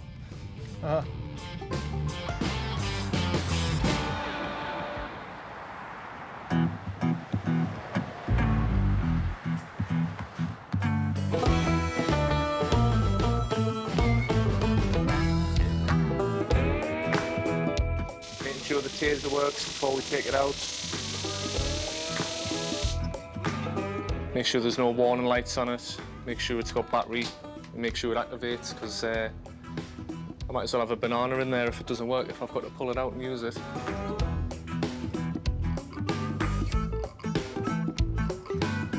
The weather forecast's wrong. This was meant to be rain till midnight. I'm complaining.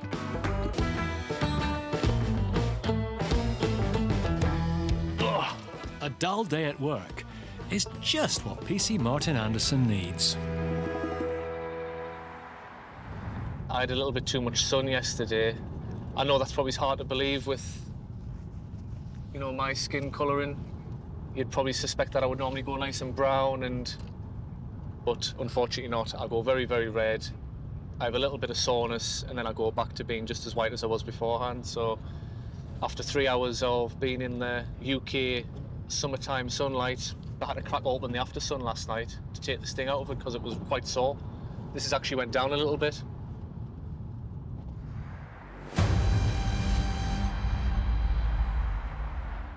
Got a possible clone. No found. It's a grey Renault Clio. Yeah, received. We're heading towards it. These number plates were stolen. Smell used in a theft. So this one's a grown Renault Clio. It's just activated one of the cameras in Sunderland. We're going to make some progress to try and get down and get it stopped. Lima 2746, we have my also attendant. It's good because we're all out as well. There's like 6 cars south today. We're either hoping that one of us gets an eyeball on it, or we get another ANPR activation to give us a bit of a hint as to where it is.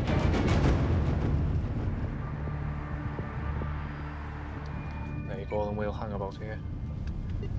Wait here. Lima 2746, that vehicle just pinged.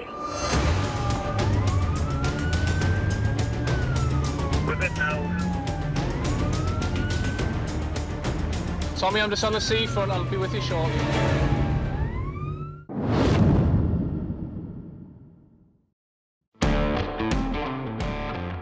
Bad drivers are rewriting the rules of the road, adding new twists to the tale.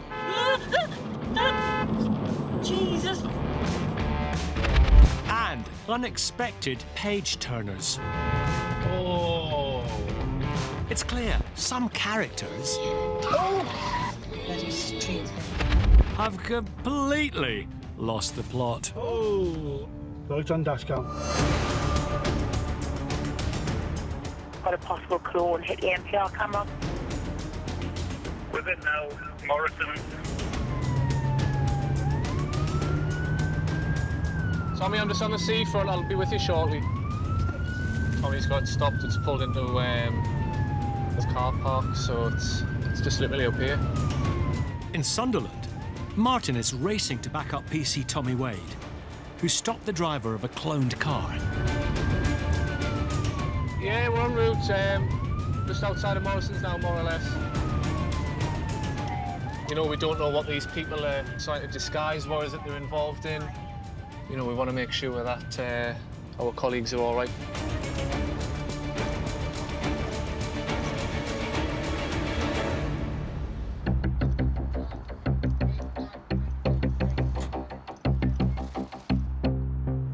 Was it just the one person in it, was it? I think so, aye. Just give us your hands. Have you got out and you shouldn't have? No, no, mate. Just jump out for us. That's just got to be batty in that rubber glove, mate. Tobacco? Tobacco. I'll leave for this. Right, jump back in there, buddy. This Neil is quite well recorded with us. They show me the provisional licence. Right, you got provisional? No, I lost it like 4 weeks ago. We definitely shouldn't be driving then. Tango 461 to LB. Just confirm. It's a stolen Clio. Yeah, it's received, thank you. Confirmed stolen. You're joking? Well, I'm not going to joke about that, am I? Fucking hell, man. Yeah, that changes everything, mate. No, you can't believe that, you know.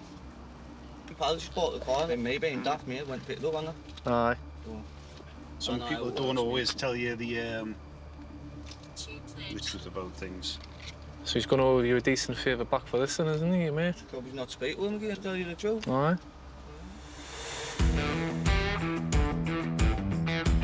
Right, are you alright taking him in, aye? Thanks very much, mate. Ah, no bother, mate, I'll see you in a bit.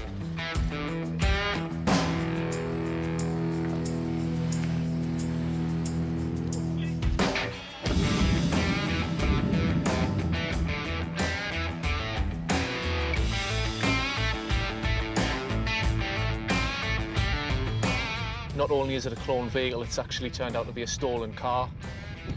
He's trying to do a good deed for his pal by moving a car which he didn't realise was stolen and on false plates. I would have been happier if we'd got hands on and got the lock up, but it's a team effort, isn't it? So yeah, who knows the next one? Tommy might come to back us up when we're slapping the cuffs onto someone shortly, but I believe that when I see it.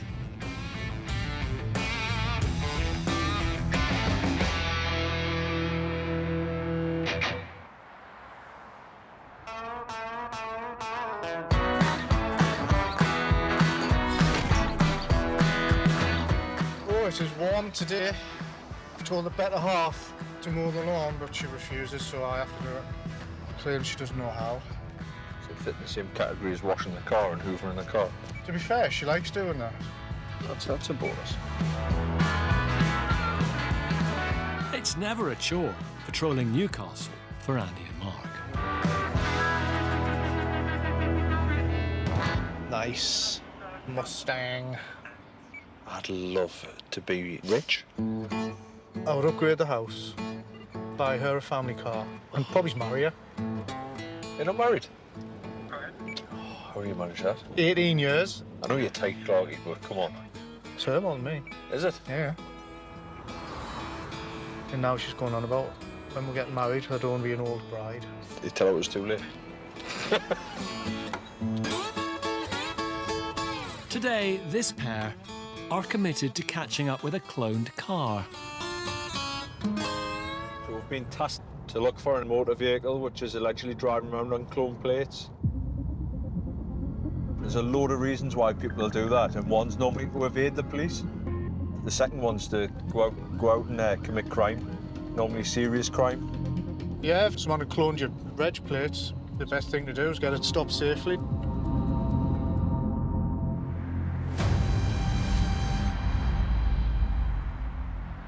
Confirm clone to Tiguan on false plates.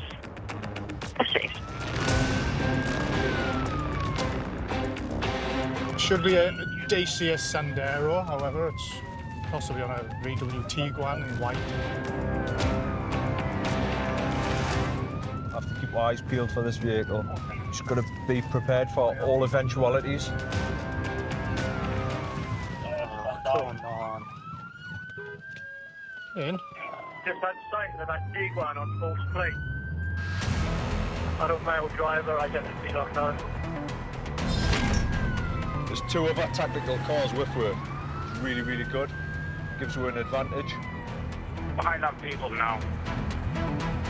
Approaching the roundabout with the A1. So they're not far ahead of us now. Tango 35, we're just at the Broadway now, we're not far behind you. They're approaching the roundabout. Stand by. That roundabout now? Aye, this should just be straight ahead of her. All tactics are authorised. The empty should be on tactical box. Serious criminals are often in the driving seat of cars on cloned plates. Stopping them is a high-risk move for the cops. In Ellesmere Port, a car thief in a stolen BMW is making a getaway from Cheshire Police. Vehicle failing to stop. The suspect shoots past slowing traffic as the cops close in. Just behind the vehicle now, held up by one vehicle. But he bullies another driver out of the way and floors it. Speed is currently 60 miles an hour. Flying into blind bends, the driver hits dangerously high speeds. The vehicle is now at 100 miles an hour. And he leaves the cops for dust. Temporary loss at this stage. But just around the corner, it's carnage. The car's going nowhere after smashing into a barrier. And the driver's done a runner. But DNA on the airbag finally sees him locked up. A search of the car boot revealed 3 different sets of registration plates. The driver was found guilty of dangerous driving and handling stolen goods. He was jailed for 22 months and disqualified from driving for 4 years.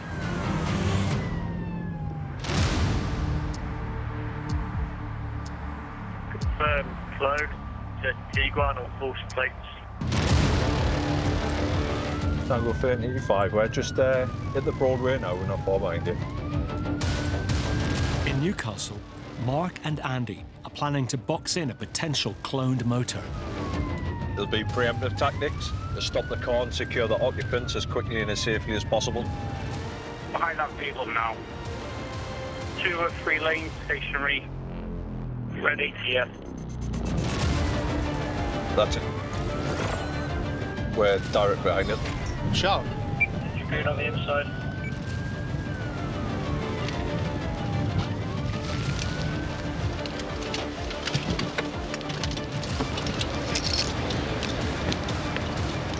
Turn the engine off. Hello. Put your seatbelts off for us.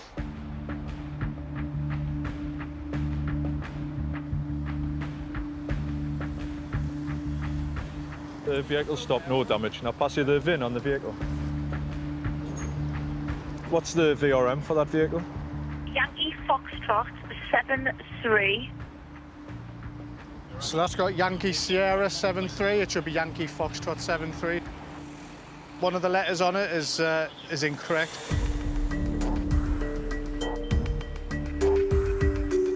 Look at the reg, Yankee Sierra 73. That comes back to a Dacia.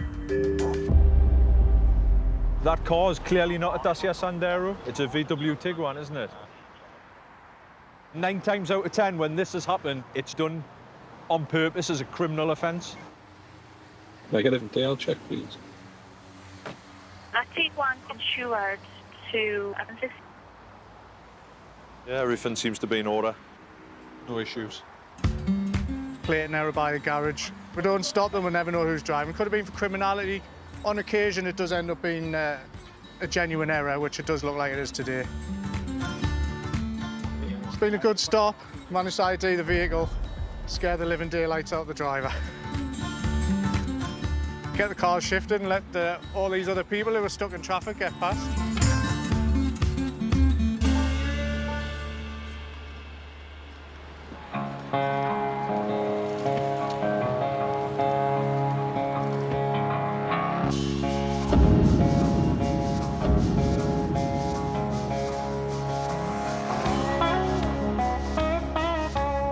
I've got a little bit of sympathy for him, you know. He thinks he's just driving home. He's surrounded by police, and it is a little bit overwhelming. That's how I'd expect the genuine person to react. You would expect them to be shook up, and that's why it's such a good tactic, because it catches people off guard. Good driving, that car. Quick. Quick thinking. Oh, you're on it.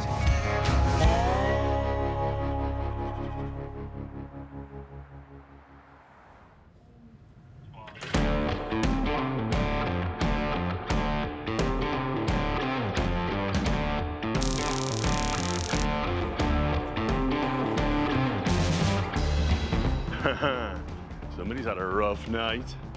Parking in the dog section car park, are we? Tish, tish, tish. Dog sergeant's gonna be barking mad. Sergeant Dave Roberts has launched an investigation, and he's chasing down a new lead. I will quickly check for Malinois, Labradors, drugs dogs, German Shepherds, the usual sort of thing. Definitely no dogs in there. Wow, it smells like there has been though. Any poodles in the boot? No poodles in the boot. Any Cocker Spaniels in the front? No, right, it's definitely a dog vehicle. Just parked in the very wrong place. Dave spent 30 years as a cop, but this old dog is still up for new tricks. I would love to be a train announcer. We shall be visiting Rowlands Gill, High Spen, Gateshead, North Tyneside, Northumberland, Newcastle, Sunderland, Hexham and The Office. But I think I'll probably get bored.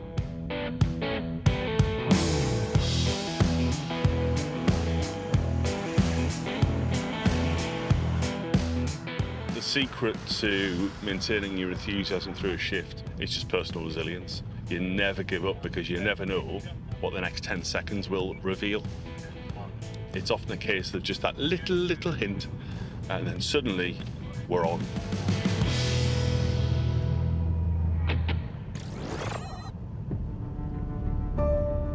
I'm just going to briefly stop this vehicle up here, just a routine stop check, just to say hello and just see who is in that car. It's not done anything wrong, just the way that they drove to that roundabout saw us and somewhat slowed down. It could be me being completely oversensitive, or they're now taking a bit of a bizarre route through here, so.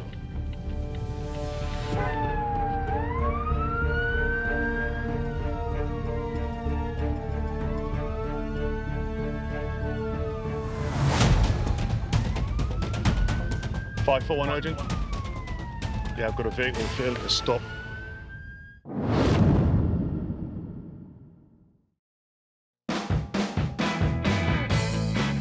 Britain's dodgiest drivers rarely play their cards right. Jeez, how come that? And they cheat behind the wheel, pushing others to snap. Bloody hell. Jesus Christ.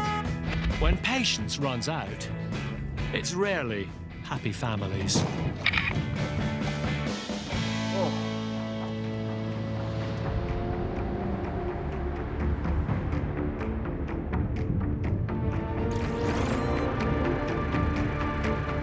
Just going to briefly stop this vehicle up here.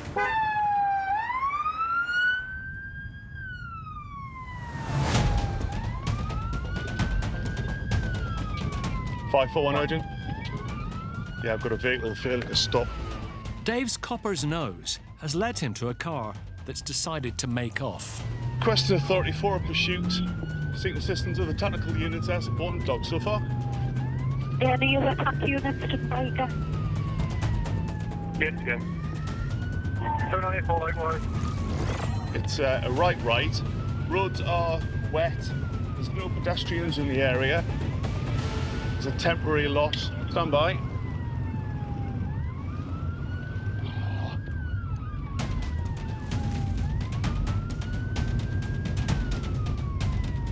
Just following the wet tyre marks. Vehicle looked to contain 2 adult males whose identity and destination is unknown. Yep, re-engage the vehicle is taken a left. It's medium risk, speeds 50.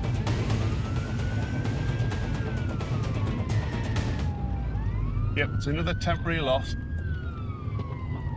Bloody speed bumps. It is here. It is a case of where and a case of when we find it. 410 I'll be. I'm with that vehicle now.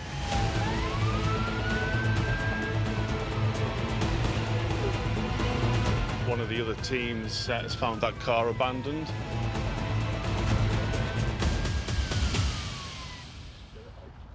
That is so annoying. Speed bumps, just couldn't keep up with the thing.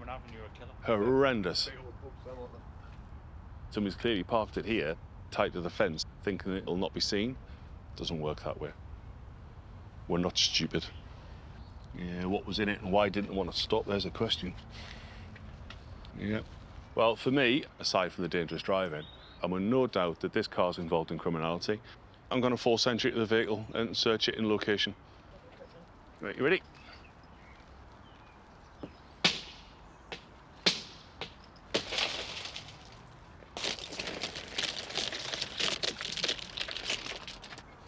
Actually quite clean inside, eh? I'll be forced entry into the vehicle, just trying to search as best we can. Could you see if you can get something to make some keeper inquiries?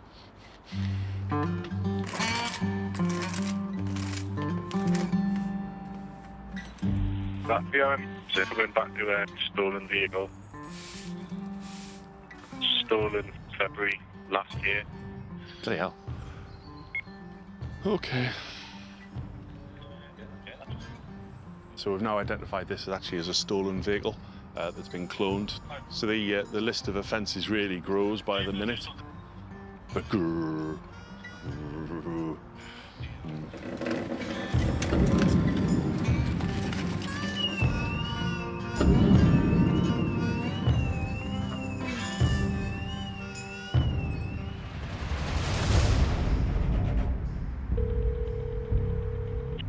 Northumbria Police, how may I help?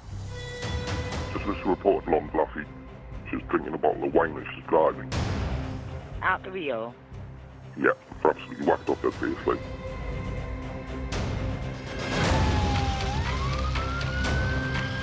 I've put it through the priority response.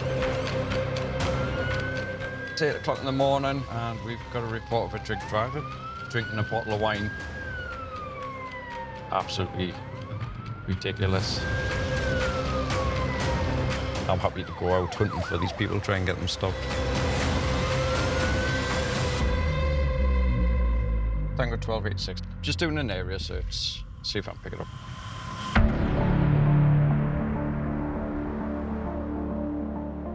I'm trying to sort of put myself in their shoes to a degree, thinking I've been up all night, I've had a few drinks, where am I going to go to get some food now? It's going to be a bacon sandwich, sausage sandwich, that type of stuff. Intelligence we get is just absolutely invaluable. Members of the public themselves know how dangerous it is, and that's why they do report intoxicated drivers. We wouldn't get the results we do get without them.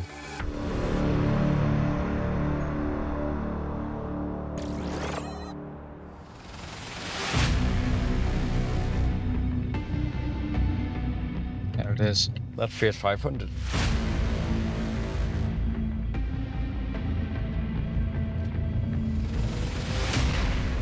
That's not the one.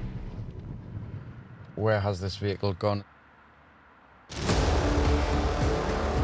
Drink drivers are my pet hate. I struggle at times to get my head around why people actually do these or commit these offences.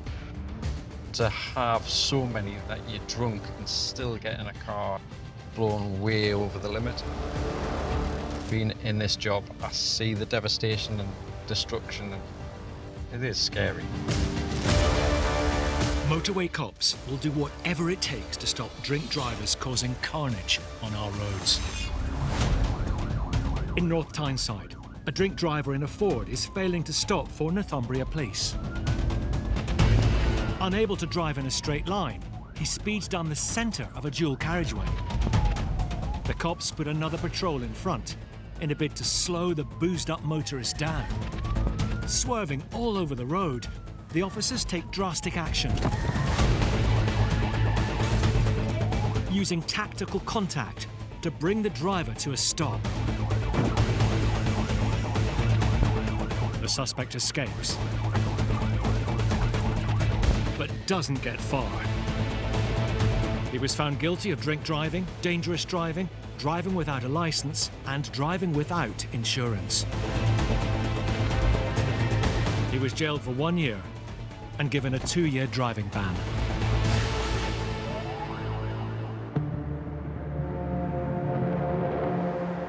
Clearly, I want to get a car stopped that's driving potentially intoxicated. Back in Newcastle, Brian is on the hunt for a driver spotted drinking a bottle of wine at the wheel. That's the car I'm looking for. 1286, I found that drink driver. It's parked up on Kingston Park roundabout. The vehicle is stationary at the moment.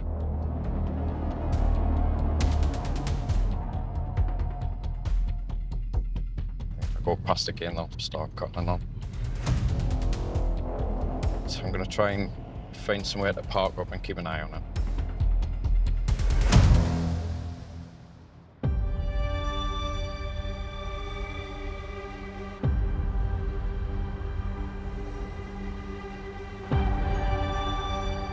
Yeah, there's movement at the car.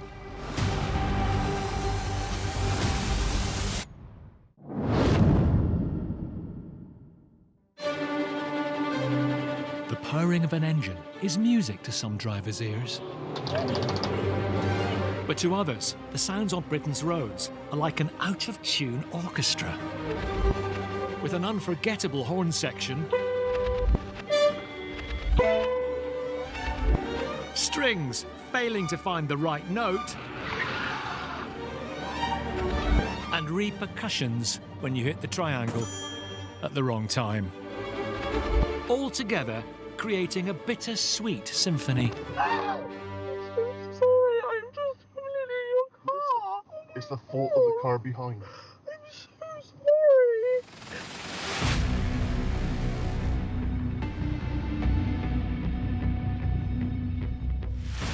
That's the car I'm looking for.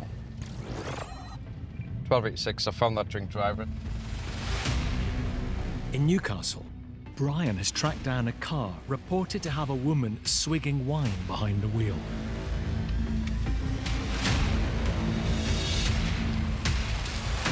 Hello. Good yourself? I'm just going to first of all take possession of those keys. Why we get pulled? My concern is somebody's been driving it whilst drunk. I'm off, mate. I'm not dealing with it. Right, you just stay. Don't touch just us, stay mate, here. please. How I've done now. 286. Do you want to come down and hurry up? Just Let go of us. I'm not going to run. Well, I think you are. I didn't go to run, did I? I just went to leave.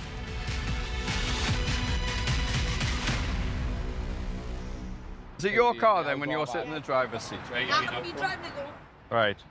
Registered and insured to you. Yeah. Fully insured, fully taxed, fully MOT'd. Jump on the passenger seat, aye. What's the problem? Just watch the road when you go around the other side. I'm dead cautious, maybe not. Can I see your driving licence? No, I don't have one. I'm not driving. What? Who's driving then? It's hers. You driving far away though. I never drove. So who was going to drive away from here though? Nobody. Nobody. Not now. Not now the Rosses are here. Right. What I'm going to do is I'm going to require you to provide a sample of breath for alcohol analysis because I believe you've been the driver. Take a deep breath and blow out until I tell you to stop. Keep going, keep going, keep going, keep going. Stop there, thank you. It's thinking about it. And at the minute, that's a fail of 85. Quite a bit over, more than double. I am going to arrest you. Why are you arresting me? Anything you do say. Driving your car. Otherwise, they're going to seize the car. So the information I've got. I have been driving. Love you, baby. I love you. I've been now, right? I may have been driving earlier, but doesn't mean to say I was fucking driving earlier. Does it, babe? A little bit chaotic for 5 minutes there.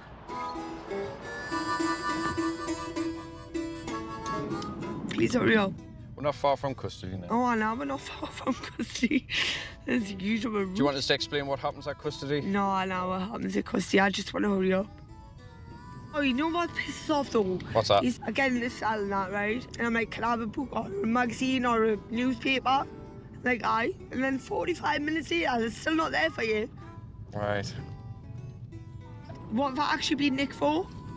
Because the keys weren't in the vehicle in the ignition. So I'll just stop you there. We're not going to discuss it in the car. We'll And the reason being, anything I do say may be given an that's evidence. exactly why I'm not going to. I'm telling you now. I this don't want is it my constitute evidence. as an interview I because was you want to never brief. driving when I was drunk. Simple as. Nick me for drink driving. Can't do it though. I've never, ever, ever drunk drove in my life. I wouldn't do it. I don't agree with it. I hate it.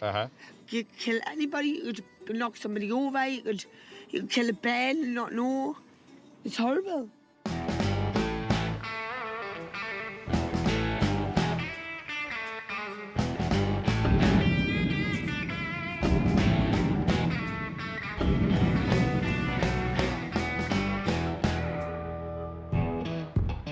That was a very long, drawn-out process.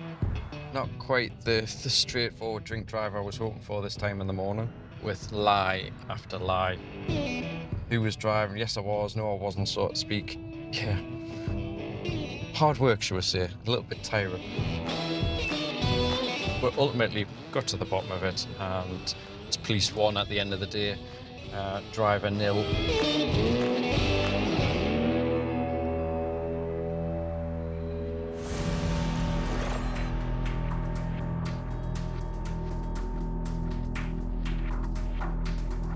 So there's a car up ahead which I've spotted displaying a partial registration, so I'm going to get it stopped, have a bit crack with him and find out why he's blocking the last 3 letters. Because to me, that would be a bit bizarre. He's got a brake light out as well. And you can't drive by...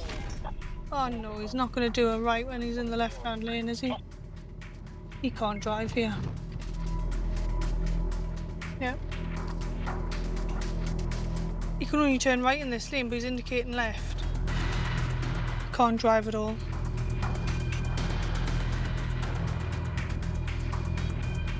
What are you gonna do?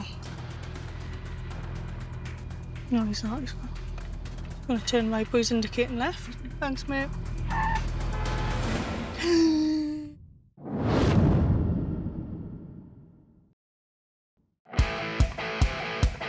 In the future, artificial intelligence could drive us all round the bend. Do you think you hear? Many motorists are already on autopilot. And any glitch can land you in a ditch. It's not always the answer to turn off and turn back on again. For now, it's the lack of intelligence on our roads that leaves us thinking, AI, what's that driver up to? What was that? That was a knobhead, that was.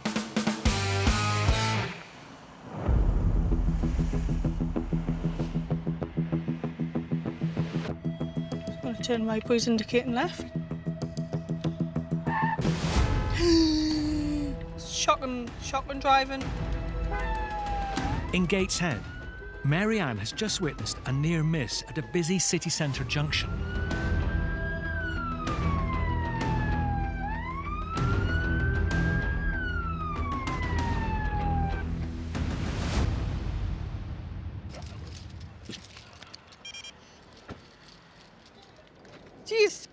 You alright? Yeah. I just need to take your key out because clearly you can't drive, mate. Huh? You cannot drive. You've just nearly crashed. And your registration plate's not displayed properly. Is the handbrake on? Handbrake on. What is it? Handbrake. Uh-huh. No. Yeah, that's what I'm saying. Right. Stinks of tabs. Cigarettes, lots of them. Just round here first, just take a seat in there for now. I'll get some details off you. Sit down. Right. Why is your eyes all bloodshot? Hmm? Your eyes are bloodshot and your pupils are quite small, which would indicate that you may be under the influence of drugs. When was the last time you smoked cannabis or took drugs? No. You don't take drugs? No. Well, I'm going to ask for a specimen of saliva to test for any drugs on you. Yeah. Yeah? Cool. Brilliant. Okay. Stick your tongue out. Thank you.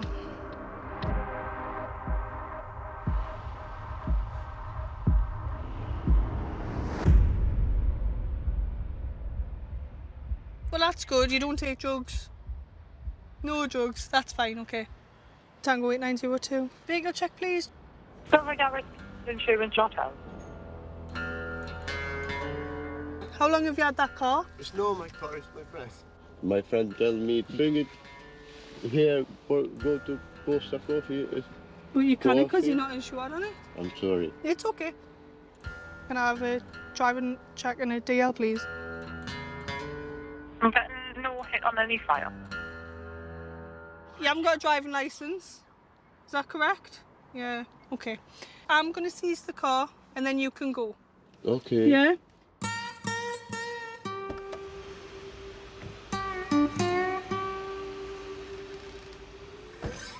Okay, don't drive. I'm sorry. It's okay. I'm sorry. You just don't drive. Please, one photo. No, I'm not. You're not getting a selfie with us. No. I've just took your car off you. You're not getting a photo. No, definitely not. Just one photo. No, you're not getting a photo with us. Yeah. No. No. Right. Thank See you you. later. Stood all over me yogurt and me ham sandwich. Oh man. I've salvaged me Cadbury yogurt though, that's the main thing.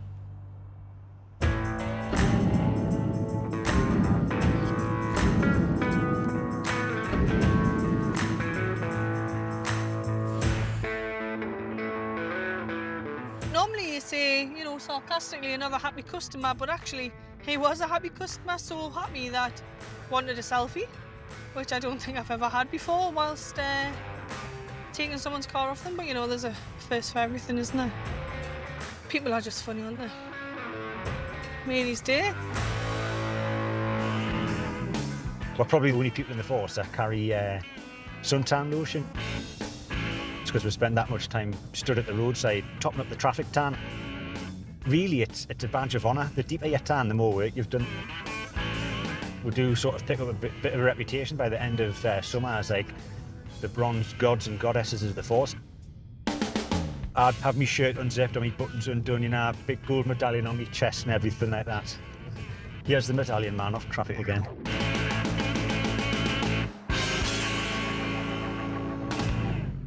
So there's a big job on the go at the minute relating to motorcycle disorder.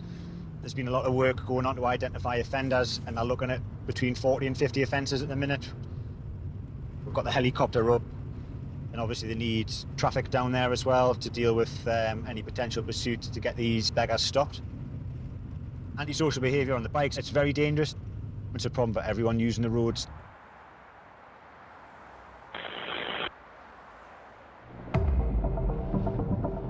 Past 12. 10 past, go ahead. Yeah, I've got a couple of youths riding. Looks like one of those electric motorbikes. Boat riders in balaclavas. It's on.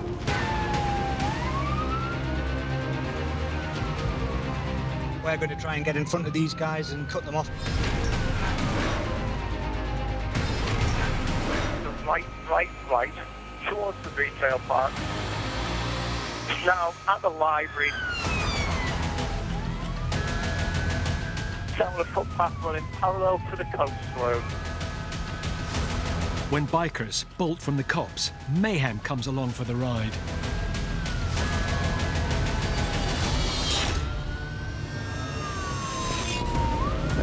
Wolverhampton, and a motorcyclist on clone plates is fleeing from West Midlands Police. In a wild attempt to evade capture, he mounts the pavement and travels the wrong way round a roundabout.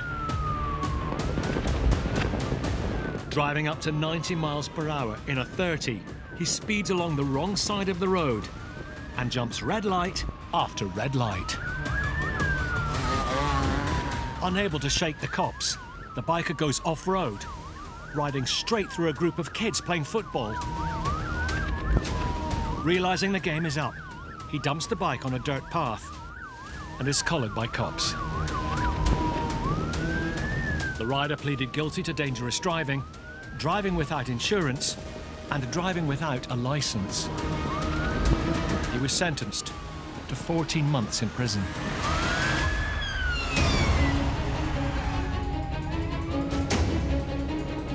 We have got a couple of youths riding in balaclavas.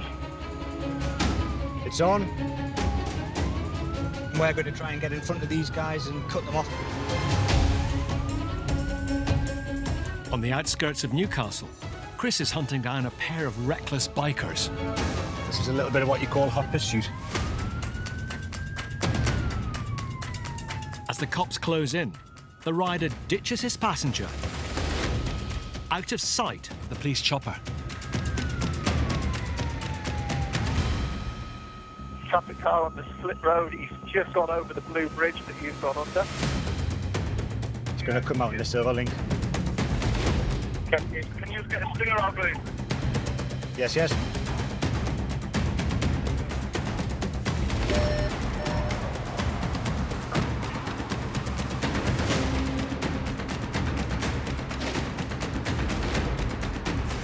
Can you stinger come up on you in about a second? He's seen you, and he's now on the footpath towards the city.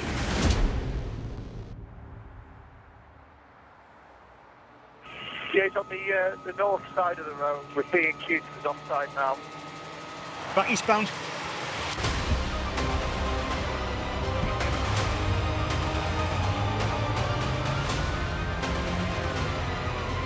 So the motorcycle's aware of us now. He's actively evading us. He's going northbound through that trading estate there.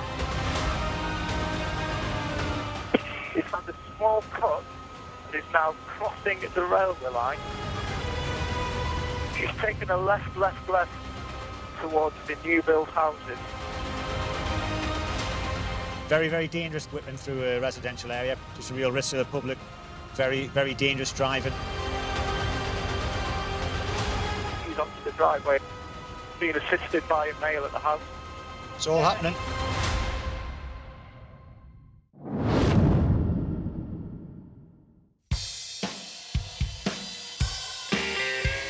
Some might say there's no master plan for driving on Britain's roads. Drivers going at supersonic speeds, risking their chance to live forever. You fucking idiot! Be careful not to slide away. And whatever you do, don't look back in anger. Fuck's sake, you fucking knobhead!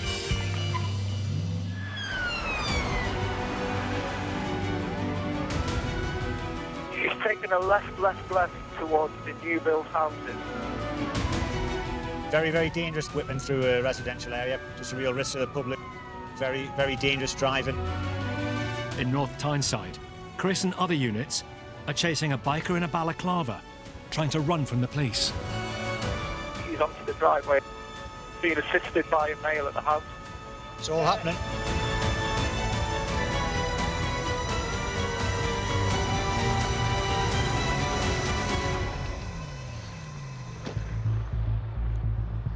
Right, come here. He's me on noise, he's only 15. Right, come on, you're under arrest, mate, for dangerous driving.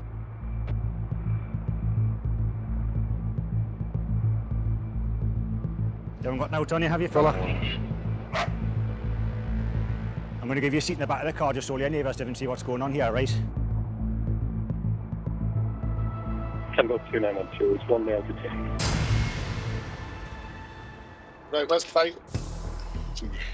Right, fight's coming as well, mate. I'll take it. No, I'll do. I'll take it so there's no damage. No. I'll take it in the arm. Thank you very much. Any need for all the use? All the use for one bike, really? No, leave it. I think your dad's more wound up than you are. What are you being a tit for? I'm not being a tit, I'm just being straight with He's fucking 15, man. I didn't care if he's You're 15. being a fucking tit now, so I'll be a tit. It's absolutely fine, you can do I what just want to speak to him for 2 minutes, you can hear what I'm going to say to him. No, he's locked up, I've told you. You're involved in this as well, right? We've got the bike. I'm not involved, all I've done is put it in the house, I didn't know what was going on. Let's not complicate anything any further. Not complicate it. He said he wanted to get back in the kip because he doesn't want you making a scene in the street and getting yourself lifted. All the use for all this, man, how? I didn't want to be scraping a 15-year-old lad off the street, so if it takes all of us to come and get him and get the bike, that's what we're going to do, innit? Where are you taking them? Middle Engine Lane. I'll be up shortly. All right.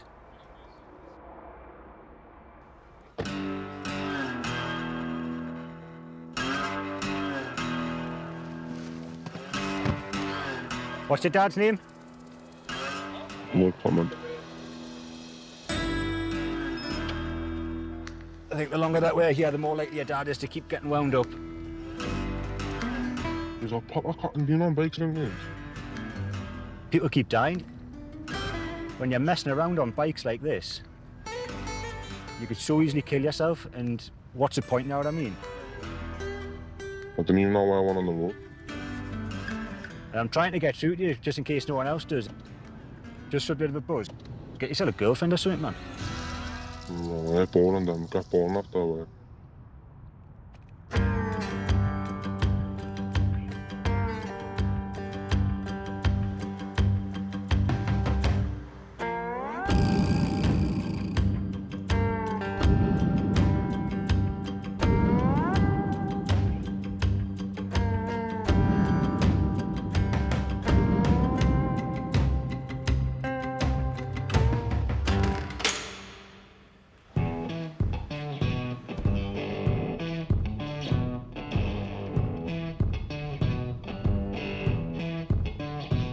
Good result, really good result. You know, the best outcome for everyone really in terms of getting the offenders off the road and keeping the public safe. I think it's occurred to him now that it's not just a game, and he's sort of facing the consequences for his actions. I think he's got a bit of a fright. It's not the sort of thing for a 15-year-old to be like razzing around the roads and the lanes on footpaths and car parks and all the rest of it. I hope he has a serious chat with himself and makes better decisions in the future.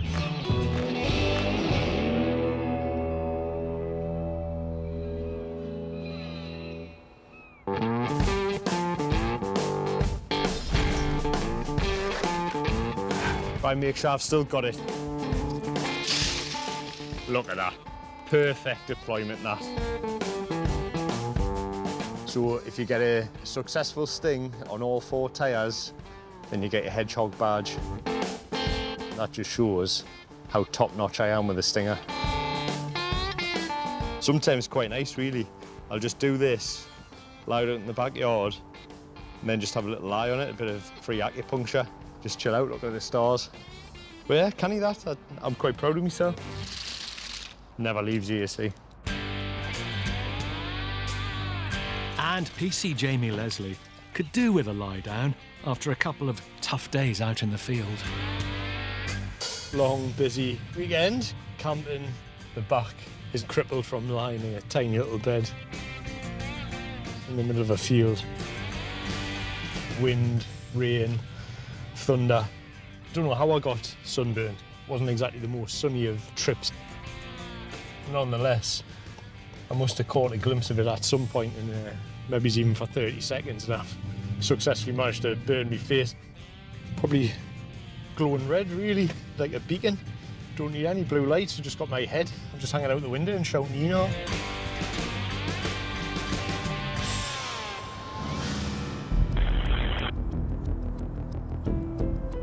Tango 3386. Go ahead. Yeah, can I have another unit? We've got 2 off-road motorbike with us. causing a bit of bother. Any of you units can head towards.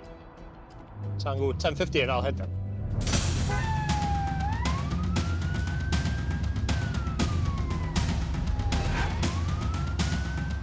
So Matty's got a couple of off-road bikes now, causing him a bit of bother. Stay there, stay there. It's not a road legal, it's coming with me. Stay there. Oh, it looks like one of the scramblers has been ditched.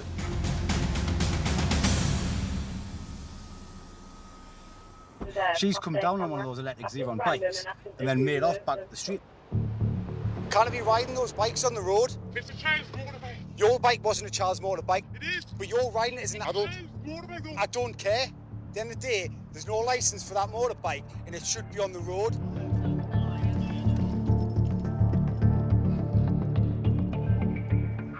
Listen to me, right? If you are driving one of these on a road, right, you've got to have a licence to drive them. Where's that bike now? Gone. Gone? In a house on the street. I'm asking for Yeah. the address, please. You don't have to say nothing. Listen to me, right? I can't be asked. No, I'll tell you what, we're not actually done with you yet. Aye, but what do you want us to do? Have a sit in the back of my car for 2 minutes.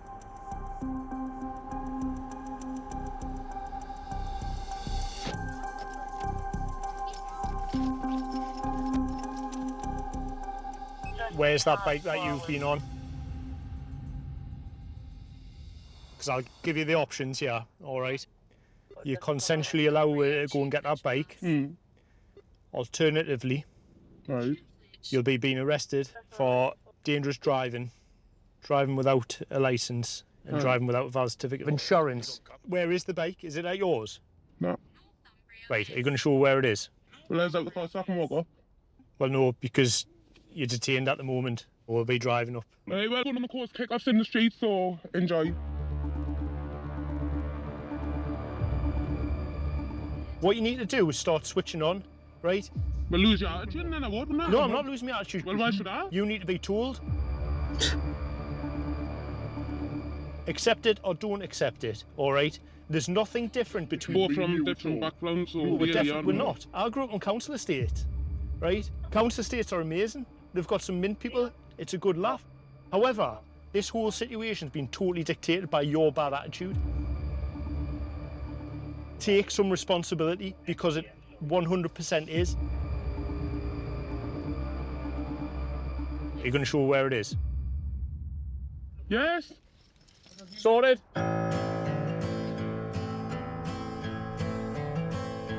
Where is it? It's straight up. Keep going. Where? Just on the left. Right. Where's the bike then? In the house. Is it?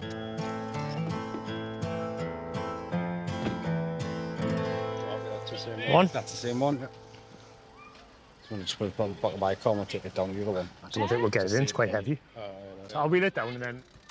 I think people are aware of how much issues these type of bikes cause.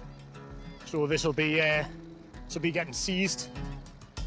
And then we'll try and get a destruction order put on it. There's no purpose in having one of these. I've seen people coming off these. So you know how devastating the injuries can be. Oh, let's call it bike, you know. I'm getting done for driving without a licence, driving without a fucking thingy, you know, and the rest of it. Just your standard day at work. I'll try and be cool and ride this, but I know how that would end.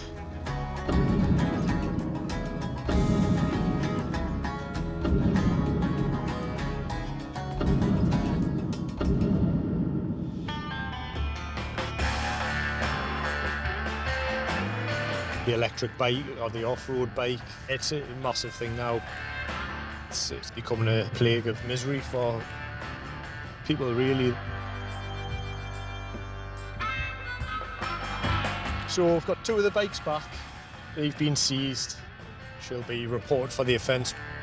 It's all a game. It's all a bit of a game of cat and mouse sometimes, isn't it? Who can get the last word in? You know, I used to ride scrambling bikes, and you know, it's good if you do it in the right area with the right protective gear, and you've just got to be sensible with it, you know, but go to a proper place, you know. You can take the horse to water, but you can't make it drink, as my dad would always say.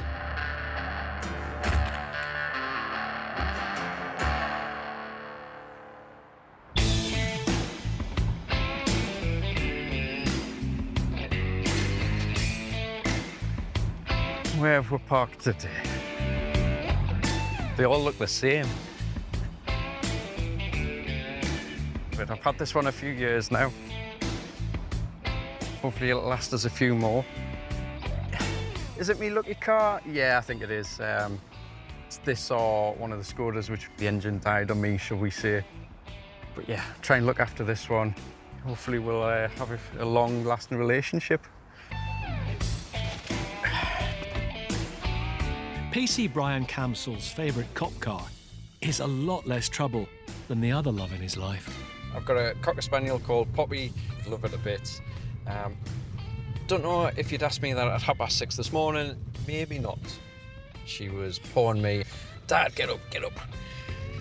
Yeah, didn't go down particularly well.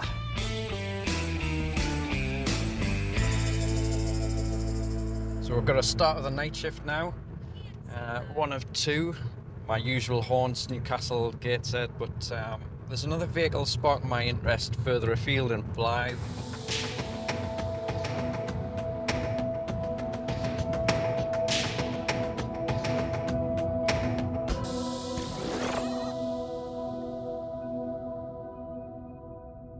That's that car.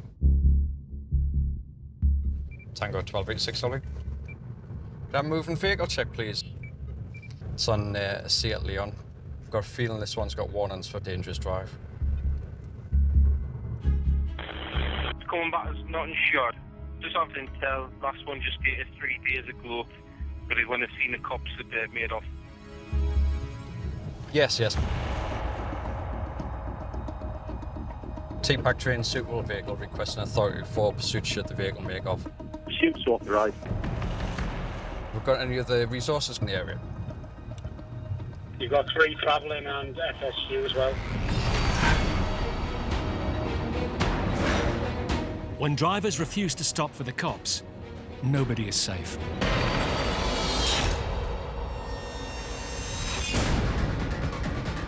"2 a.m. and Brian's fellow Northumbria cops are tailing an uninsured driver. But when they try to pull him over, the driver hits the gas. He flies through a red light, takes a corner at breakneck speed, and floors it over a roundabout the wrong way. A second unit joins the pursuit, and the cops team up to bring the shocking chase to a close.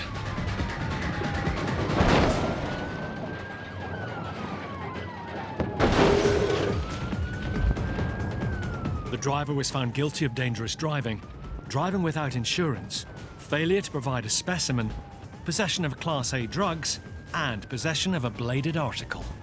He was given a 14-month suspended sentence, disqualified from driving for 2 years, and received a 4-month curfew.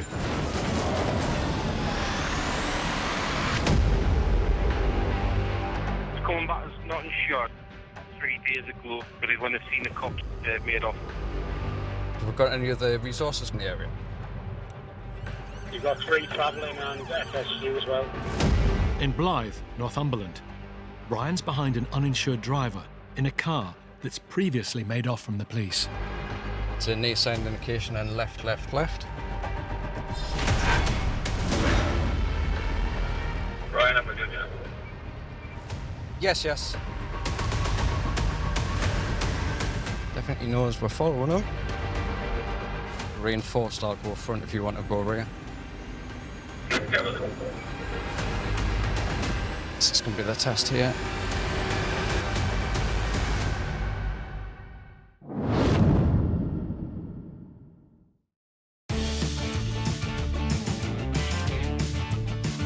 Our roads are no place for a budding romance. When people put themselves first, or push you to the edge. New relationships just crash and burn. Holy fucking hell!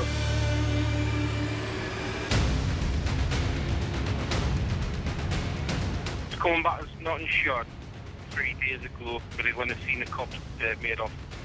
Definitely knows we're following him. Reinforced, I'll go front if you want to go rear. Yes, yes. In Blythe, Brian and another unit are all set to stop a car that's previously made off from the cops. Reinforced.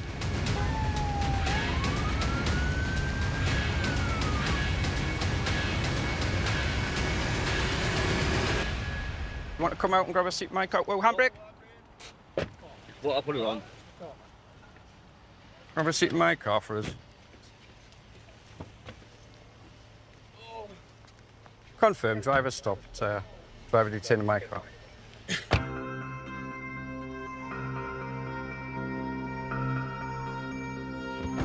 Is it your car?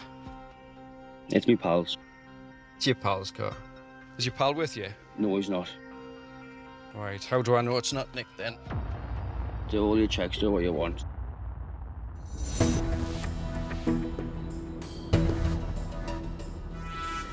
$12.86. Yes, go on. Past driver's details. It's got a provisional license only. Do you have a driving licence? No, I don't, mate. Is anybody in the car supervising you? No, there's not. Obviously, we're going to take the car because you haven't got a licence and yeah. insurance to take it. I'll give you some paperwork so you can give it to your mate and you can look to get his car back. Yeah. All right. What's your pal called? His name is Fat Rob. I haven't known him, to be honest, that long. Fat Rob? Does everyone call him that to his face? Some people do. Some people do. That's what I've always known him as. If you're bigger than him, of course you can.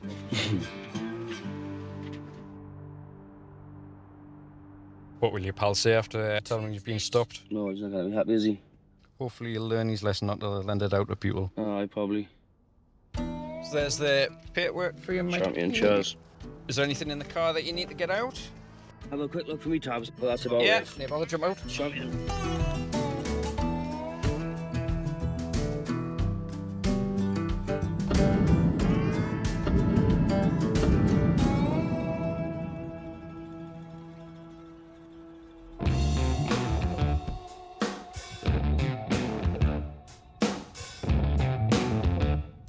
It's certainly satisfying that you go out, you look for these things and you get a result.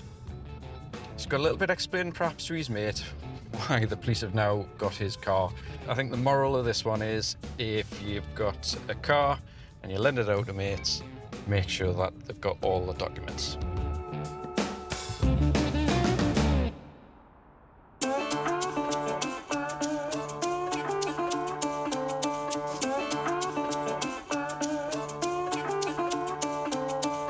I'm not a bad typer. I'm mainly a two-finger typer. Sometimes throw in a third finger there if I'm feeling a bit confident, but it's a little bit early still for that at the moment, so we'll stick to two-finger typing, but two-finger typing at a relatively decent pace. PC Martin Anderson was born to be behind the wheel, not a desk. What would be really useful if we had like a little assistant, they don't have to be little, any sized assistant. Someone who could triage our emails, quickly reply to them, and then we're straight out.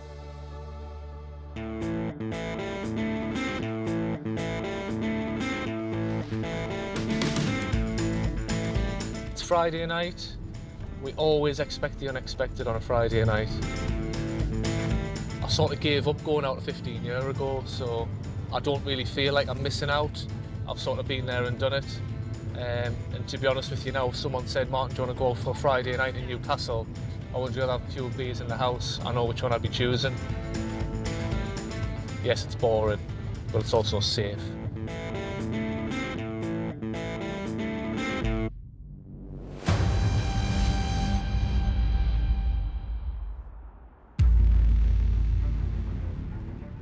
Just on the lookout at the moment for a silver Nissan X-Trail. It's activated one of our ANPR cameras. Not far from the city centre, it's shown as not having any insurance. So I'm hoping it's going to be coming towards us, so I might just sort of plot up around here somewhere and see if it passes by.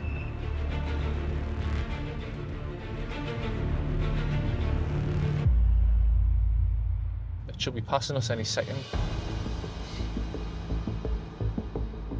It's one of the things that I enjoy is, you know, seasoned cars that are uninsured, because if they're going to let their insurance slip, what else are they hiding as well? Should have been here by now. I thought it would have went the same way it came in. Just hoping that we get lucky and we'll see it.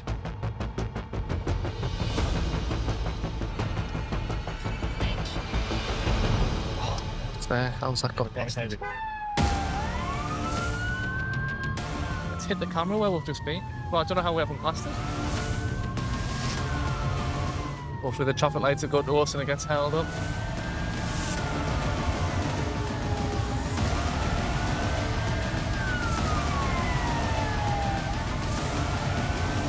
Where the hell has that gone?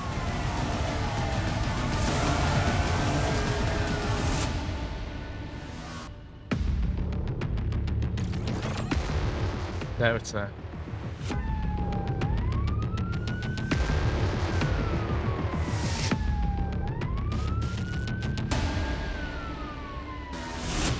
Hello, sir, you alright? Yeah. Are you alright? Have a seat now, just explain why I've stopped you.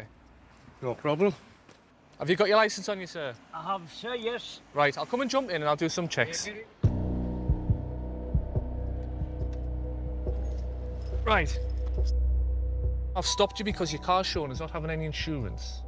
It is insured. Is it? Right. It's definitely insured, yes, because I'm paying £39 a month. I've just took my insurance papers out the bloody thing and all. Have you not got a phone on you what you can get online? Yeah. I've been stopped by the police. It's saying me Jeep's not insured. I've done this before and I thought it was all sorted out. I'm going to get on to them, like.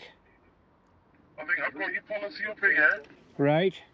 I'll try and send the certificate over now. I'm trying to get it up with Right. I'll have to give the officer my phone to get it up because I haven't a clue how to get it up. Right, I've sent it over there, but that's the one where they made the mistake. Right.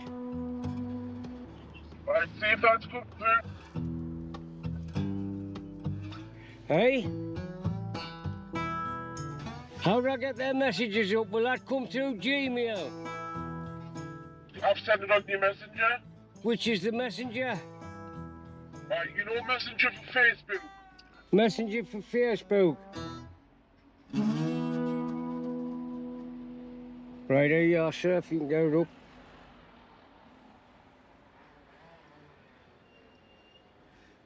Well, I can see from that certificate that the dates are right. Yeah. It's just, obviously, the registration that looks like hasn't been updated. Yeah. I'm going to give you the benefit of the doubt, and you seem like a nice enough fella. I'll give you this. Producer, which means you've got 7 days to produce your documents. Yeah. Have you had one of these before, a producer? Yes, yes. I need to report you because obviously if you don't... Yeah, if you've you don't... got to. There's enough bloody idiots driving around. I know that. They should bring the old-fashioned copper back. You did out wrong, you're boot up the arse. Definitely. There you go. Thank you very much. Nice to meet you.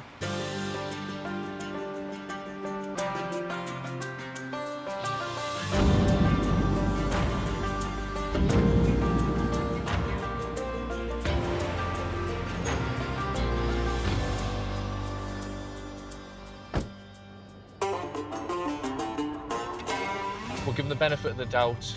It's a Friday night. We can't ring the insurance company up and double check, so next time if he was to be stopped, hopefully he's a little bit more savvy with his phone and has the documents to hand to show the officers. To be fair to him, I can't really criticise. I'm not even on social media myself, so when he handed me that phone and wanted me to go into his Facebook, I was a bit like, well, he probably was better suited to do it than me.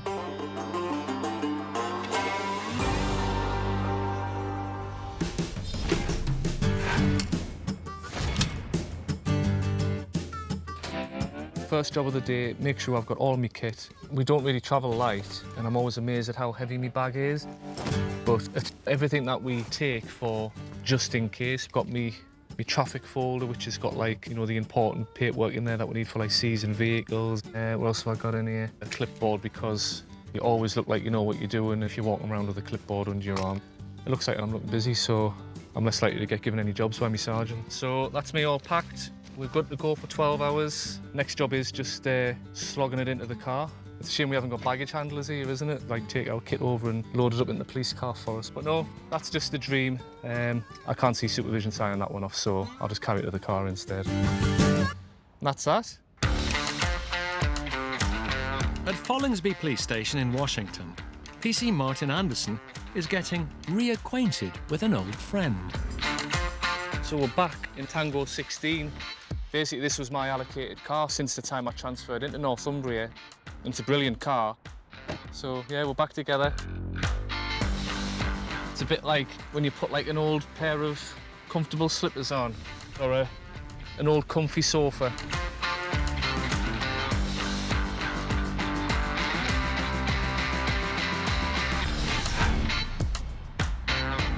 Quite fortunate today in that we've got the full team in and to have us out in numbers in a bit of a pack hunting really, lots of teamwork, and see what the day produces.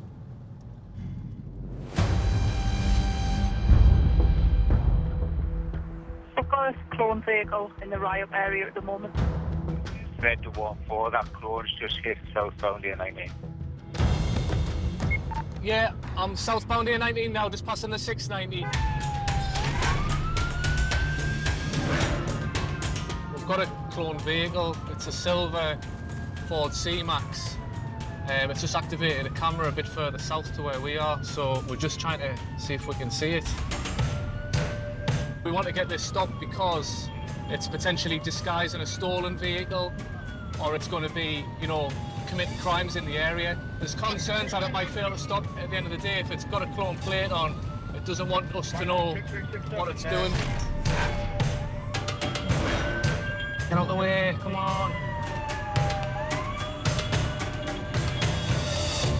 461, I've passed Seaham, still no sign of it. Just coming up towards Merton now.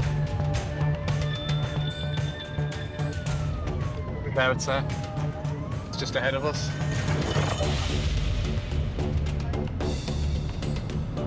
Yeah, we've got it. 461 urgent, behind that vehicle now. It's just come off for Merton. I'll be on totally trained in a super vehicle. Request an authority for pursuit if the vehicle does make off. Shoot's authorised. Request other TPAC units, air support and dogs. Yeah, just air support or away. Yeah, impact is authorised. 3-2's airborne. LB occupant is unknown. We're low risk, speed 50. How far out to the TPAC cars? We're going to belt it down the A19 to get ahead. Yeah, mate, first exit, 182 towards Seaham. So we're just waiting for the other TPAC cars to catch up. At the minute, it hasn't reacted to us, which is good. He's in his mirrors quite a bit, so he's obviously aware of us. I want to try and get the other TPAC cars, or maybe there's a stinger ahead of it. One, I'll be with you momentarily. Still no reaction to my presence.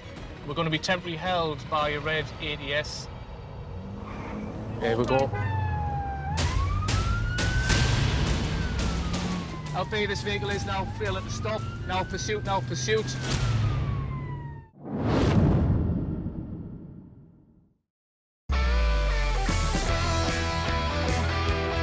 Bad drivers make it their business to monopolise the roads. Oh my fucking God. With hostile takeovers and squeezing the competition. But when stocks hit red, expect a market crash.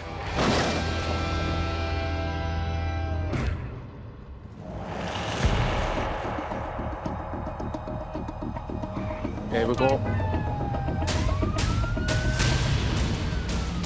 LB, this vehicle is now failing to stop. Now pursuit, now pursuit.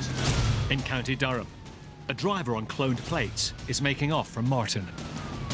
We are approaching a roundabout. Yeah, he's went wrong side of the roundabout. I haven't followed. We're just trying to catch him back up to him. Stand by. We're coming in along the course and try to get him. We want to, we're not far off. 3-2's 4.5 minutes out. Dean Road. General direction, Martin. We're just coming into Daltonley Dale. Yes, I'll get us inside at the pub. Speed 50. We're coming up towards the A19. I'm going to try and feed him towards the A19. High risk towards the red ATS. Currently wrong side of the road, stand by.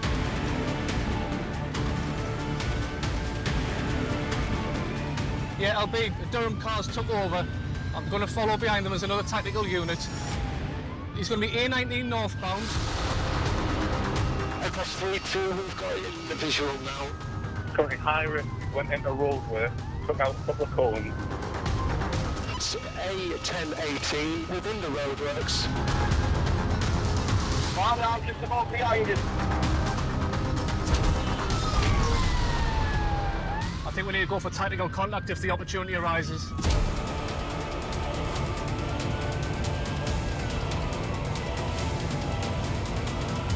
Immediately, behind you. Still in the back alley.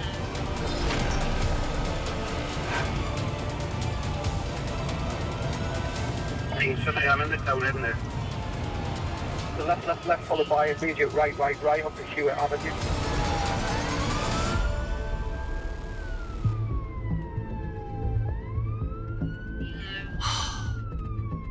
The car's got a warning light on it. 461 hour cars went into limp mode. We're game over, I think. Oh, total bad luck. Fellas, my transmission's too hot. I'm just gonna have to, I can only go as fast as 30 mile an hour. I'm just limping it to the general area. Absolutely gutted. Father, can you get a stinger out, please? I'm just looking for somewhere suitable.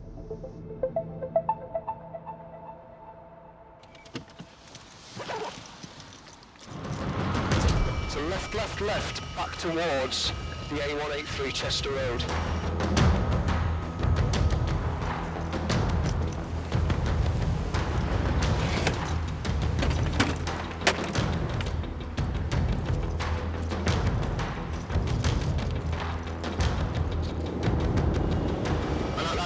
It's a left on the Hilton Road. Stinger site set up on Riot Road if we can get him along there. He's taken a back lane, he's going to come out in front of you, 1970. 1970, I'm no PC.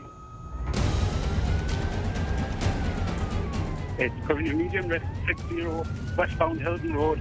Martin's out of the pursuit, but PC Tommy Wade has taken up the chase. Tommy's behind it now. The high risk into the oncoming lane. We're taking two vehicles. Leader 2743, we're in support of the PC, two cars. There'll be technical contact. Tommy's crashed into us. I mean, technical contact, it's still managed to carry on. Vehicle still mobile, still A183 towards the city centre. So Tommy's just made tactical contact with it, but it's still going. So it just shows the intent of this car. Straight over a giveaway, it was high risk. It's going to come out of that junction in front of you now.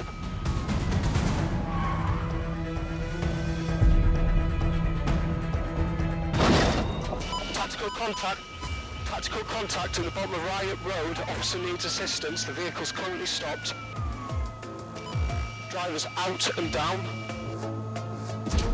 Yes, we've got him. 4 Tango units now with this vehicle. Driver is detained. Oh, bit of excitement, eh?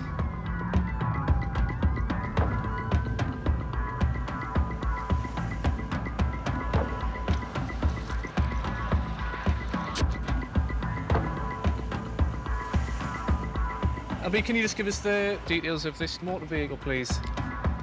Yeah, stolen T6 lane, and I'll pop the details on the log. Lovely, thank you. All right, mate? Aye. Didn't do what I've just done for stupidity, but I nearly got away. Nearly got away, but you didn't. No, I didn't. Mate, we always get you in the end. We always get you in the end. One of them things, Vic.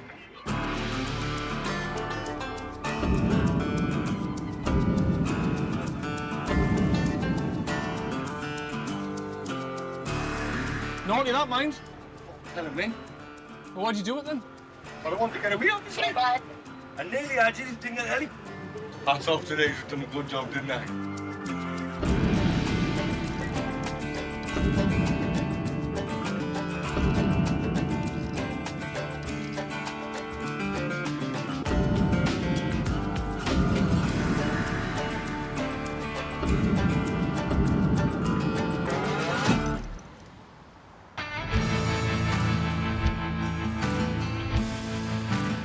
That escalated quickly, didn't it?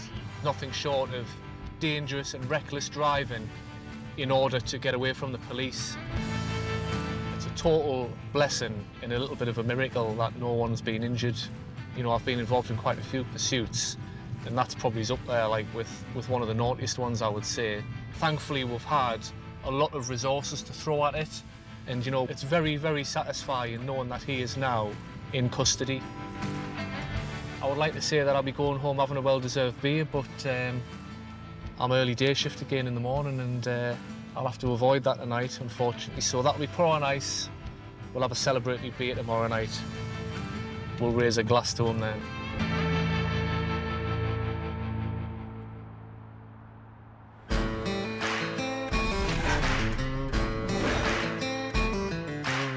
Start the shift, I think it's quite important. We'll start off with a bit of a brew. It's probably one of the most important things in the office, if I'm honest. The boiler. I borrowed this mug today. I don't think it quite fits my mood this morning. I'm feeling quite positive today. I think somebody else might be grumpy when they realise I got the mug, though. At Eatle Lane Station. Cup of tea's finished. I think it's time to get ready and hit the road.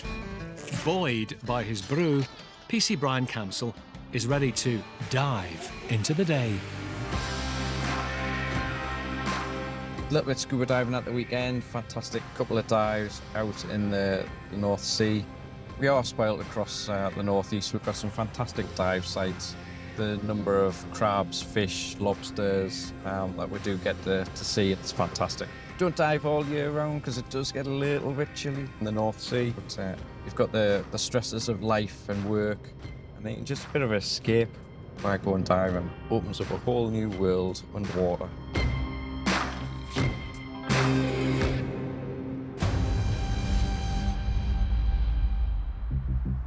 So we just got an alert on the NPI in the car for a vehicle with no insurance. Tango 1286. Can you run one through hitting the stack? Yes, yes. Be a witness and you could show no current feedback and insurance has come back as not held. Yeah, received. We'll just see if it pops past us. I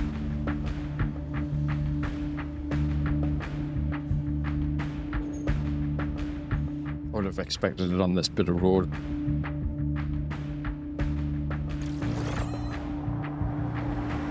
That's the one.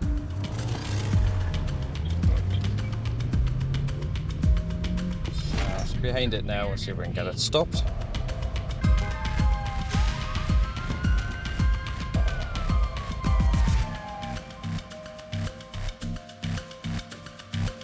Hello. Is it your car? Well, what it is, it's a trade car. Right. What do you mean by that? I'm lending it off the finance company because I'm buying it. So the finance company's giving you it? Yeah. So what insurance are you using to drive today? Well, it's his insurance. What do you mean his insurance? He's the man who I'm lending this car off. But he's not a finance company, so I don't get how that's working. He sells cars to people, if you get what I mean. I'll tell you what, if we just knock it off for now, if you can show me some insurance, so I don't know if you can get in touch and find out what... Find out what insurance you're driving on. See, the thing is, my car's broke. So right. I've lent this car off him, so I'm assuming I'm on his insurance. I really don't know. Right. He gave us the keys. He didn't mention anything about insurance. I think I'll phone him.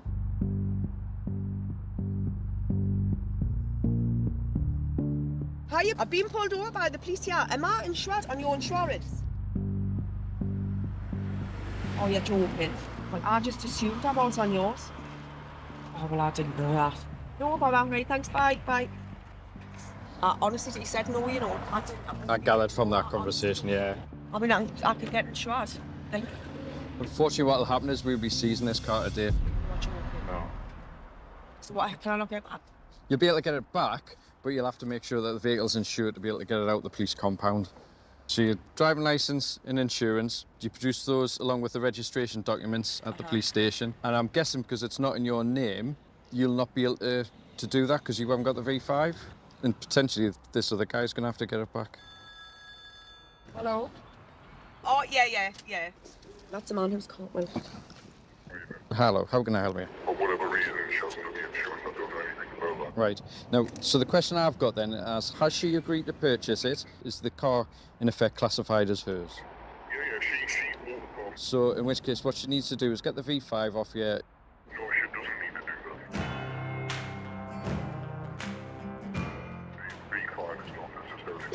Right, I'll stop you there. I'll just stop you there. If she doesn't do this, she'll not be getting the car back. Right. Right. What I'll do is I'll hand you back to her, okay? Hello? Oh, you want to speak to you again? I'm not going to speak to him. Okay? So he's not going to speak to you? Spoken with the chap from the garage, and from what he's told me, they've agreed to a sale, so this car, on all terms, belongs to this lady. That being the case, it's her responsibility to get insurance. Have you got your badge? No, he wants your badge number. I'm going to provide you a piece of documentation which gives you all of my details. Even if you want to give it to him, that's entirely up to yourself. Right. The car's going to go to the compound, and unfortunately there is a charge to get the car back. It's £192. I'm not arresting you, but because you're driving with no insurance, I've got to report you for the offence. My details are on the bottom, so my calling number's there. I'm working with motor patrols, so that's all the information you need. Right. All right? He says I'm not allowed to give you the key. Is that true? I don't No, know. I've got the key already. I am seizing the vehicle under Section 165 of the Road Traffic Act because Well, he said I wasn't allowed to give you the key. that would be then obstructing me in the execution of my duty, and you'll get locked up. I've just finished work. Right. I need my car for work. What do you do? Cleaner? What about cleaning? Right. What? Right, thank you. Okay, thanks now.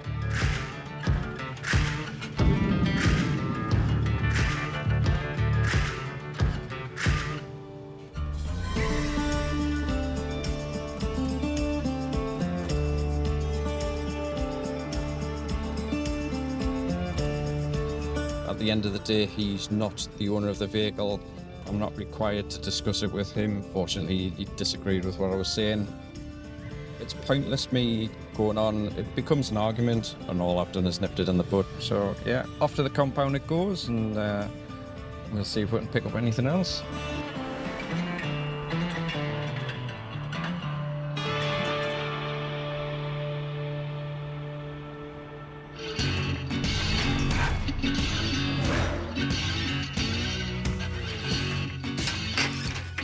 Doing well today. Got a new car off the daughter.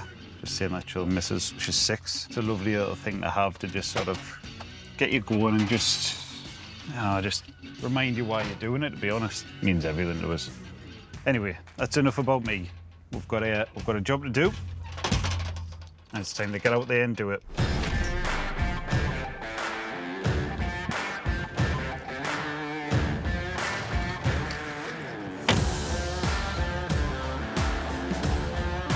Just moments into his shift, Tommy already has a mystery to solve. Put my phone somewhere and I can't for like to remember where it is. Just want to make sure it's not on the roof. Aye. Guess where it was? No. Woo. That was lucky. But you see, just drive sensibly, it doesn't fall off, man. Whew. Well, heart attack averted. Let's get out there.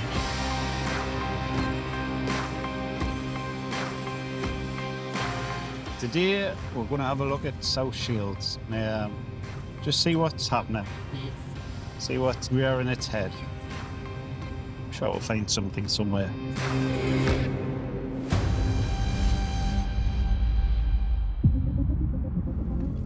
Got a hit on a BMW here.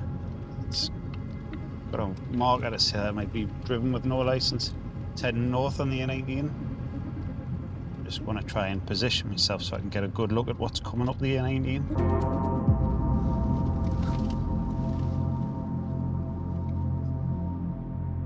It's just trying to work out whether or not it's going to come this far north.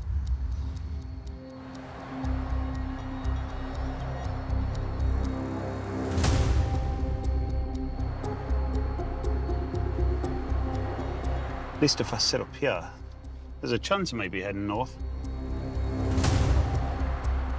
3 Series BMW.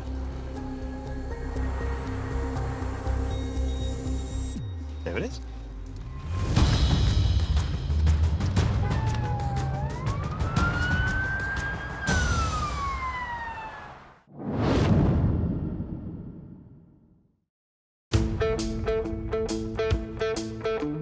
dodgy drivers are making a splash on Britain's roads. Fucking wet.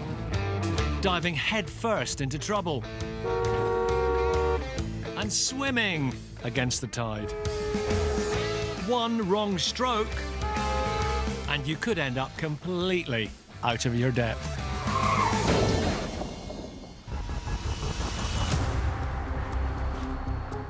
B-Series BMW. There it is.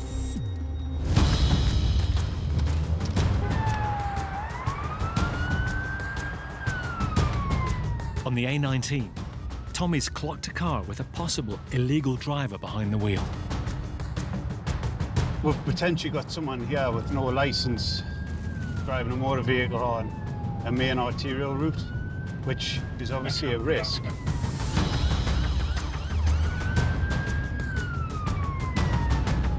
That looks like it up there. Try and get it stopped. Drivers without a licence are a disaster waiting to happen.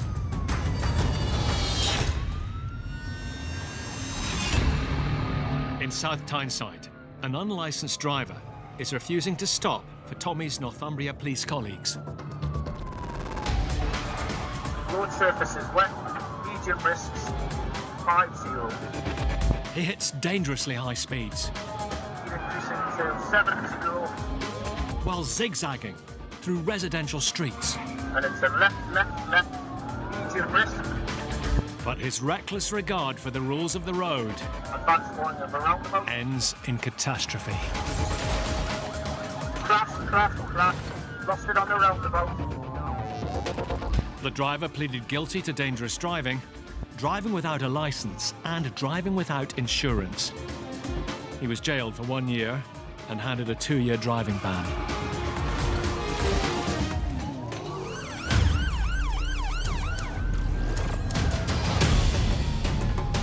We've potentially got someone here with no licence. On the A19, Tommy is about to pull over a BMW he suspects is being driven by an unlicensed driver.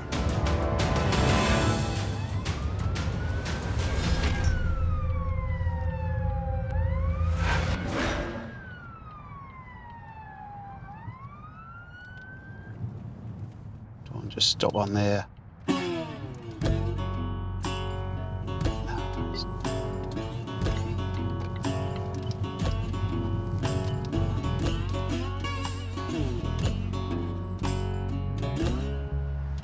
Right.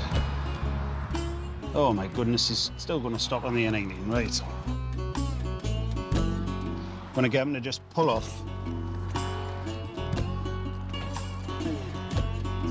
Hello, mate. Would you do us a favour? Yeah. There's a little stopping area just ahead of you. Are you ready to just pull in there? Yeah. Right, thank you.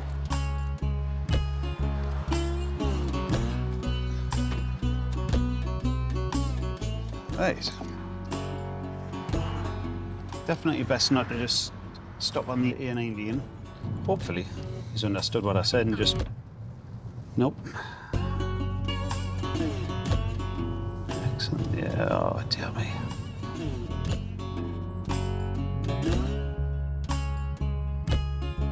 Let's see if I can just get alongside him. If you just follow me round the roundabout and just stop behind us. Yeah.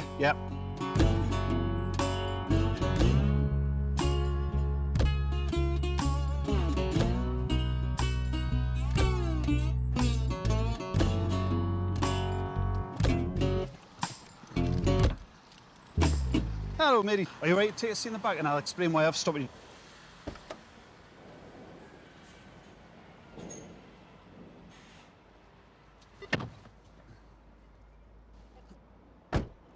So, yeah, the car when it's been coming up the A19 okay, is registered to say that the person driving may not hold a valid license to drive the car. What license do you hold? See, recently I got British license, Right. but yeah, I went to India and I changed it. Like I even have my international license. Right. Have you got a British licence? No. So you live here, you've gone back to India, then you've Yeah. obviously come back here? Yeah. Are you studying or? I became a student. Student. Yeah. How long have you been here? Yeah, 3 years. Yeah. So am I right in thinking that your licence from India is expired because you've been here that long? Okay. Right. I'll get the check done, 2 seconds. No, you tell me, eh? Got a vehicle check followed by a persons, if you don't mind, on the A19. No, please be driving on a provisional from Leicestershire. So because you're driving on an Indian licence, that isn't valid to drive in this country? Okay. So you're driving otherwise in accordance with a licence? Okay. So, what that means is, firstly, obviously, I can't let you drive the car any further. Sorry? I can't let you drive the car any further.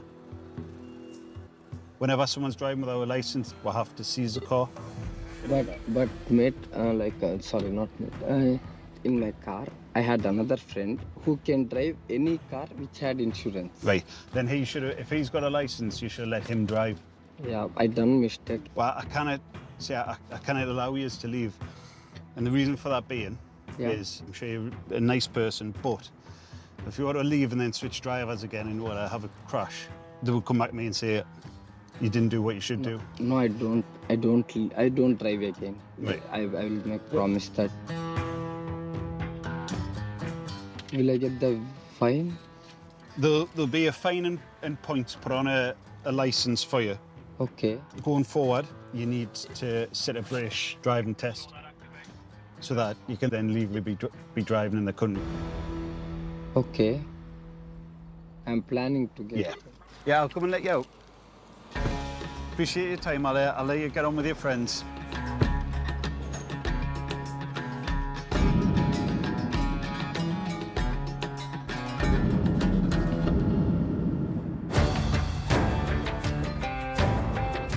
He knew what was coming there, I think. I'm not entirely sure he was expecting his car to get taken, but I can't risk them driving off and for him to get back behind the wheel again. And if he was to then crash, it's a daily battle. Every day there's a new battle. Every day there's people on the road that shouldn't be, so just keep fighting.